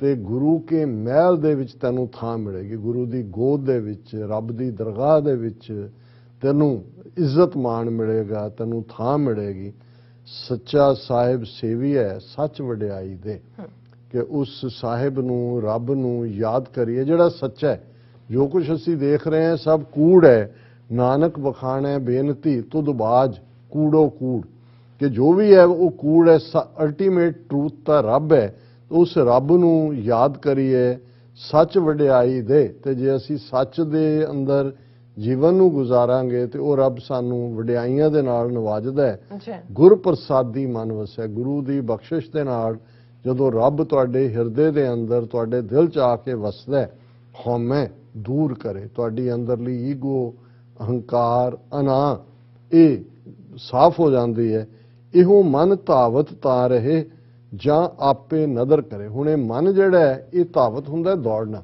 ਇਸ ਲਈ ਐਥਲੀਟ ਨੂੰ ਧਾਵਕ ਕਹਿੰਦੇ ਨੇ ਕਿ ਇਹ ਮਨ ਟਿਕ ਕੇ ਨਹੀਂ ਬਹਿ, ਮਨ ਦਾ ਸੁਭਾਅ ਹੈ। ਅਸੀਂ ਤਾਂ ਮਰਕਰੀ ਮੈਟਲ ਨੂੰ ਦੇਖਦੇ ਹਾਂ ਕਿ ਉਹ ਹਿਲਦੀ ਹੈ, ਲੇਕਿਨ ਉਹਨੇ ਇੱਕ ਥਾਂ ਤੇ ਥਿਰ ਨਹੀਂ ਹੁੰਦਾ। ਮਨ ਬਾਰੇ ਬਾਣੀ 'ਚ ਸਾਨੂੰ ਯਾਦ ਦਹਾਨੀ ਹੈ ਕਿ ਕਬਹੂ ਜੀੜਾ ਊਬ ਚੜਤ ਹੈ, ਕਬਹੂ ਜਾਏ ਪਿਆਲੇ, ਲੋਭੀ ਜੀਰਾ ਥਿਰ ਨਾ ਰਹਿਤ ਹੈ, ਚਾਰੇ ਕੁੰਟਾਂ ਪਾ। ਕਦੇ 7ਵੇਂ ਅਸਮਾਨ ਤੇ ਹੁੰਦਾ ਹੈ, ਕਵੇਂ ਪਤਾਲ ਦੇ ਵਿੱਚ ਹੁੰਦਾ ਹੈ। ਇਹ ਲੋਭ ਦੇ ਵਿੱਚ ਫਸਿਆ ਹੋਇਆ ਮਨ ਇੱਕ ਥਾਂ ਨਹੀਂ ਬਹਿੰਦਾ। ਪਰ ਗੁਰੂ ਸਾਹਿਬ ਕਹਿੰਦੇ ਨੇ ਇਹੋ ਮਨ ਧਾਵਤ, ਤਾਂ ਇਹ ਦੌੜ ਤੋਂ ਬਚ ਸਕਦਾ ਹੈ, ਰੁਕ ਸਕਦਾ ਹੈ। ਕਦੋਂ? ਜਾਂ ਆਪੇ ਨਦਰ ਕਰੇ। ਜੇ ਉਸ ਰੱਬ ਦੀ ਨਜ਼ਰ ਹੋਏ, ਨਜ਼ਰ ਤੋਂ ਹੀ ਨਦਰ ਹੈ ਕਿ ਉਸ ਦੀ ਬਖਸ਼ਿਸ਼ ਭਰੇ ਉਹਦੇ ਕਟਾਕਸ਼, ਉਸ ਦੇ ਜਿਹੜੀ ਨਜ਼ਰ, ਉਸ ਦੇ ਨੈਣ ਸਾਡੇ ਤੇ ਟਿਕ ਜਾਣ, ਤੇ ਫਿਰ ਇਹ ਮਨ ਦੀ ਧਾਵਨਾ ਮੁੱਕ ਜਾਂਦੀ ਹੈ, ਹਉਮੈ ਦੂਰ ਹੋ ਜਾਂਦੀ ਹੈ।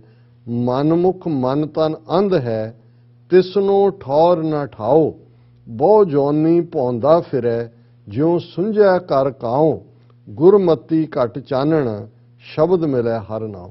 ਹੁਣ ਗੁਰਮੁਖ ਜਿਹੜਾ ਰੱਬ ਦੇ ਵੱਲ ਮੂੰਹ ਕਰਦਾ ਹੈ, ਰੱਬ ਦੀ ਰਹਿਮਤ ਦੀ ਨਜ਼ਰ ਪੈ ਔਰ ਰੱਬ ਆ ਕੇ ਬੈਠ ਜਾਂਦਾ, ਨਾਮ ਦਾ ਖਜ਼ਾਨਾ ਮਿਲ ਜਾਂਦਾ। ਪਰ ਜਿਹੜਾ ਮਨਮੁਖ ਹੈ, ਜਿਹੜਾ ਮਨ ਦੇ ਮਗਰ ਲੱਗਾ ਹੋਇਆ, ਉਹ ਤਾਂ ਅੰਨ੍ਹਾ ਹੈ, ਕਿਉਂਕਿ ਉਹ ਮਨ ਤੁਹਾਨੂੰ ਉਸ ਅੰਨ੍ਹੇਪਨ ਦੇ, ਉਸ ਅੰਨ੍ਹੇ ਖੂਹ ਦੇ ਵਿੱਚ ਵੀ ਲਿਜਾ ਕੇ ਸੁੱਟਦਾ ਹੈ, ਔਰ ਉਹ ਇੱਕ ਥਾਂ ਟਿਕ ਕੇ ਨਹੀਂ ਹੈ। ਤੇ ਇਸਨੂੰ ਠੌਰ ਨਾ ਠਾਓ ਦਾ ਕੋਈ ਟਿਕਾਣਾ ਨਹੀਂ ਹੈ।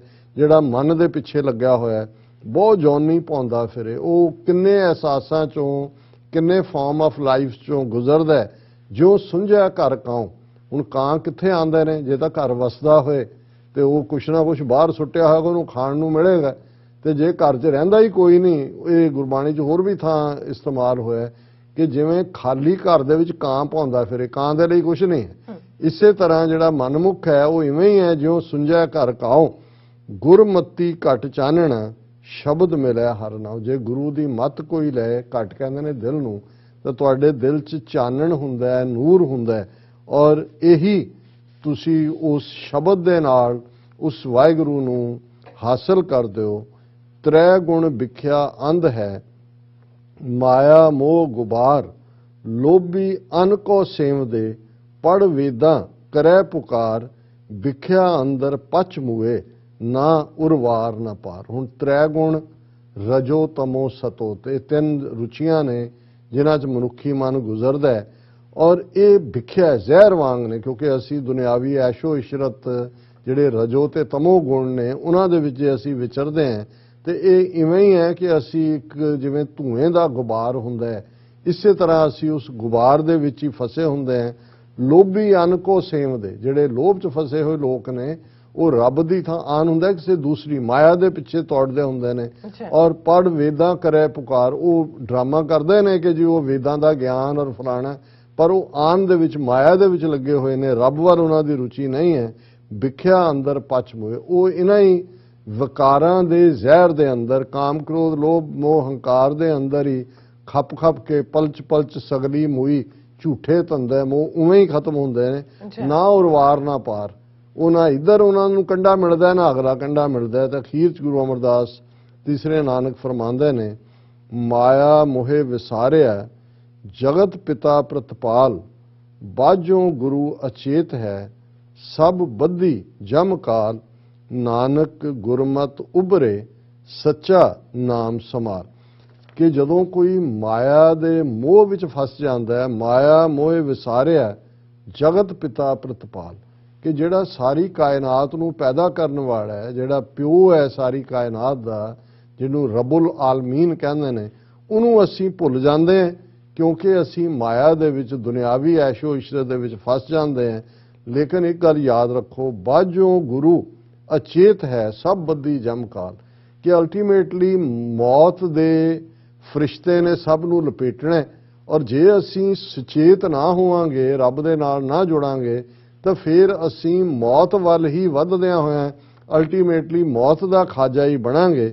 ਨਾਨਕ ਗੁਰਮਤਿ ਉਭਰੇ, ਕਿ ਜਿਨ੍ਹਾਂ ਨੇ ਗੁਰੂ ਦੀ ਮੱਤ ਲਈ ਹੈ, ਰੱਬ ਦੇ ਰਸਤੇ ਨੂੰ ਚੁਣਿਆ, ਤੀਜੇ ਨਾਨਕ ਫਰਮਾਉਂਦੇ ਨੇ, ਤੇ ਇਹ ਜਿਨ੍ਹਾਂ ਨੇ ਗੁਰੂ ਦੀ ਮੱਤ ਨੂੰ ਸੁਣਿਆ, ਸਮਝਿਆ, ਸੁਣਿਆ, ਮੰਨਿਆ, ਮਨ ਕੀਤਾ ਭਾਉ, ਅੰਦਰ ਪਿਆਰ ਨੂੰ ਵਸਾ ਲਿਆ, ਸੱਚਾ ਨਾਮ ਸਮਾਲ, ਉਹ ਉਸ ਵਾਹਿਗੁਰੂ ਦੇ ਸੱਚੇ ਨਾਮ ਦੇ ਨਾਲ ਜੁੜਦੇ ਨੇ, ਉਸ ਦੀ ਸਾਂਭ ਸੰਭਾਲ ਕਰਦੇ ਨੇ, ਉਸ ਨੂੰ ਨਰਸ ਕਰਦੇ ਨੇ, ਆਪਣੇ ਅੰਦਰ ਹਮੇਸ਼ਾ ਉਸ ਰੱਬ ਨੂੰ ਮਹਿਸੂਸ ਕਰਦੇ ਨੇ, ਉਸ ਰੱਬ ਦੇ ਵਿੱਚ ਹੀ ਜਿਉਂਦੇ ਨੇ, ਸੱਚ ਦੇ ਵਿੱਚ ਉਹ ਜਿਉਂਦੇ ਨੇ ਤੇ ਅਲਟੀਮੇਟਲੀ ਉਸ ਸੱਚ ਦੇ ਵਿੱਚ ਹੀ ਸਮਾ ਜਾਂਦੇ ਨੇ। ਜੀ ਡਾਕਟਰ ਸਾਹਿਬ ਤੁਹਾਡਾ ਬਹੁਤ ਬਹੁਤ ਸ਼ੁਕਰੀਆ, ਤੁਸੀਂ ਅੱਜ ਦੇ ਸ਼ੁਰੂ ਚ ਅੱਜ ਦਾ ਵਿਚਾਰ ਸਾਡੇ ਦਰਸ਼ਕਾਂ ਨਾਲ ਸਾਂਝਾ ਕੀਤਾ। ਸੋ ਇਸ ਤਰ੍ਹਾਂ ਆਪਣੇ ਵਿਊਅਰਸ ਕੋਲ ਨੇ ਇਜਾਜ਼ਤ। ਵਿਊਅਰਸ ਸਾਡੇ ਪ੍ਰੋਗਰਾਮ ਦਾ ਸਮਾਂ ਇੱਥੇ ਸਮਾਪਤ ਹੁੰਦਾ ਹੈ। ਤੁਸੀਂ ਆਪਣੀ ਰਾਏ ਤੇ ਸੁਝਾਅ ਸਾਨੂੰ ਭੇਜਣਾ ਭੁੱਲਣਾ ਸਾਡੇ ਇਸ ਪਤੇ ਤੇ sos@tv84.tv ਤੇ ਅਸੀਂ ਆਪਣਾ ਪ੍ਰੋਗਰਾਮ ਲੈ ਕੇ ਫਿਰ ਦੁਬਾਰਾ ਤੁਹਾਡੇ ਸਾਹਮਣੇ ਮੁਕਾਵਾਂਗੇ। ਤਦ ਤੱਕ ਲਈ ਮੈਨੂੰ ਤੇ ਆਪਣਾ ਸੁਣਾ ਗਿਆ ਦੋ ਦੇਖਦੇ ਰਹੋ TV84। ਬੁਲਾ ਦਿਓ ਫਤਿਹ।